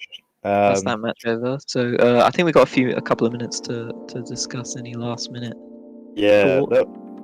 we discussed most of it intensely. Yeah, I just think like VFD doesn't do enough when your opponent draws Eldritch cards. Yeah, it just doesn't trade into Eldritch cards because like the Eldritch cards are always just like out resourcing it.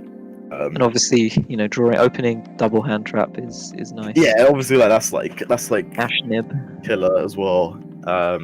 So that doesn't do anything. And then also like he just couldn't get into his engine, like full engine early game. So that really put him far behind. Because like one of those turns he just passed, whereas like if he had any sort of play, he just won the game instantly. But because he just didn't have that play, he just lost. Yeah, it was a bit unfortunate just because like Ewan couldn't like capitalize on the turns he did have that game, or the times he could have pushed, he couldn't capitalize on it. But in the end, I think like he had to like kill him in one of those turns. Otherwise, I just think Paolo was going to out-resource him. Yeah, for sure. Yeah, I don't think it mattered that he didn't see like any of his other engines that game, just because like the Eldritch cards were just trading that well, as well as hand traps, obviously. Yeah, it's kind of hard to know what to go for, really. Like, do you go for VFD to turn off the other engines, or do you go for like if your hand is good enough, you make Shen VFD and then you cover everything. But like, if your hand isn't good enough, what do you go for? Yeah, I think going for like Shen, maybe even like Shen Croc. I think that might be the best. Yeah, like Croc is another interrupt. Yeah, then you have double pop Shen as well. Yeah, it's just the draws as well. I think the draws like do a lot. Just because you just always want to have more cards than them, right? And also discarding with Croc, it means that if you draw like your King Longs, etc., it just means that they're going to be in the grave next turn for you to use to get like further advantage and win. Yeah, I think it was just unfortunate for you in there. He just couldn't really do anything else. And obviously, the perfect read on that was an impermanence. So I'm just gonna say I definitely should have entered. Tristan, with your Megalith strategy. A Megalith strategy, the best deck. I would have got ruined by what card was it? Mistaken Arrest. I would have got ruined. Yeah, you would have got. I wouldn't even get one search. Sometimes I can play with one search, but I can't play with zero. Oh no. Anyway. Yeah. Anyway, that wraps up for round 4. 2 more rounds of Swiss. There should be 2 Exos left. I don't know who they are. Let's see. So Tristan's Exo, and I can't remember who the other Exo was.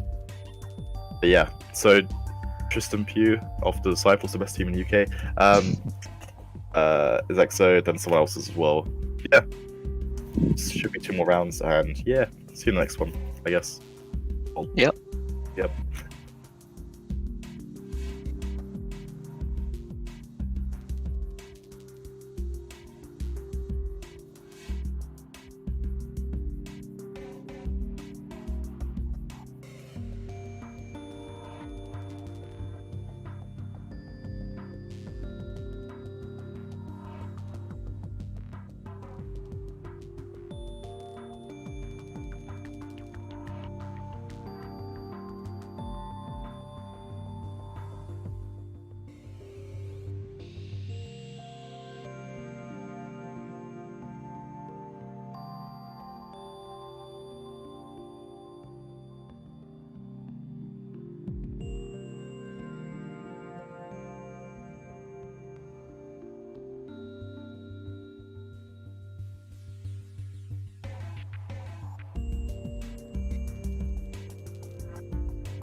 Hey you.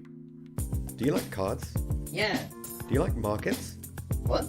Then you should check out Cardmarket. Uh... Cardmarket is Europe's biggest online platform for buying and selling cards from your fellow players. They've got everything from Pot of Greed to Dark Dragoon. Even Blue Eyes White Dragon?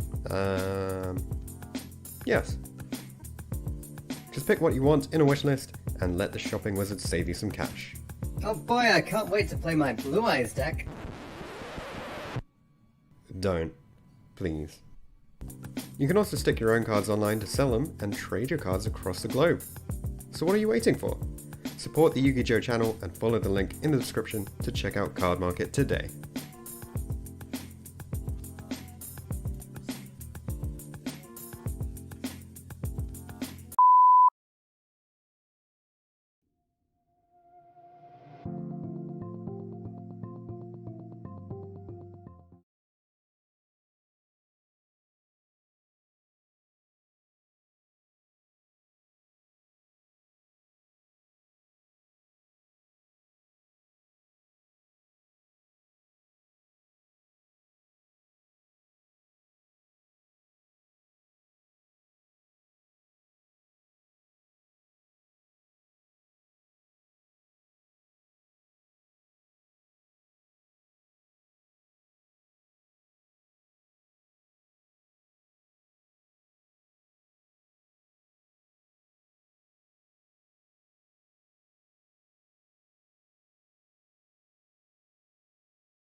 the YuGiJoe YouTube channel. We've got a series of videos with him on there. If you're looking for more videos with Betty, then check out the Disciples YouTube channel, where you can see him and the whole team doing some very impressive stuff.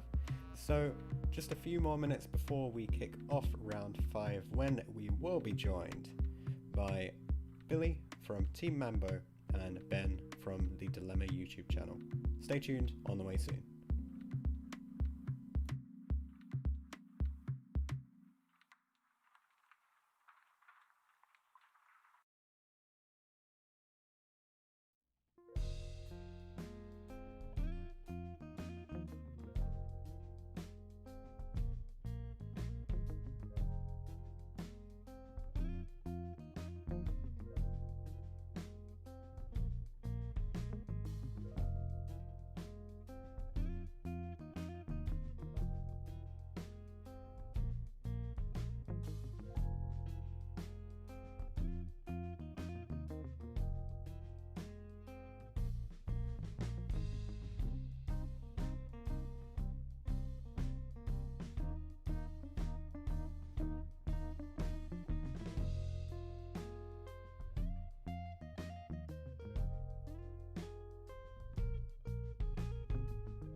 Alright, let's bring back up those visuals. Wonderful. So thankfully they haven't actually switched sides. We That's still good got for Ash on it. the bottom for me with Adamancipator and Nicholas on the top with his Mech Knight Invoke strategy, sporting the lovely Rainbow Neos, the preemptor to the Dark Dragoons, I reckon. So we see Adamancipator is going to go first here. So was it? Do you think do you think it's a wise choice to play something like Mech Knight Invoke, considering if you lose the dice roll, you can go second, and if you win the dice roll, you can pick to go second? Yeah, I think it's not bad. The only issue is Breaking boards, I assume. yeah, how easy is it for these players to break the opposing boards? Because we see Nicholas is going second. Does he have the power in his deck to break through whatever Hash's board is with only 4 cards left in hand? Thing is, though, we also have to figure out. We also have to like respect the fact that he's been going against Adamancipator players all day and going against the same sort of board, so he must know how to break them at this point, or at least have a shot at breaking the standard Adamancipator board. Yeah, you'd hope so. But then We can dream. Based on the actual deck breakdown for our event, there is actually the chance that perhaps Nicholas just hasn't played very many Adamancipator throughout the event. That is true. However, I assume he wouldn't have picked the deck without testing it against Adamancipator. And you know, he's been at the top tables for most of the day, and that is arguably been a 50-50% split of Adamancipator and Eldritch. So he probably has a lot of experience trying to break through these sort of types of boards. So with the researcher going off now, what does it hit? It hits nothing, right? No. Because they're all tuners, unfortunately. Yeah, he hit a double analyzer and a petting Cesua. And an Ash, I think it was. Yes, it was, yes. I think it was an Imperm as well. I think he hit. It's okay though, because he's got the Seeker to get himself to the Guardian now, so a little bit extra protection if he needs it. That's pretty good though. Couldn't have really asked for any better, I don't think. Yeah, absolutely. I think it's kind of interesting that when Adamancipator cards were first announced, lots of people looked at it as a synchro deck. Yes, they did, yes. And then missed out on the opportunity to go into the full needle fiber Linkross combos type thing that we're now used to. But I suppose at the time we didn't know if we were going to get Hockey Fibrex. That was true. I like the style of Adamancipator in terms of, oh wow, it was an Imperm on the... two hand traps so far. I'm a big fan of the Adamantipator style artwork because it's like they're actually doing what the cards are doing, if that makes sense. Like they're actually digging for those rocks. I think that's really cool. Yeah, that's a really nice. I think that's really bit of cool. fun. Yeah. Do you know which way around it went? Did they design the cards first and then do the artwork, or was it the other way around? I'm unsure. That's something. I believe they go hand in hand. I believe. Yeah. Obviously, they have ideas for decks. And then the artwork stand around that. So I assume it's effects first, then artwork. But if they have a really cool, piece of artwork, then they can get some. Yeah. So here's the light stage. Haven't seen this card in competitive play for a long time. I didn't even know he played light stage. I missed that in his tech list. Well, it's wow. Okay. Yeah, it's a nice way to get multiple monsters on the field, isn't it? Well, it's that, and it's also the fact it's a pin as well. Yes. Like a pin for a back row, which is really strong. It forces things like a Quera, which is really cool. And here it's forcing the Appaloosa. That's fair enough. I mean, hopefully he has like an Alistair or a Mech Knight and a set card, which would be really cool. Because against a lot of boards, a Mech Knight and an Alistair is actually getting through a lot of things. Yeah. Like straight up, which is incredible. So hopefully he's drawn something he can get into that Alistair with.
Or a Mech Knight at least.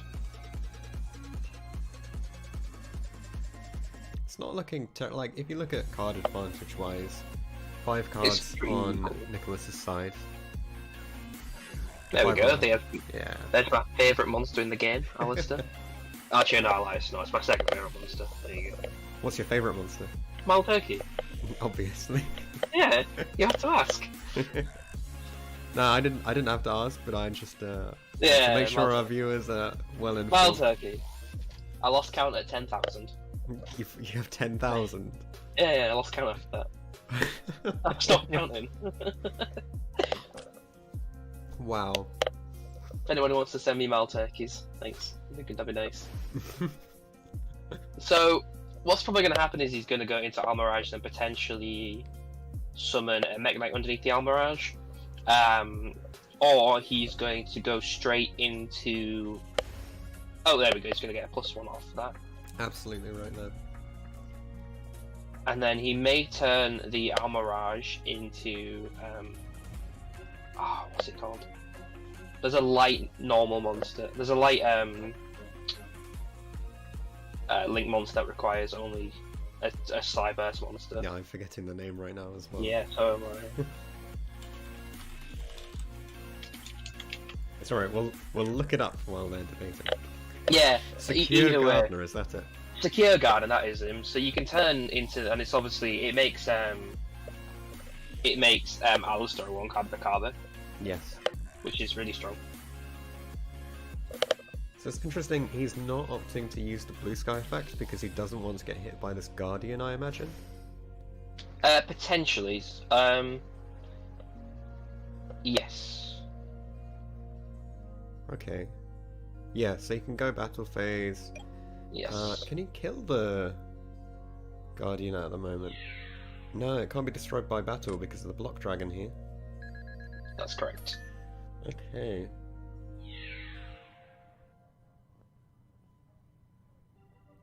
So I mean, he is clearing up the board a little bit. The only issue for him right now is the fact that block dragon will still be in play. And he's not really... Nicholas isn't really gaining access to the engine in the way that he wants to just yet.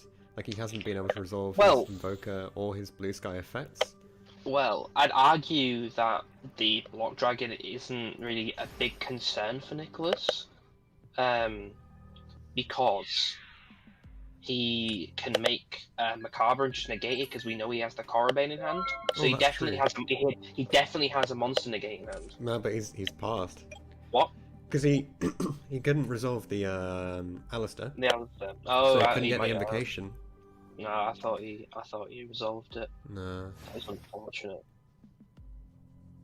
So he's facing down IP with Block Dragon resolving for 3.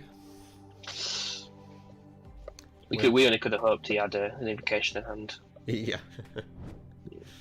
When will we see the ban, Konami? Of what? Alistair invocation? No, the block. Oh, block dragon. I was like, Alistair's fine. Soon, please. Thank you.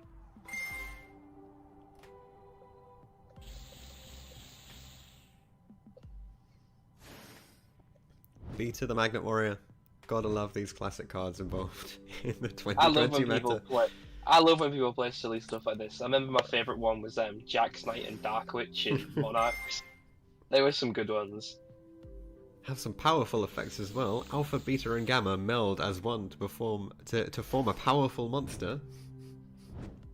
That's the text from Beta there. I was a big fan when they got their like Magnet Warrior support in the structure decks. Yeah. But it just got outshadowed by ABC, did it? Let's be honest. Absolutely, yeah. Yeah. Did the analyzer hit anything? It doesn't look like it. Oh, did they research it? Oh, the research hit Doki Doki. That's fine. Sorry, CK, CK Doki Doki. That is big pluses. Yeah, right it's now. not bad. Bigger pluses. So Nicholas clearly thinks he's still got something in this, and he's not going for the early scoop here. So there is a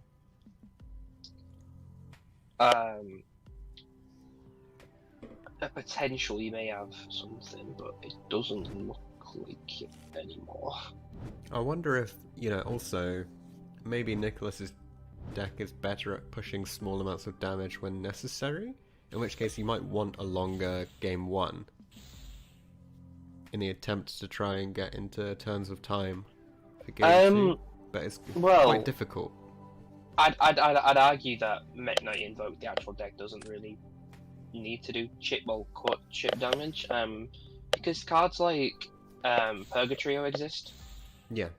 So I wouldn't say he wants to OTK. No, he's gonna do that. Okay. Yeah.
Hello, and welcome back to the YOS 5. We've joined into this match slightly late, but we have a extravagance being activated and being chained, and then an idea. Hello. Sorry, I was on mute, so I'm very sorry. No worries. We've just seen an Adir sending Ash Dragon, and then a normal summon of Ecclesia searching a punishment. Okay, that's all good. All good. I'm assuming it's our Glitch Dogmatica, but yeah, we have to bit of my BB. Yeah, we're all good. Yeah, I'm just gonna put YouTube. Sorry about the delay here. It's always a technical difficulty. So we see a magical meltdown searching an Alistair the Invoker on the other side of things. Yeah. Alistair resolving searching Invocation, and I'm assuming we're just going to go into a Secure Gardener for a Macabre. Yeah, yeah.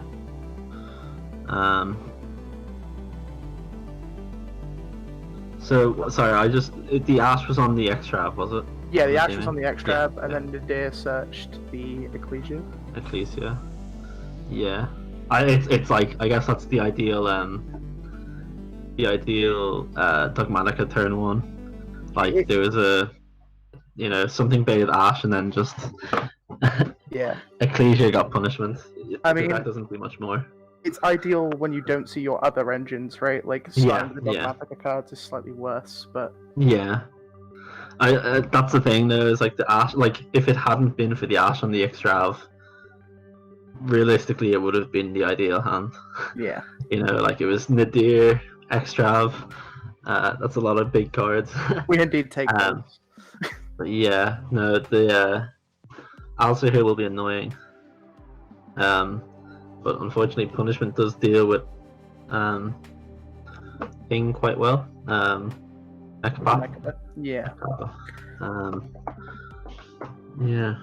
I'm assuming the player that went first should have Fleur-de-Lis in hand because he actually searched a second Ecclesia off of Ash Dragon. So okay. Yeah, he probably already has it. Yeah. Yeah. And yeah, like realistically, he doesn't have a trap to negate the punishment as well. So he's just searched Schism actually. So did he? He searched Schism and then discarded the Alistair. So he has a trap to negate punishment now. Oh, he does have. Okay, yeah.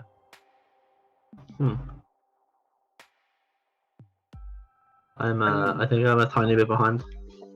I'm gonna try and. Are you watching the game on Dueling Book with us, or? No, I've been kicked out. I can't yes. remember. I cannot remember my password. I'm usually logged on. What I'll do is I'll stream my screen to you on Discord. Sorry, thank you very much, man. Slight technical difficulty. Slight delays, I know, God. I thought I was all good, and then my password wasn't there. So an Ecclesia's been summoned, grabbing Fleur-de-Lis, and Fleur-de-Lis just been special summoned. Yeah. Negating the Ecclesia. And we should be all caught up from now. Yeah, no, I have it there. Yeah. It's one of those matchups though that once you've generated your engine, now the invoked player obviously has had the Alistair access and he's just summoning all his Dogmatica cards. Like that's the person who usually wins this matchup. It is quite tempo based. And like I think this shouldn't be game, right? 3-3. No, this is game. So at the end of main phase 1 because he wants to. I'm assuming punishment the Macabre. Punishment something. That's Or punishment the Maximus.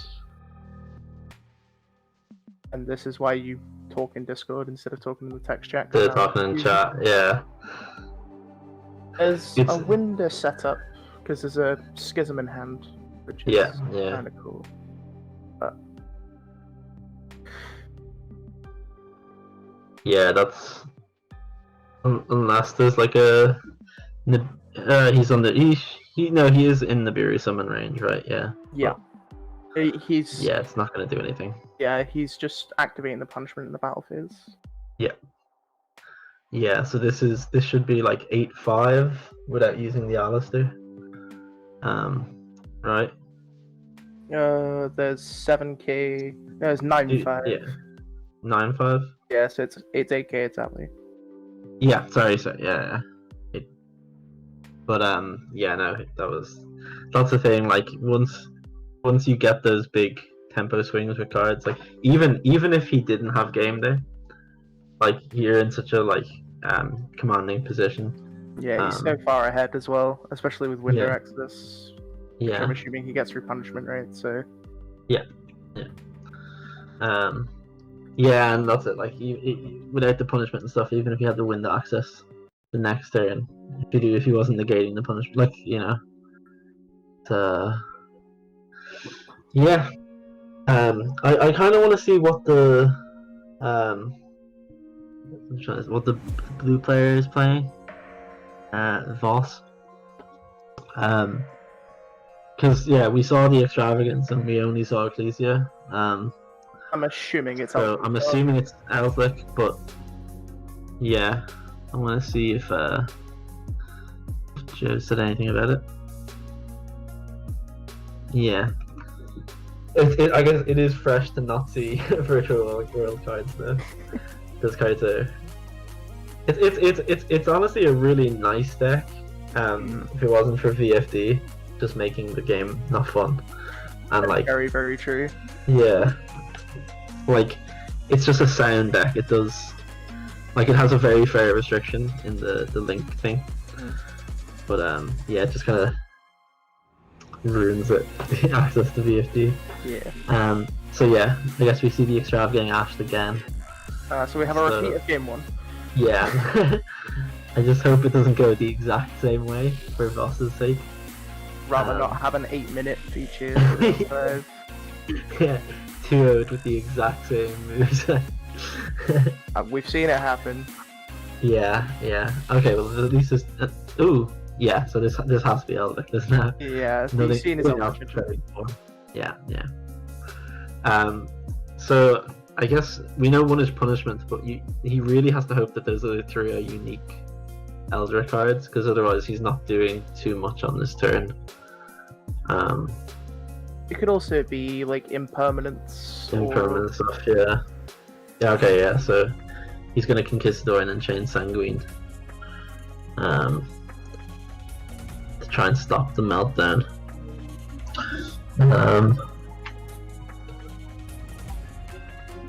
And there's an ash. Oh, wow. Sanguine. Yikes. The second Ash. Oh god. Yeah, that's not. This is the perks of playing like one of these 1-card engine decks though, right? Is you get to play so many hand traps in your list that Yeah. going second becomes significantly easier. Yeah, I've never liked the Zoo engine. But I guess it's more so an engine now than a deck, but I really enjoyed the I guess people have dubbed it like the terrorist Zoo deck, where it's like you play the minimal Zoo engine of like triple Tenki, Barrage, and then all the guys, and then you just play like 22 hand traps, and like the whole thing is you just like terrorize their turn 1. It's I don't know, I really like that because obviously Zoo only needs 1 card. Yeah, for start, sure. And then they get to play so many of them that is that game through Judgment?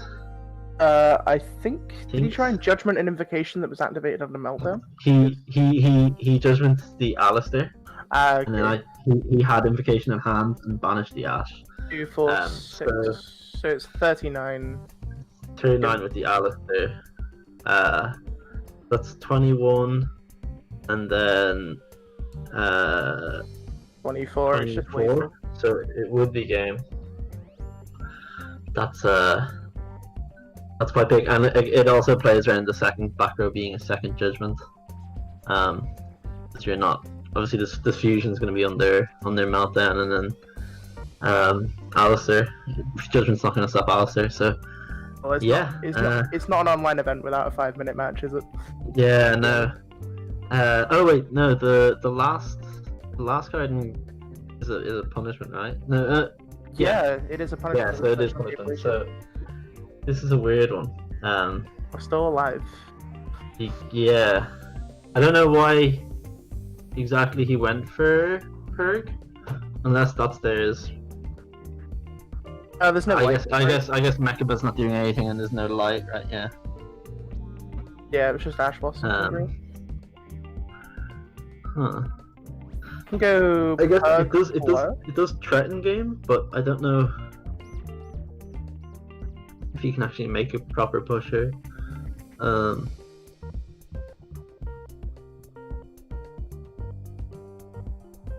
Right. So he's opting not to summon the Fleur-de-Lis here. I'm assuming just to play around the Entis pop. Yeah. They're saying, Jared's saying it's priority. But yeah, the only interruption is the punishment. And unfortunately, with the Elder deck, like they can kind of throw their resources in these simplified game states, and they just get to recur them. So he can't actually send Entis and target the Purgatrio. He has to send Entis, target the Ecclesia. Ecclesia, and then pop him. Yeah. Which means he can't send Ash Dragon, which is the important part. Yeah, not getting to see more Dogmatica cards. But I guess on the bright side, like he kind of has to send the Entis, otherwise he dies. Yeah, exactly. So I guess you're clearing the board. You're leaving Jared with, I think, what he searched a Fleur was the only thing that we know. So we know a Fleur-de-Lis and an Alistair. And then he's only gonna he obviously has a Sanguine, and then the Conquistador is gonna stay on board. So he can link off the two of them. It is weird. He's obviously he's letting the Sanguine die. The Conquistador die. Okay. Just to put it in grave. Yeah, I'm assuming it's just to get an additional Eldritch piece for next turn, so he has Conquistador plus Sanguine on his next turn. I guess it just gets him deeper into his Eldritch engine, because he's not getting to his Dogmatica engine. Yeah. Sending a Mega. Oh, as well, yeah, because it would drop down to 27. I don't know exactly what that's doing for him, though. No, and here comes the Deer 7 as well. Yeah. I think Jared has too many good cards here. Also, Winder just outs the Sanguine plus Conquistador, so... Yeah.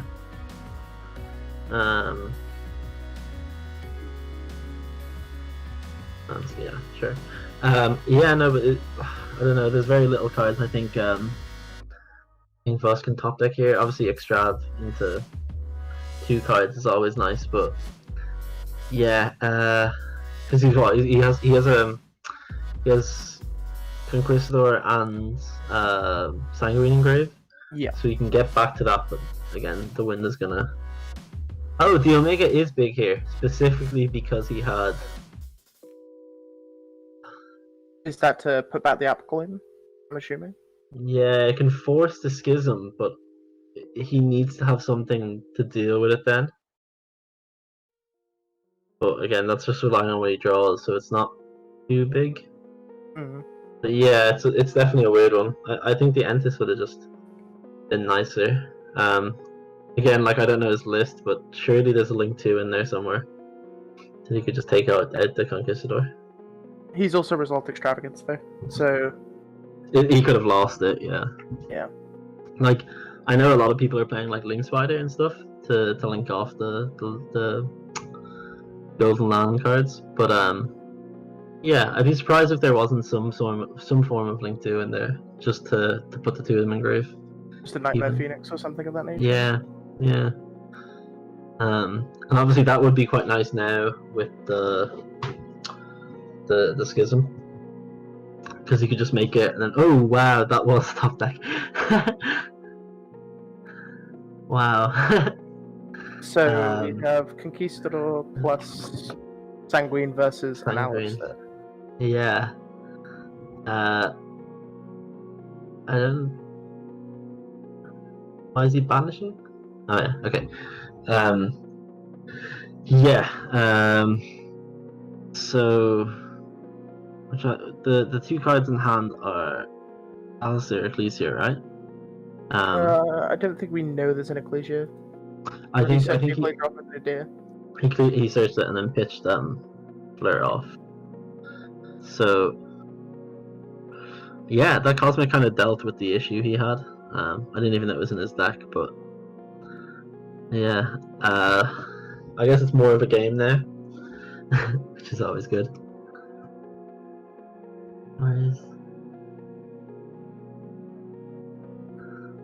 Okay. Yeah, no, that's quite nice. So I'm assuming we're just holding the Conquistador and the Elixir for the lethal push, right? Yeah. No. Things could be big if he has trap access. So like he might have drawn a punishment and an imperm. Obviously the schism is gone now, but if he's able to negate that Sanguine with a Mechabo, that could be quite huge. Do you think it's correct to pop the extra deck monster so he can't access his Dogmatica engine then? I think that might be correct actually. Because the Mechaba can only hold the Golden Lord while this from the Alistair. Yeah. Right? So if you Conquistador the old rabbit dude, Armorage, that's on. Yeah. Then he can't summon his Dogmatica. He can't summon the Dogmatica. Yeah. I mean, he hard drew Maximus, so ignore me. But like, yeah, no. This game has just been like the person has drawn the best card in the situation for the hand. Like even if you look at last turn for Jared, he used every card in his hand, and then he obviously had the 2 ashes. So it's like you knew that he had a good top deck of any of those cards in that hand. Then the top deck Cosmic. Now we have top deck Maximus. So yeah, I guess everything is kind of circumventing potential solutions. Just because of, I guess it's a natural thing in the game. Top decking can be quite strong. Does Jared have game here? I think he does because of the invoked Orgades, unless this is for inherent summons only. Because I believe you can pop the Lord with this when it's summoned, but I need to read the card properly. It shouldn't be able to... Yeah, this guy's special. Just if a monster is... A monster is summoned to the field, yeah, it will be able to activate. Yeah.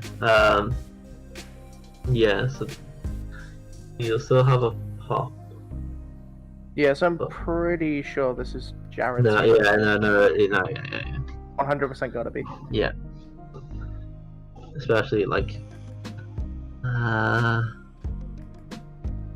that's the thing is you only need like the Ecclesia's hit to land here, because of Flair's effect. Yeah. And this first is only on like 1900, so he has to do Sanguine Conquistador here. Okay, so he's just using Sanguine. So that's gonna eat up the Ecclesia's attack. And yeah, it's just good. Yeah. Was there any way? I was like, so yeah, he just popped it anyway. So he could go Sanguine, summon Lord, and then when this attempts to pop, then chain the thing. But I don't think that leaves him alive. Yeah, because as long as everything is game there, like there's 3 monsters that can attack for game. Yeah. Always seems to be the case in these. Always seems to be the case in these like tempo matchups right there, because the person with the bigger monster one, it's kind of like Battle Cruiser Magic and stuff like that. It's my dude is bigger than yours, and you haven't opened the correct pieces of interaction to deal with me, and that's just kind of how the matchup goes. Yeah, especially in Verus's case, like he did open quite well. Like I think it was Fleur, Conquistador, Sanguine, Judgment, and Extrav, and like the Extrav just got ashed again, which is unlucky. But then like when Fleur was just searching punishment, and then he was never given an opportunity to judge to punishment send the Titan Clad.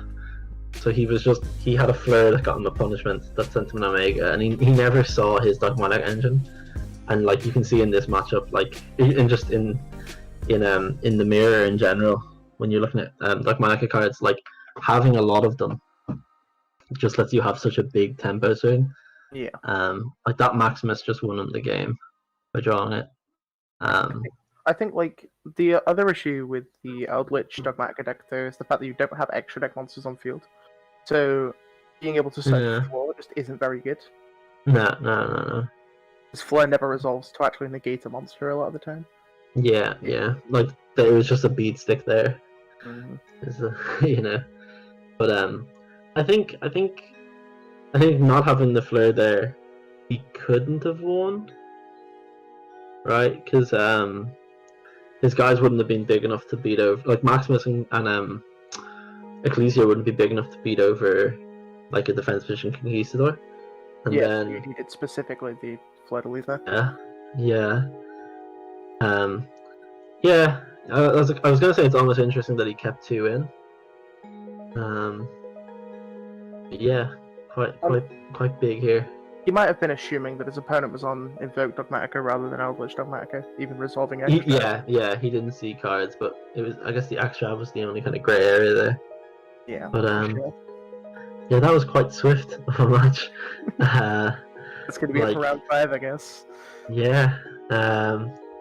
So I guess we take another auto break. Yeah. And meet back. Yeah, we'll be together for round 6. Yeah, no, perfect. Right. Then I'll see you, and I'll see all the watchers after this. Enjoy the ad break. Yeah. Alright, peace.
Hello guys and welcome to round 6 of the YOS 5.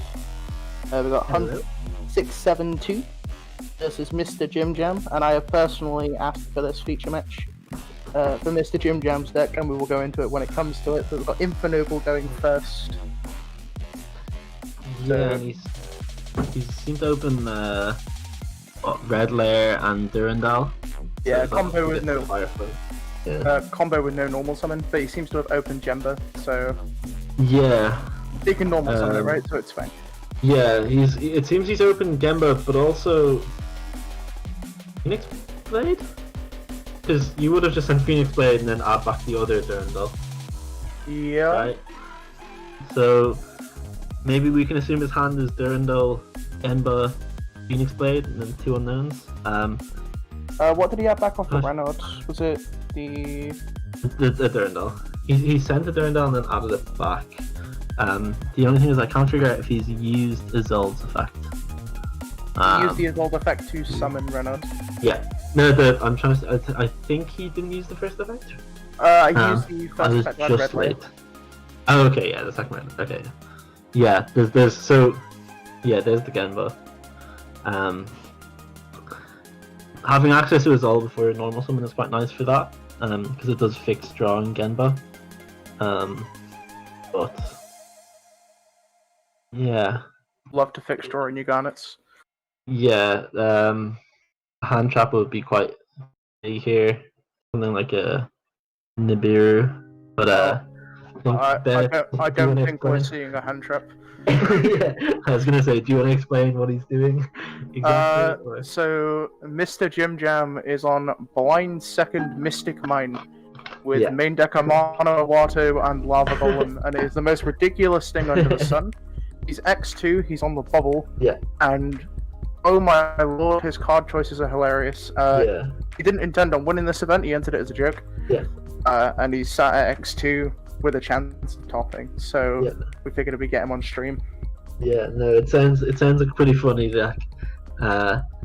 Unfortunately, he's playing one of the decks that I guess you'd rather like a combo deck that didn't touch the hand.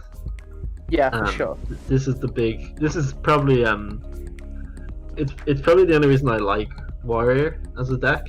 I mean, in fairness, there's not too many cards this format that people are playing to deal with the combo decks. Obviously things like Dark Rooter and Droplets kind of phase in and out of popularity. But like the thing is, when you're hand looping your opponent, you can just be ignorant. Yeah, I mean, so I quite like that. So Infernoble have stopped going for Omega quite often. So you're usually only getting hand looped for one, and considering the amount of going second cards that are being played in Mr. Jim Jam's deck, I doubt he's going to be able to rip all of them. Yeah, but that's the thing, is the Charles this card is so big just because it lets you hit whatever. Yeah, you get actual hand basically. knowledge. Yeah. Because then you're usually just ending on like Charles, Savage, Herald, and then like you can pick and choose what you negate, and that's so big. Like I think it's something we don't see enough of in the game at the moment. It's a very unfair thing, and Smoke Grenade lets you do it, but it's like a huge thing if you look at formats like Goat and Edison, things that like you had Trap Dust Shoot in. I love Trap Dust Shoot. Trap Dust Shoot's such a nice card, just because it like once you see your opponent's hand, like you can know that turn what to negate, what to stop. Obviously negating wasn't too big of a thing back then, but just having knowledge of cards is so good. And like now with those negates, like you can just go so far ahead of people. So yeah, like something like double like you're kind of relying on multiples of cards, right? Like you kind of want to have like 2 mana or 2 mine or something like that to kind of guarantee something. I can assure you there's 18 cards for going second in his main deck. Yeah. When I saw the going second mine deck in the chat, I was like, need this one. Scared. Yeah. that's it. Like he could just hit like a lava golem. He might just have to hit lava golem with the smoke grenade. Yeah. So like yeah, if you see something like if you see a Mano and lava golem, like they're essentially doing the same thing. So a little bit of insight. Mr. Jim Jam played against an Infernoble round 2, and his opponent looked at his hand with a smoke grenade and saw 3 Amano Awato and 2 Mystic Mine. Yeah. That was the thing I was saying earlier. Like, it's one of the most ridiculous things under the sun. So the Amano Mystic Mine was popularized by a guy called Christian from my local scene, who played it in True Draco and won a regional play in Draco. I remember when like the Amano train really caught on. I think I went like it was like probably like January, February, in YCS Bochum 2018. And I just remember playing like Amano Draco, and I didn't play any floodgates. I played like the 4 Draco drops. With True King, with the turn being limited, and then just played like literally just every draw card under the sun that existed at the time, and then like I think I mained cherries for the event or something, but it was crazy. Like I think I went 9. I went 9-3. I lost on the bubble, but like 2 of my matches were just because I played against like the mirror match and my deck didn't do anything against it. But like that format was so silly. Round 1, my opponent made a 3-card Beatrice. So summoned BA, make Dante, discard to make Beatrice, and I normaled the mana and Regeki'd him. So it felt very bad. Yeah, okay. Unfortunately, the 2 negates were enough. Yeah. It just happens sometimes. Commentator curse, I don't want to blame it on that. So, looking at Mr. Jim Jam's side deck, there is Unending Nightmare, which I don't think will be coming in. 7 Tools of the Bandit is something he's been testing. This won him a game last round because it negated a red reboot. Wow. But he's opting to go first game 2, which I find reasonable against Infernoble. Yeah, it's definitely the shout. I think as far as like going second decks against combo decks, unless you're relying on hand traps, like I remember for a while, the going second Dino deck didn't play. The going second Dino deck didn't play hand traps. It was just like ignorantly going second. But the issue arose when like if you were playing in something like Warrior, that dinosaur list kind of died out. Yeah. Because of that. So here's the interesting thing about Amano and Mystic Mine is even if his opponent has an outer Mystic Mine, the Amano is just going to stick on board. And Amano, so against Virtual World, is literally game because they have to activate monster effects the entire game. Yeah. Which is the deck he was mainly targeting when he was building this. Yeah, like you were saying, like the fact that the Amano sticks here forever, because it'll never be the end phase of the turn. It was normal summoned again. And here's Amano number 2. So yeah, that's just gonna put more pressure on. We might be killing him with battle damage. The burn damage. This happened multiple times. Like the cold ring there to out the mine. Probably should have said it, but it's kind of pedantic. But yeah, like that 300 damage could be quite huge here, because it's essentially one less turn of wave motion. Like if he was on 6-1, if he had set the cold ring, he'd have 6 turns. He'd have like he'd be able to live 6 turns of wave motion because he'd be on 61. But now, so is he twinning? He targeted the 2 face downs in the middle, right? We have an Ojama trio. Oh, and being activated. Right, so Ojama trio is kind of weird here, unless he can do something with this other face down. Metaverse, maybe? Metaverse, yeah. Or possibly I'm trying to Tribal think. Lands. Be the other Yeah. So I was thinking, I'm gonna have to pull up Barricade Board, but I'm pretty sure it's to effect. No.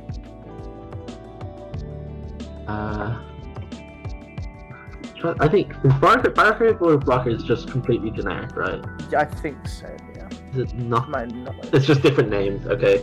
So you can't make it with two. So I was like, there was definitely a reason you played it, because it was like a generic at the time. It's just a generic Link 2 machine, right? Yeah. But it has to have different names, so the tokens can't just you make it. Because I was thinking like, that and then any monster, and he can try and make what's it called? No, he'd have to have machines to do it, but yeah. I mean, if he normal weird. summons a level 2 tuner, he can make a Omega, but he's just gonna pass with 3 tokens on board. Yeah. The Omega is quite cute, actually. It's alright, he's probably gonna pop back Mystic Mind and we're back into the walk again. Yeah. So this is the thing about the Amano, though, is like they apply so much pressure that you don't usually get in mine. Yeah. Because mine as a deck inherently is very much just this gimmicky, like one-trick pony type deck, but the addition of the Amanas and stuff actually allow you to sort of win the game in the long run. Yeah. I don't think... Does he have any way to deal with the tokens? Other than normal summoning a tuner and Tuner, yeah. So, yeah, tuners that you make Needle or like hard making Omega or whatever. And then I'm assuming he's playing Arcade Borg, the Mecha Phantom Beast, 2 is old, Needle Fiber. Yeah, he probably doesn't play a way to generically get them off. The only way to get them off is with a tuner. Yeah. So here he's going to just do the 300 more. I was confused. I was thinking there for a second, unless he has mine access here, last turn he could have cleared 2 tokens, and it would put him under 5,000, so it would put him on like an extra turn. So when we were motion. discussing theory for this, we elected not to leave 3 monster zones open a lot of the time because of Auroradon being able to summon 3 tokens. It was very niche. Yeah, true. It was something that came up. But you'll notice that Jam does have an extra deck, and there's a very specific rank 4 that burns for 800. I was looking at it. I was looking at his life there and realizing that it was 58 in 2 turns of time. There may have been something that happens. Yeah. So genuinely. So this is probably searching Gemba or Oliver, right? To make a guy. The thing is, 19 is just big. It's big when you have no monster effects to do anything with. Yeah, and even here, like, what's he making? Needle, not gonna do anything. Herald? Herald's not gonna do anything. They just can't activate, like, all this is doing is making him not take 300. Unless I'm missing something? I don't think so. Living fossil. Right, But it's still the same levels. I don't understand. Yeah. It puts 2 more levels on board for making Omega. Yeah. He could have just fossiled back the cold ring. I guess he wants to clear the tokens. This clears the tokens the best way, I guess. Yeah.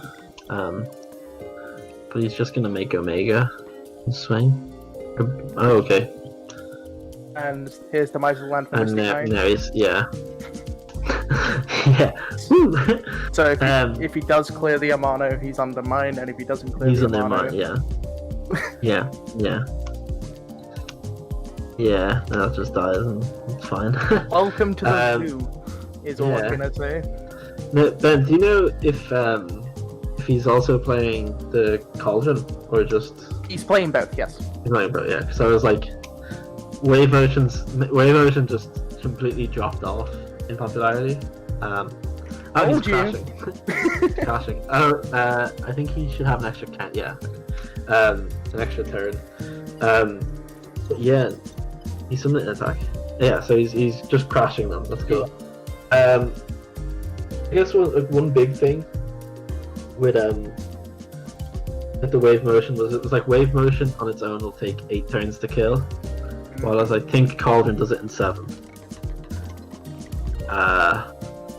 I don't know the exact math off my head, but I remember there was something about it being able to kill you in 7. Yeah, it's an additional 200, I believe.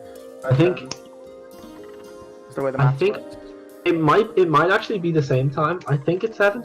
I might be wrong. It could be 8 as well. But it was just the fact that you could use it in time to burn for 300 on turn 1, which was like, I remember like if you see the viewers, I'm down as E-Man Alfie Morton. I remember at YCS London last year, I told Alfie was playing Mind Burn for the event, and I told him about Cauldron of the Old Man, and he was like, "Oh, that's so good. Why am I not playing it instead of Wave Motion?" So he entered the event not knowing about Cauldron existing, which was fairly tragic. Yeah, that's also a cool interaction for people to note, the living fossil thing. Where living fossil will only negate the effect if it's equipped. So you can herald tribute under the effect, and it'll be banished and then won't be equipped. So because it's tributing for cost, it kind of dodges that. Which I guess it's interesting to note because there's not many level 4 or lower monsters that tribute for cost. You know, most of the big ones are like Pankratops and Stardust and that kind of stuff. Because I was playing Living Fossil as an extender in Adamantipator, and that does come up as well. It's nice just to have like a clean, free negate from grave. Okay, so you need 500 burn damage or a Mystic Mine. Let's go. Yeah, either of those will kind of get you there. Now, those back row could just be something, and he just needs to bait out the Gearfried, which would be. So Gearfried only negates activations of monster effects, so like any spell will do it or trap. Okay, so no mine. But can we see the final burn? Is the question. No. Unfortunately not. Is it a motion cannon? I wonder what those face ends are. I wonder will they ever show us. But yeah, no, that's kind of tragic. I know you don't want to see like degenerate deck win in most cases, but I think it would just have been interesting to see like a game taken or some kind of upset to the format. Well, he's beaten 2 Infinable. He's beaten 2 Infinable this tournament, so the matchup is not unwinnable. Yeah. It's quite impressive though, because like on paper that matchup is like the hardest combo deck to beat, right? Because you can't just like you can like do stuff like ignorantly play a mine or a lava golem, but you're still like that Charles hitting a card or smoking hitting a card out of your hand. Yeah, could just be huge. Well, I know one of his losses this round was against last round was against Tristan.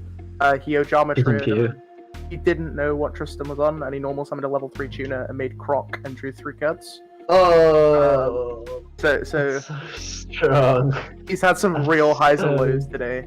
Oh, that's so good. That like I like when those kind of things happen where it's like what was it? I've been like. I remember there was a time where I was just blind. My opponent just blind reincarnationed me, not knowing what I was playing. Game 1, and he hit Giant Rex Spirit Master, and I summoned the Rex Spirit Master, pop his Lycanus, and then I draw cards for the turn, and I draw into Solitaire and access to Snow. So then when I banish the Solitaire, I summon back the Spirit Master, and I just killed him. And I was like, my hand was so bad if he hadn't used the random reincarnation. But it's nice sometimes when your opponent's deck just interacts with yours so nicely. So because we still have so much time, we're actually going to jump over to another game with Paolo. Paolo Conglaves. Yeah, I'm always happy to watch Paolo. But never mind, he's not playing. He's Is he gone? No, not Paolo. He's watching Tristan's game. We can go and watch Tristan if you want. Yeah, I don't mind. Is Tristan still active? I'll check the Discord. He is on. He's on table 6, so he should be X1, right? Yeah, he should be. Yeah. We're in the game now. And Tristan's under Imperial Order. Yeah. Order can be. Order's not like detrimental to the deck. Like, it doesn't just win the matchup, but he seems to have done it on Desires. Either Desires or the King Long, and yeah, either way that could be quite big. But yeah, like the deck just has like in-deck ways of dealing with it. Okay, his Tristan's Trap isn't live. If that is, it's set. Yeah, because the 2 face-up cards are Gamma. So. Gamma and Driver, yeah. But yeah, I'm just going to double check whose opponent is. Stephen Robertson, right. I was like, I saw like Stefano and then like, what? That's the Italian, or not the Italian, the French YCS Milan winner, I think. So I was like, is this guy French?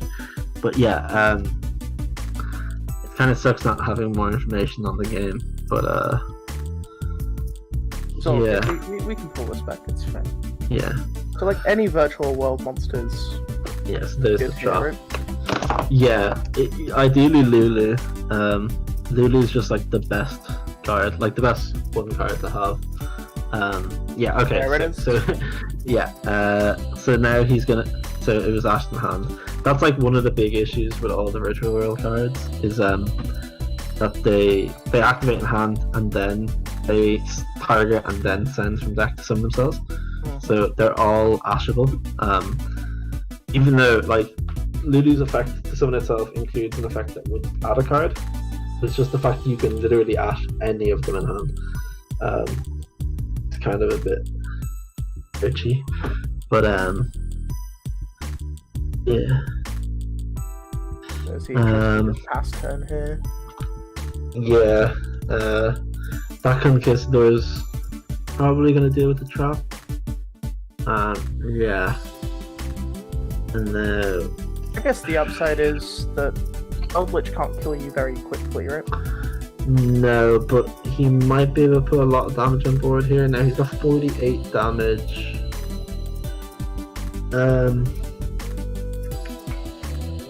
Yeah, so I'm assuming he's gonna banish the trap, right? Yeah. Yeah, no, he's only got 48 damage here. I suppose if you link away the Lord, you get an additional 1,000. But... Yeah. Yeah, so... Oh, the Constellation. Oh, okay. If he plays the Shark, it's game. Shark? Oh, people playing Shark Fortress now? No, I don't mind. If he did, it would have been game. Yeah, it would have been. So... I witnessed Volcasaurus into Gaia Charger yesterday in this deck, so I'm not putting it past anybody anymore. Yeah, I used to really like. I remember one of my friends used to play a lot of like rank 5 decks, and yeah, just that like Volcasaurus, Shark Fortress, and then making Gaia Charger was so dirty. Like he just had like 10k. I bubbled a regional playing Inferno Reckless Frux. Yeah, the hat format deck. Yeah, that was so good. Yeah, I got 11th at a regional playing that. Yeah, that deck was so like I think like crackhead energy is like the best way to describe it. Like you just kept doing things. Like, I was actually on okay. I was on Pinpoint Guard at the time because you could reborn Dupe Frog and they couldn't attack any of your other dudes. It couldn't die by battle. That was the real stuff back then. Yeah. They were seeing. Maybe he should just rack the game, right? I was thinking he bounces back row, but like a cool thing that he could do is bounce the order. It means he doesn't pay maintenance cost, but it's kind of so. It loses to reboot more as well, but it's like a cool thing you could do. Yeah, I was trying to think that if he had a link to, I think like. Obviously he went for the Pleiades route, but I'm thinking that if he linked off the Golden Lord and the Conch into any link 2, I think it has to be over 1,000 attack, was it? 35 and 18. So he had 72 if you made 9 Phoenix. Yeah, it was like the monster had to be over 1,200, so Phoenix would have been game. And it also would have been under Nibiru, so I don't know. I could not play Ash, or maybe he just didn't see the line, but it would have been game, but it's yeah, it's weird because it's not susceptible to much. Like it's susceptible to like Crow on Golden Lord. And that's really it. And yeah, the Pleiades bounce here though is quite big. We only know one of the Eldritch players back row, right? Which is the Conquistador. I don't think we know anything. Sorry, not the Conquistador. The Golden Lands, yeah. The card on the file, yeah. Okay, so that was game 2. Okay. Cool. We got one more full game in us. It's fine. Yeah. And it's Virtual World going first. So yeah. What do you expect to see sided out of sided in? Because I'm pretty sure Tristan's list is fairly close to the other. Is it Gabe that played it on Team Disciples? I'm pretty sure they played the same list. Yeah. They got to be pretty close to the original list that they played, right? Yeah, a lot of my friends were on the same. All the decks 40 cards were pretty much the same, except for I think it was Called by the Grave or Skill Drain. I think it was Luke Coogan played Upstart instead of something. No, he played Skill Drain, and then somebody else played Upstart instead of Skill Drain, and then somebody else played Called By, and so there was always a weird one card difference. Yeah. But yeah, the most of the lists are just the exact. I think the ratio of Virtual World cards was I don't like to use the word solved, but it was established quite early. Yeah, I mean it's just 3 of everything, right? 3 of everything, yeah. Genuine crack. Every single one of the cards is broken.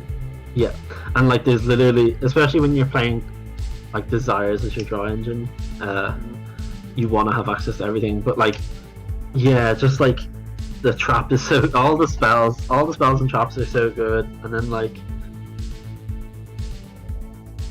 it's Lulu's insane. Lulu's definitely the best monster in the deck.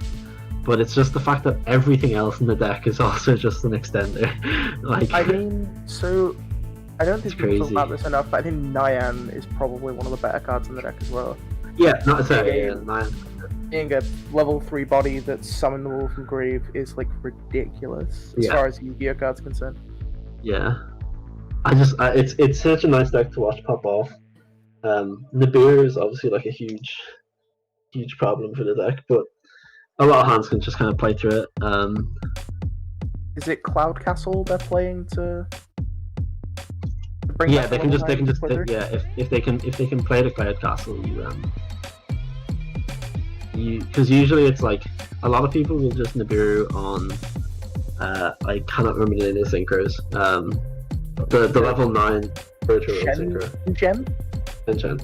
Chen is the one I play in Zephyr. It's the Macrocosmos. Yeah. That's crazy. I think here though, I don't think you do the VFD line.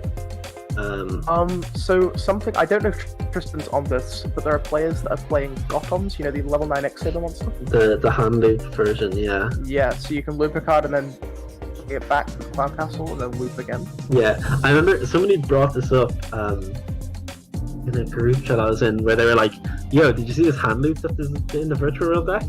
And I remember being like, the hand loop that is in the deck is the exact same hand loop. That hand loop existed since like 20. I remember Karakuri did it.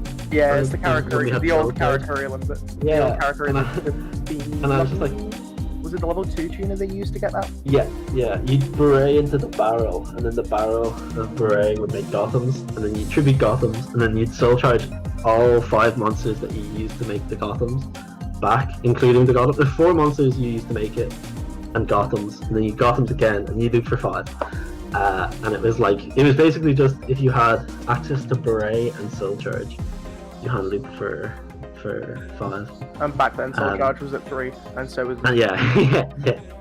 So that deck was pretty crazy. But yeah, no, like I like the idea of the hand loop, just because it gives you that kind of the same element the warrior deck has. But I guess I have 2 big issues with it. One is that you struggle. The whole thing is you have to make 3 level 9 synchros to do the hand loop. You have to make the first Gothams, then the Cloud Castle, then the second Cloud Castle, then the so you have to make 3. And it's like if you get hand trapped, it can be quite hard. Yeah. And then the other thing is it's like VFD is just so good. Because if you get the triple synchro here, triple level 9 synchro, you just make Shen VFD. I was gonna say, it's safer. Shen's really good in this matchup because I was gonna say is pretty neat. Yeah, I was gonna say he might just make if the VFD is there and it's free, he might make it, but it's not that big in this matchup.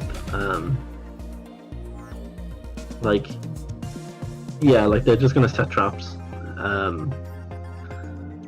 So I wonder what Tristan's gonna do here.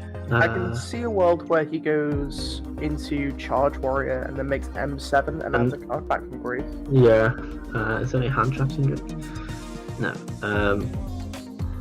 Okay, he's going for the Croc to draw 1. I do like the charge. The Charge Warrior thing's cool as well. If he was playing, what's the card called? I should remember its name. It's like the 5D synchro thingy. Oh, Ultimaya. Ultimaya's Ulkin, yeah. I was like, it's cool, but a lot of people have cut that. It's like quite a big chunk of your extra deck. You have to commit to it. Proper throwback to extra deck Monarch format. Yeah. yeah. God, I miss EDM. I never played EDM ever. That's one deck I never actually touched. Yeah, I played it once. And it was after my final year of school results came out, and I hadn't come home from the nightclub I was in, and I went straight to locals and played EDM. And I didn't drop a game. Wild. Yeah, so it was like a nice 10-0 day where I couldn't read the cards. I'm pretty sure I was playing Cosmo in that format because I won 3 packs of the set that Dark Destroyer came out in, and I just pulled the Dark Destroyer from one of the 3 packs and I was like, okay, I guess I'll build this map. I guess I'm stuck into this thing. Cosmo was cool. I was playing with 1 Dark Destroyer for about a month because they were £130 and I was still in college. So they were mad at the time. I remember. Yeah, I remember the outrage when that card got reprinted. It was so quick. So yeah, Fano Impermanence. True King. Right? He Chu-Chi'd the BFD in response to the Imperm, and then Eldland grabbed the Conquistador, and now we're in the tier 7. Yeah. After our little tangent, we are here now. No, this shuts off the Ecclesia, but I don't know. I don't know if the pop or the shutting off the Ecclesia was more valuable here. I think in the matchup I was like, VFD doesn't. I was thinking VFD doesn't do enough here. All it's doing is negating this Ecclesia basically, but I don't know. I think I'd personally prefer the trap. I guess the trap is also weird. Like it wouldn't stop a Golden Lord trigger. Also, I think Calamities will stop your Chu-Chi from being Golden Lorded from hand. I don't know how relevant that is. Yeah. I have faith in whatever Tristan did. I haven't played. I watched the last LCS and like I watched Rated, but I just haven't had time to play. I'll have faith in what he's done. Tristan knows what he's doing most of the time. Yeah, I mean he knows better than I do. I don't think I've played a tier 1 deck in about 8 months. So... I haven't played. I played one locals like in COVID World, and it was like a 4-man locals, and I played Paleo. So that was just I was like, it's 4 people. I'll play what I want. You know? Yeah. I've won like 11 winner boxes playing random garbage. Yeah. During COVID, Buster Blader, Zephyr, Zootro Brigade. Paleo Dogmatica was probably the favorite deck I've played. Yeah. That was really wild, but yeah, my roommate was gonna lend me the Dogmatica stuff, the Paleo deck, and then I decided in the end to cut it, and I started playing 3 Tour Guide, 3 Sangan. So you could do Dragoon combo off Tour Guide, and then add Swap Frog. Wild.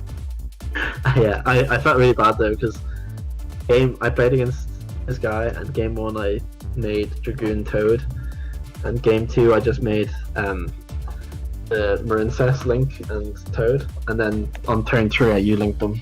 So that's one way of going about things. Yeah, definitely so, a great thing. Pretty sure we have the read on Tristan having another talents in hand because he's just discarded one. Yeah.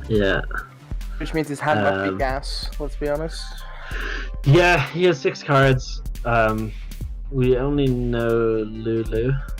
The talents, depends. He could have a lot of names. But yeah, I assume a second talent. Just because, like, even in a situation where the Ecclesias aren't, like, there's no live monsters on board. Yeah.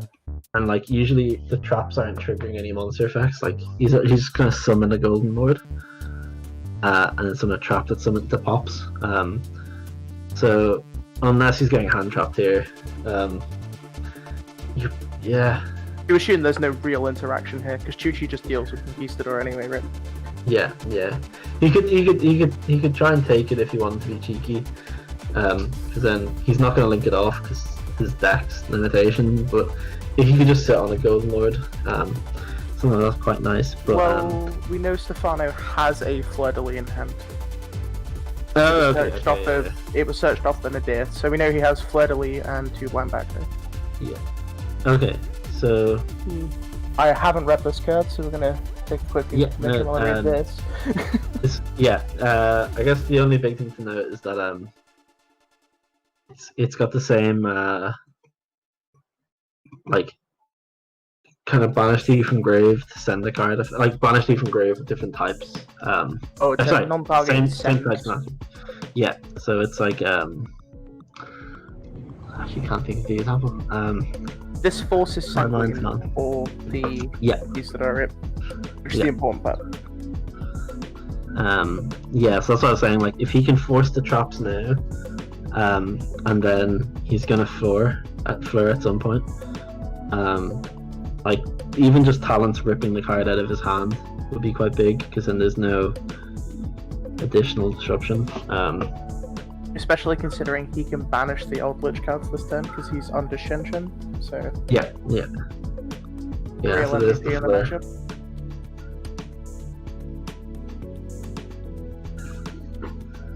Okay, so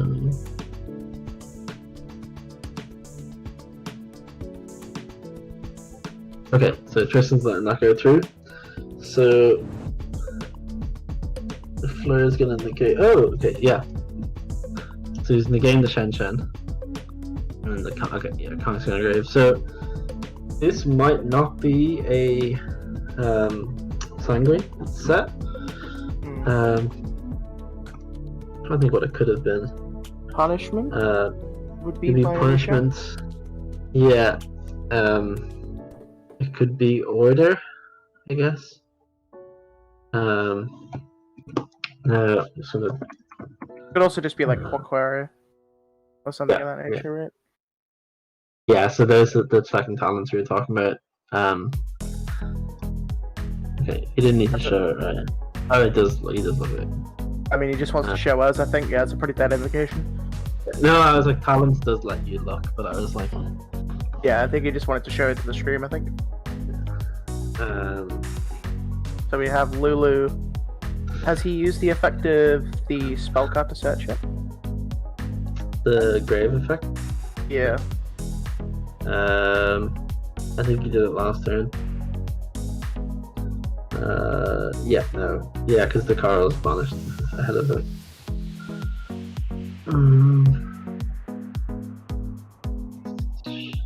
So we're going for the million. Mech is gonna force the other back row. What's nice about Mech though as well is that like even just banishing an extra name means you can just recycle it with the trap again, like so. Okay, so it's just the 2 runs. It really sucks that the Shen's negated. But I'm trying to think is there a way to game him here. The issue is the Ecclesias can't die by battle through the synchros, which is kind of relevant. Yeah, but that could be the saving grace if he plays the Utopia beyond. Ah, I see. So if he can get 2 6s here, it should be game. Yeah, so you can make Charge Warrior with the... Yeah, and then the thing. So, I guess for people who don't know, Utopia Beyond is a rank 6. And then if it's XYZ summoned, all monsters your opponent controls attack becomes 0. So if he makes that Ecclesia 0, it can't be sure a monster summoned from the extra deck. So as long as he goes Utopia attack, Vermilion attack, Shen attack, it will be what's that? 28, 55, 85. So I'm assuming that's what he's going to do here? Yeah. Okay, really... no, he's negating it. Why just not play Beyond? Did he target the one that's in defense position or the one that's in target the one that's in attack? Oh no. He's making rank 6, so this is probably M7? There's nothing good to add back with M7, right? There's no hand traps or anything that have been resolved.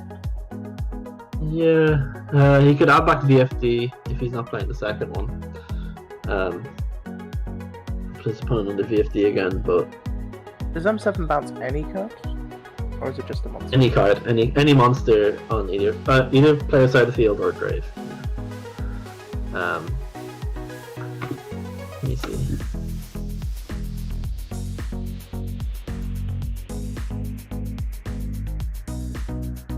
Alright, so we're going to assume that Tristan isn't playing Beyond, right?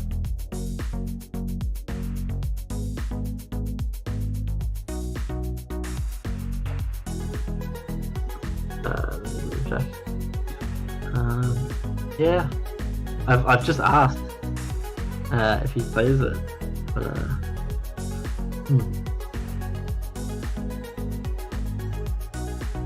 So he's using the trap here to pop one. Okay, so he's still doing game. He's gonna spin the fleur de lis. Wait, no, 13, 4,000, 6, 7. Okay, yeah, no, I was like, it's not game, even if he bends fleur. So he's still gonna be left with an Ecclesia. Oh no, the Ecclesia's gonna die. The Ecclesia's gonna die. It's just negated, but that's only 5/5. Yeah, so he's left with Eldland and two Eldlixes. It kind of sucks that he couldn't just put a small monster on board here, because he's going to be left on. Oh wait, no. Yeah, no, sorry, I was very off. damage. Yeah. Yeah, because now he's going to be able to use the Curse Eldland again here. Yeah, there's the second VFD. Now, the issue is he didn't activate Hulk or Conqueror, so he's going to get to trigger them here. I don't think the Eldelixirs are doing much though, right? Like, you're No, they're just getting Golden Lords. Yeah, they're getting Sanguines. Yeah. And like, yeah, it'll probably be Sanguine and then maybe Black Elixir. He's playing it. I know it's one of those cards that, like, yeah, I was like, most people don't play it if they're playing like the Dogmatic Engine because it takes up a lot of cards. And then they kind of conflict. Oh, okay. Yeah, that'll do it. Yeah, I guess there's not much else you can really say there. Like, it's quite okay, Yeah, Tristan's. Yeah. I don't think it mattered. No, like, again, I don't think there's many top decks there that'll win him the game because I don't think there's any, to be fair. yeah, like he's gonna set, like realistically most of his top decks outside of Extrav will just get set, and then yeah, like end phase activates Zeus's effect. He'll chain a Sanguine, like one of them, I guess, maybe.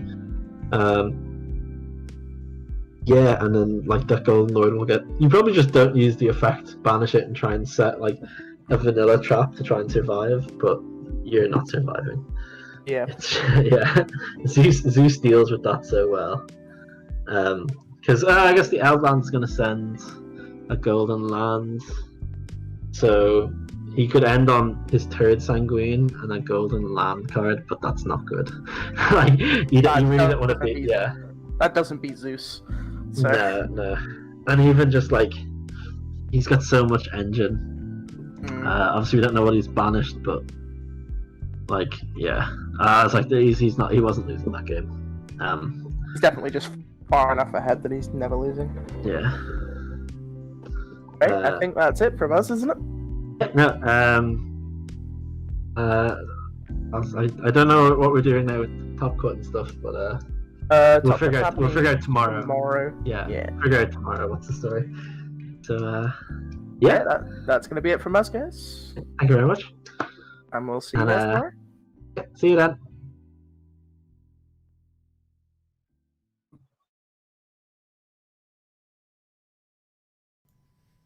Thanks very much for watching, guys. We will be resuming the YOS 5 tomorrow at 2 PM with our Top Cut rounds beginning at around 2 PM GMT. Be sure to follow the stream tomorrow. If you want to watch back any of the matches, go ahead, and don't forget to check out our sponsors, tier0games.com. You can get 5% off with the discount code YAZI5, and if you check the description, there's a link that will take you straight to Cardmarket. That's the affiliate link. Just lets them know that you guys are enjoying the content, and if you're up for it, there's a little competition between me and Tatsym, who you may have seen commentating some of the earlier rounds. We want to see who gets the most clicks on that affiliate link, so if you want to support YuGiJoe, click the link. I'll see you guys in the next video when we kick off the top 8 cut of the YOS 5 tomorrow.